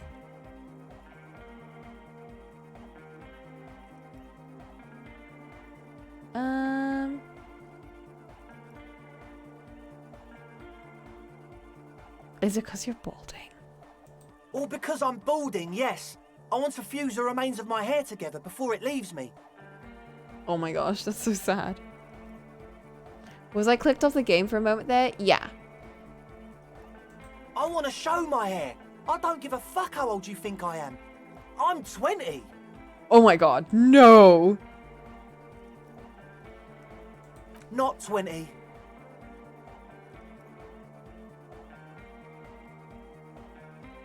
is important for you to be an individual? Of course it is. Otherwise, I'd just be another poor guy with no education and no money.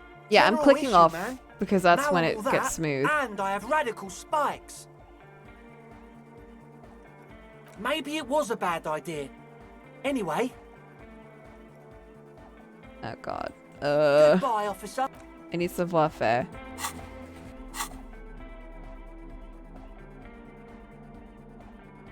How the fuck do I get savoir-faire?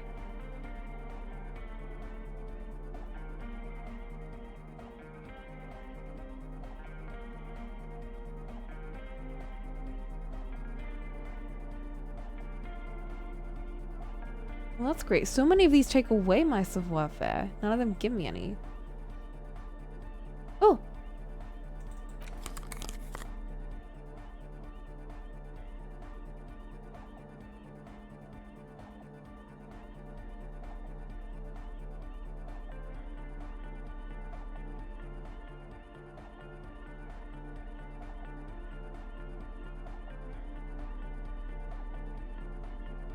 Bonus from thoughts. Okay, nothing else is giving it away.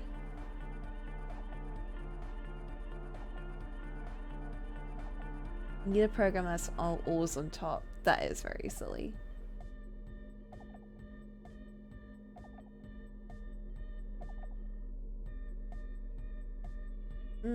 Okay, let's try that then.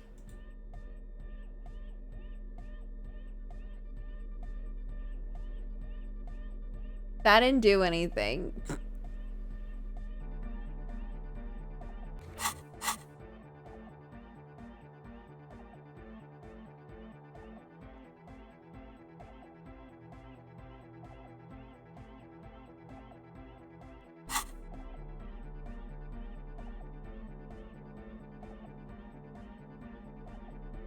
It's only in the club. I'll just click away.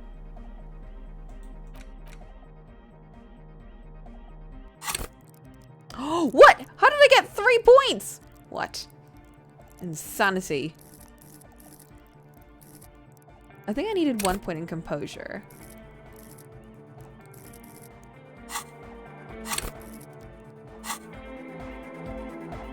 Okay. Oh, hey, man. It's good to see you. High quality audio, dance fever, found the melody. Why is that so low?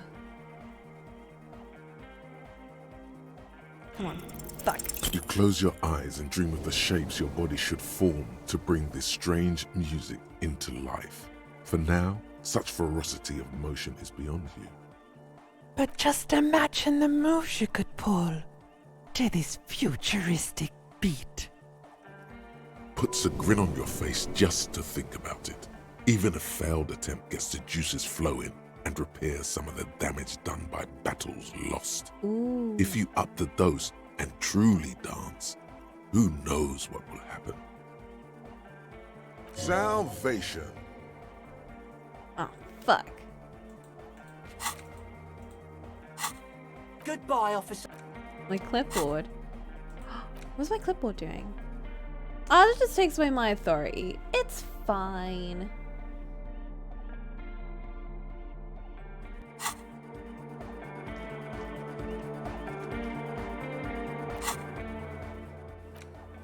Inform them about the source of doom.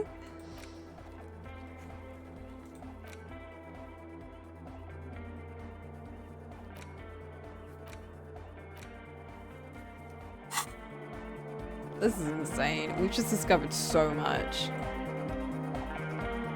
Good morning, comrade! Yeah! Harder car!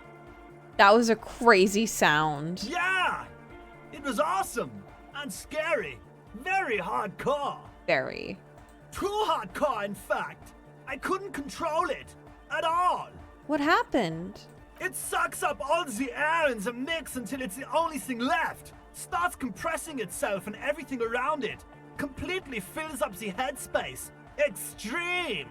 Inside your chest, the heart beats still with the after effects of the sound.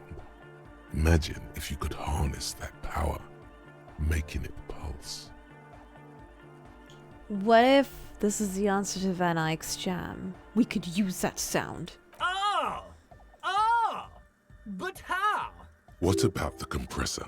The one with the spiky hair was setting up to achieve some sort of parallel processing. Andre's compression algorithm. Ugh! We need to do it. God damn it. What do we need for that again?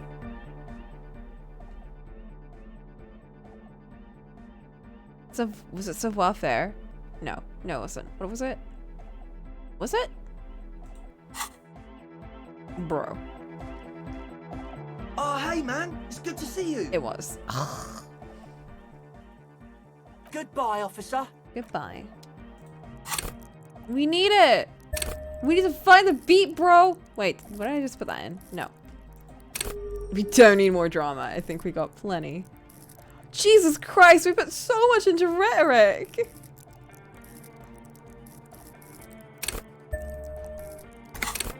Again. Oh, hey man, it's good to see you. God damn it, why is it so hard to do this? Come on. You close your... But just imagine the moon. Puts a grip... Salvation. Goodbye, officer. Interfacing. Yeah, but that check is so hard to do. Unless I get... Oh, hey man, it's good to see you. Unless I get this right. Goodbye, officer.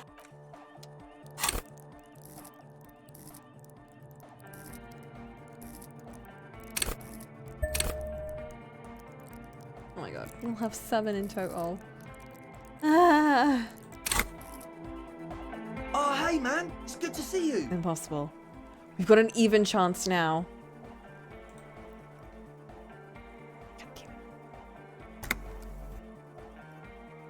Goodbye, officer.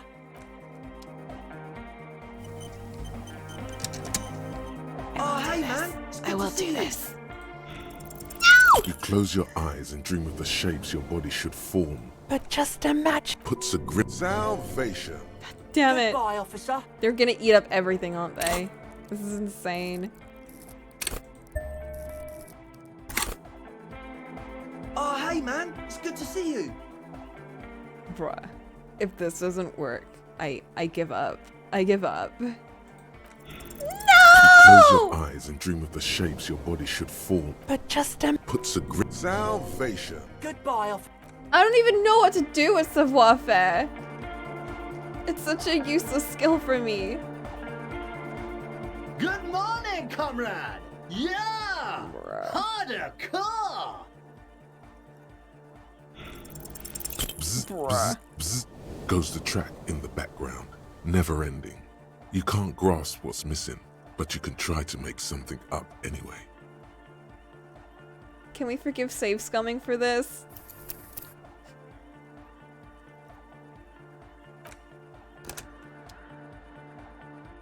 I can't fail the beat. I need it. Oh, hey man, it's good to see you. You close your eyes. But just imagine the moon. Puts a grin. Salvation. Goodbye, officer. This is gonna drive me insane.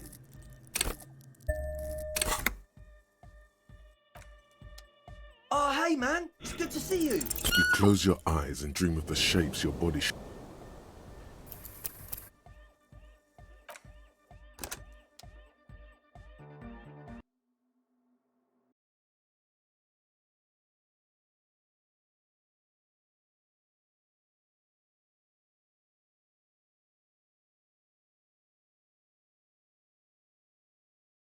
Like, if you save, or do you just end up doing the same thing if you, like,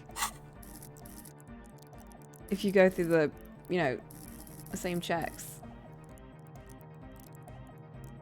As far as I'm concerned, it didn't happen. Yeah, exactly. You didn't see anything.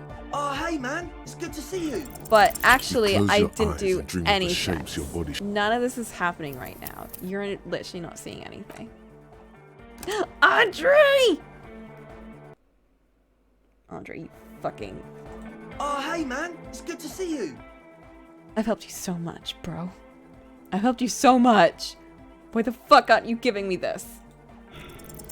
Close your eyes and dream of... But just puts a grin on... Salvation. Goodbye, officer. Put my shoes on. Do I not have my shoes on? I think they're good. No, they take away my savoir-faire.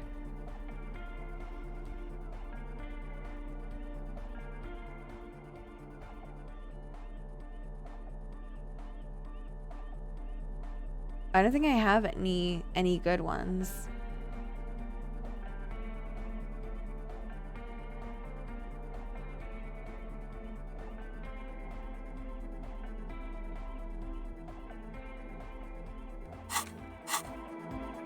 Oh, hey, man. It's good to see you. Oh, hey, man.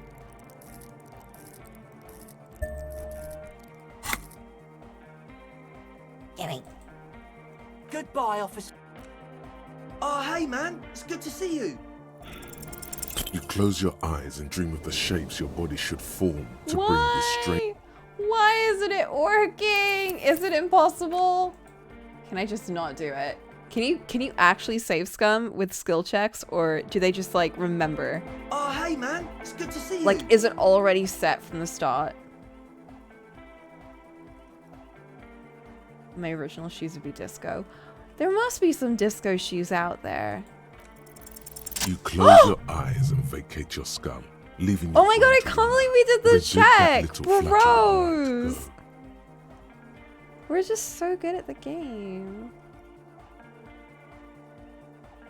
For my bow tie and grow some mesh shirt, that'll do it. Total darkness. What is happening? You sink down the darkest fathoms of your own personal deep, vertebrate by vertebrate, through the unformed skulls of your mind. Here it will begin. Where did the church go? Who fucking cares? I'm scared. I hate walking life. I hate this world. I hate and fear everything. All I want is dance. Please, God, just let me dance. God? Where is your God? I don't know. Where'd the music go? Oh, don't worry. The music's still there. It's you who is gone. I'm gonna try and hear. Nothing. Just the immaculate silence of your spinal fluid. Electrified. Ew. What about that unformed skulls? I'm Or gonna was let that you about in on a little secret. Ew! Every vertebrae in your spine is an unformed skull ready to pop up and replace the old one. Like shark teeth. The one you're currently in has a little brain forming in it, waiting for its turn. What? To rule the world. What? Yes, it's all true. In the spinal cord. I don't like how goopy it sounds. What do you want? From what I can see, it's about to bust a move. Do it. Foolhardy! Do you even know what's happening on the surface? Maybe 1,000 years have passed. Or maybe you started spazzing out like 2 seconds ago. With your eyes still closed, the first thing you feel, all the way back in the pivoting darkness of your own torso, is warmth. You have become a triumph of rhythmoplastics, somewhere in a smelly wooden church on the coast of Revachol. The wounds from the war you waged on your body are healing, twist by twist, turn by turn. Dance like you've never danced before. You have become a flawless interlocking mechanism, a flesh and bone approximation of the throb coming from the speaker setup of the one called Eggheads, entirely, rigidly imbecilic, without pity or fear. Look at me go! Oh my god. Free from self-awareness, no deliberation, only, and I mean only, execution.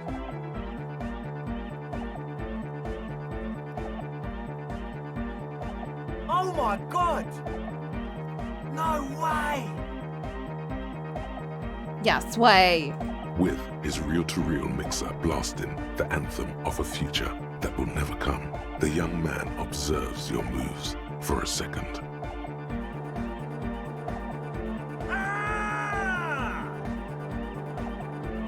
He throws a screwdriver and a bunch of drill chucks into the corner and explodes into dance. What he lacks in sharpness, he more than makes up for in violent enthusiasm. Kim, get in here! What's going on here? Delinquents.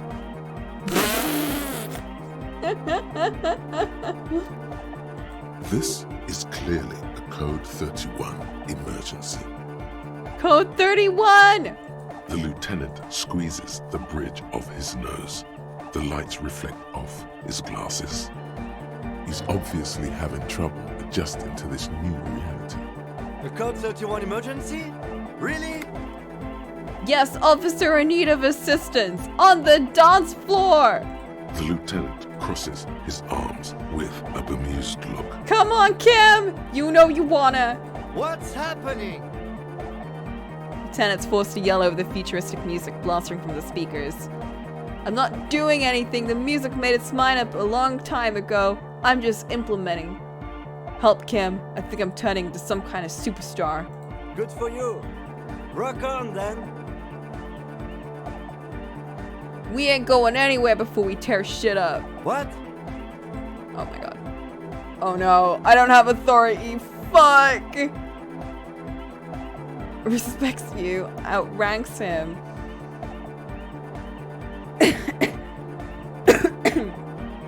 I did say there was an emergency on a dance floor, did I not? The emergency! Not enough Kim! Oh, come on, hurry. Did that just cheer him up a bit? Could be. It feels like the lieutenant cracked a little smile there. Yes! Come on! What's harder core than a little bit of? Excuse me, what? No! No. Stop immediately. Stop dancing and apologize. I don't know what got into me. I'm so sorry. I just lost control. Dance, monkey fucker. Then a breath of cold sea air fills the church as the lieutenant opens the door and steps out. No! I've ruined everything.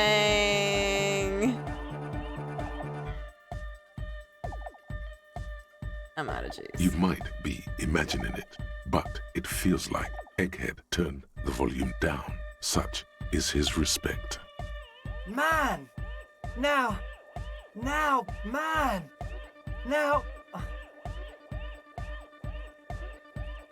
Now imagine if we could do that, right?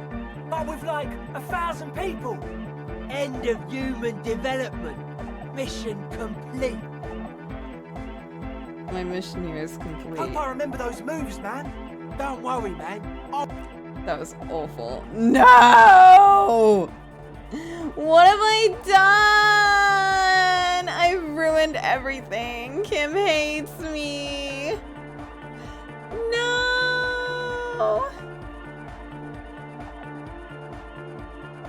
Do I want to reload that? Of course I want to reload that. Am I allowed to reload that? What if we just don't even do that check at all? What if we just give up? And just avoid dancing entirely?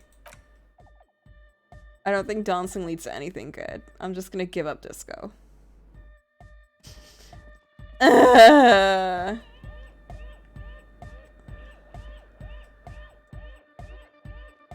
Good morning, comrade! Yeah! Harder core! Can we do this one? Bzz, bzz, bzz, goes the track in the background. The young man bobs his...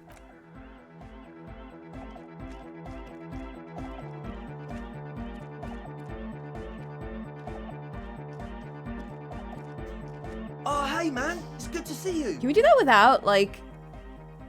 I'm just gonna not call to Kim, actually. Fuck. close your eyes and dream of the But just puts a grin on salvation. I give Goodbye, up. officer. This is not worth it. I'm leaving.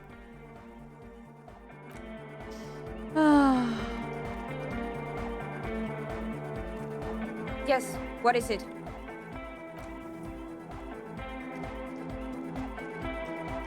Kim, you didn't hear anything. None of that happened. We have to crank the authority stat much more.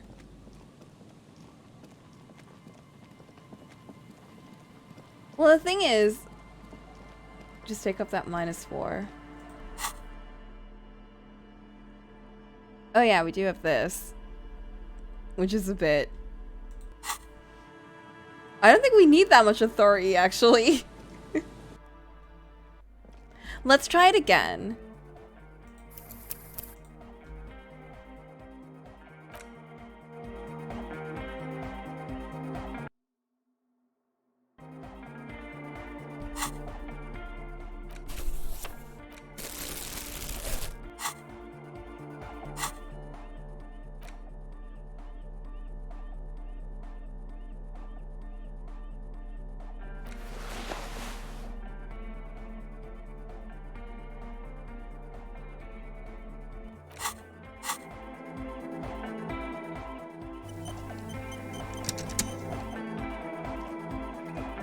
Oh, hey, man. It's good to see you. I can do it again. We can do it again. Back up.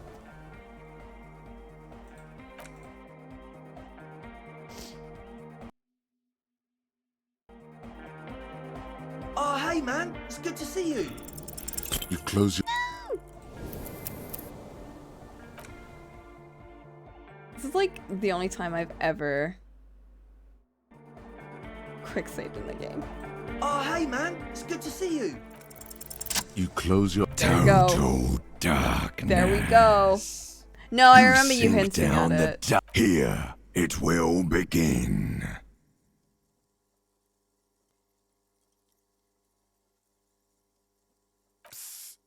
I'm gonna let you in on a little Ugh, tour this guy of creeps me the out. world. Yes, it's I'm ready. Good. Because Bust from him. what I... foolhardy.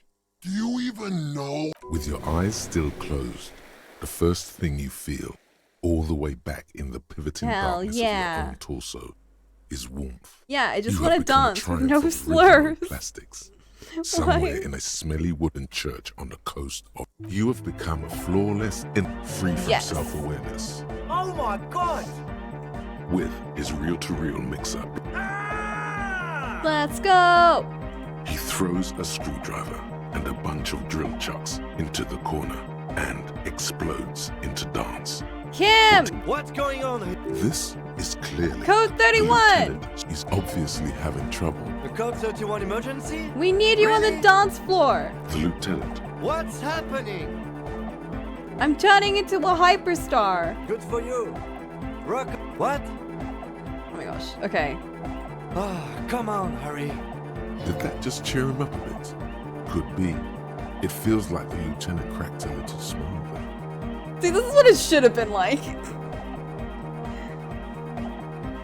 Okay, there's no way I can fail this. Who's the one in Yes! charge? You are. Lieutenant, I'm only gonna pull rank on you one time, and that time is now. Are you kidding me? I assure you I am not. Get your groove on, Lieutenant. Get my what on? The lieutenant leans closer, unable to make out your words over the pumping beats. I said, get your goddamn groove on, boogie woogie. Sheesh, okay. Oh my god, is he actually gonna? Okay, you psychopath. I see what you're doing there. It's jacked up footwork, plus is that Ubi folk dancing? Yeah, definitely. Nah, it's not Ubi folk.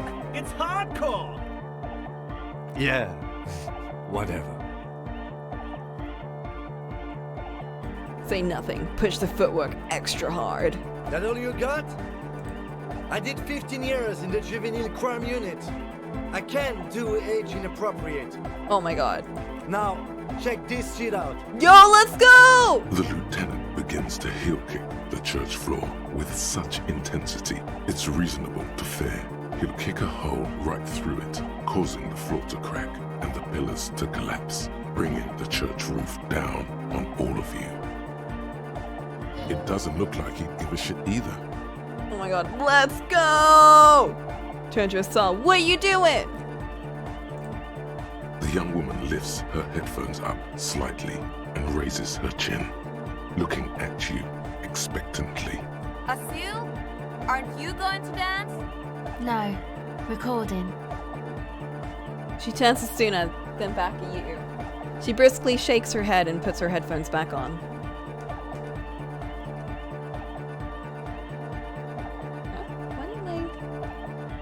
The lead programmer throws the other young woman a knowing It's glance worth it. before turning her attention back to her own work. Dance, it's the law! The young man Yeah, let's go! bounces up and down, then assumes the same dance pattern, embellishing it with some sort of waving motion. The authority of the law is clearly unquestionable. Yes. Is there anything more I can do? I want to break the limit. The dynamic motion of your flailing body is bordering on the extreme. You're going off the charts. You feel as if turning on the hyperdrive would be a point of no return. Feels almost melancholy. Are you sure you have the entire posse along for this? Together, where are you? Here we go again! Hardcore filthy air! The sound above my hair! The what now? The sound above your what? Above my hair, man! Okay, this is too imbecilic. Excuse Oh me. my god, shivers! Suna is in. Andre's dancing harder. Kim's dancing. Dress code. Insane Soul Dragon, let's go!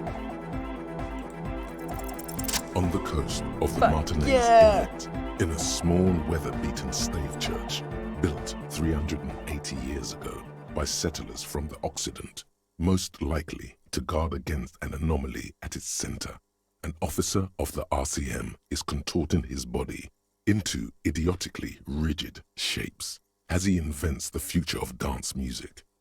It's the hardest anyone has ever danced. What's happening to me? What is the strange feeling that comes? I am La Rebachelière. I am the city. What do you mean, you are the city? I am a fragment of the world spirit, the genius Loki of Revachol. My heart is the wind corridor. The bottom of my air is red. I have 100,000 luminous arms. Come morning, I carry industrial dust and let it settle on tree leaves. I shake the dust from those leaves and onto your coat. I've seen you. I've seen you. I've seen you with her. And I've seen you without her. I've seen you on the crescent of the hill. How are you talking to me? The modulations of my voice are noted down with thermometers and barometers. You feel me in your nostrils, on the little hairs on the back of your neck. I also reside in your lungs and vestigial organs. Everywhere there is space. All this eloquence, it's in service of something. She's afraid. Death. It is terrifying. I need you to protect me from death. I cannot perish. Look at me.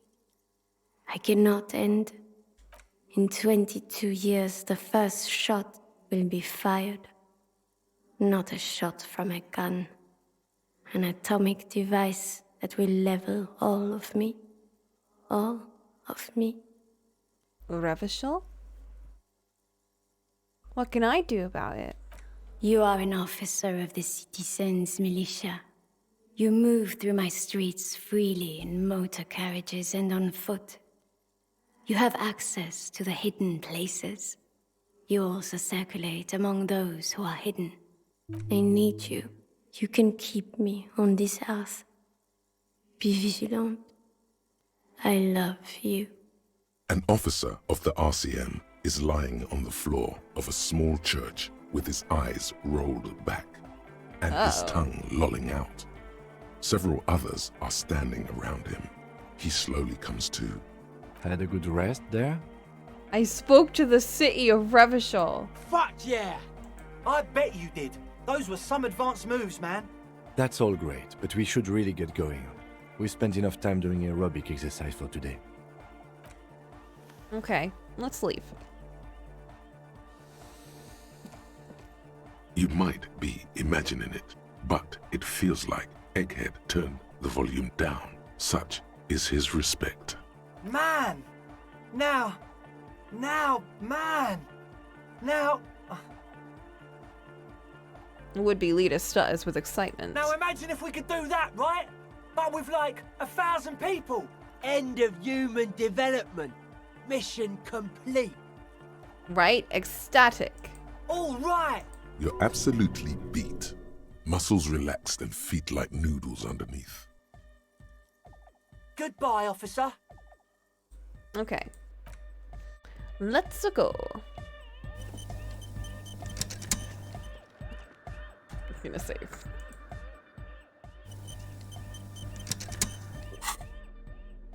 Oh, we'll definitely have to come back here for interfacing.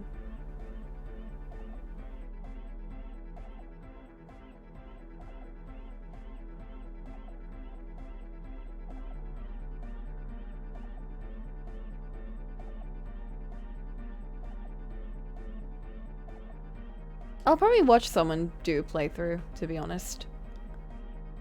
I don't think I can go through the game again.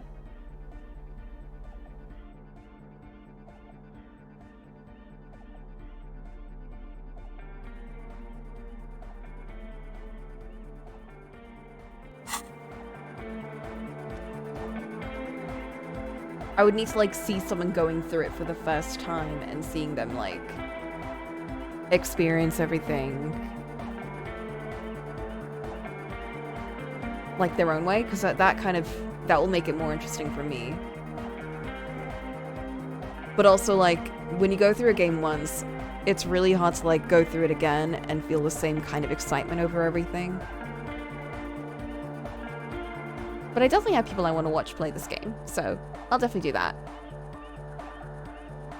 You didn't find out about the nuke in either of your playthroughs? How do I even know about the nuke? Also, where are you playing right now? You are nowhere near the desk.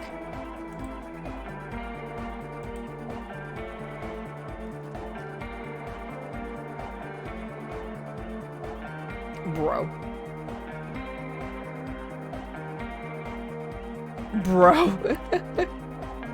I'll come back another time. You're doing your own thing. I understand. I accept it. Okay. Oh man. Kim, what a day.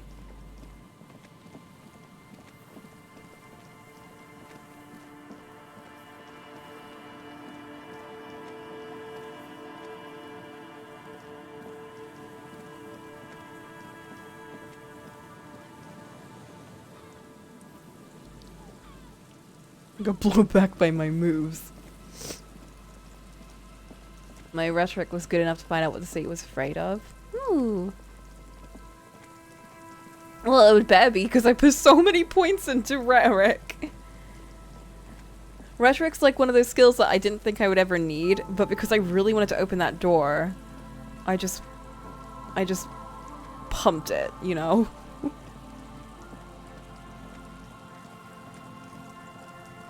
Okay, what are we doing now?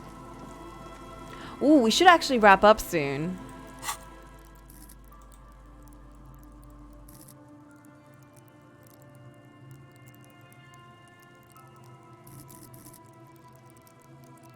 I think we needed composure for a couple of things, so I might go back and do that.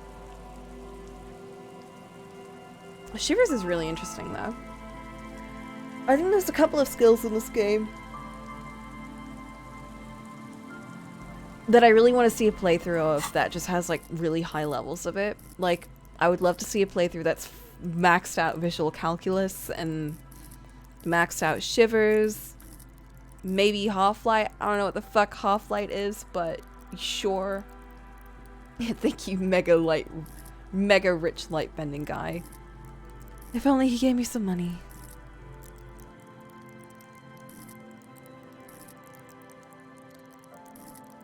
I'm sure there's some other things that would be really cool.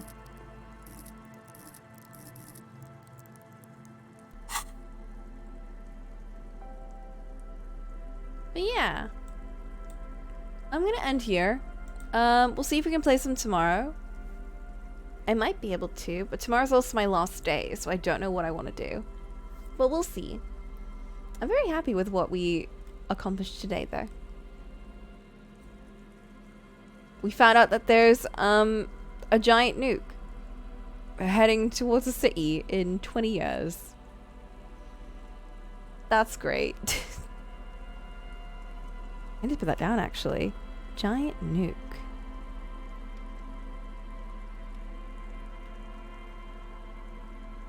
Inland Empire would be really interesting.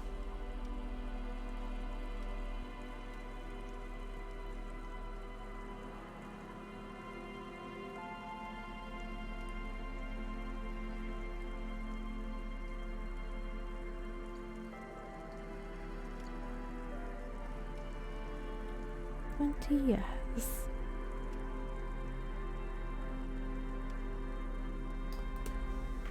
I just busted a move so hard. I love how that unlocked it. Just busting a move.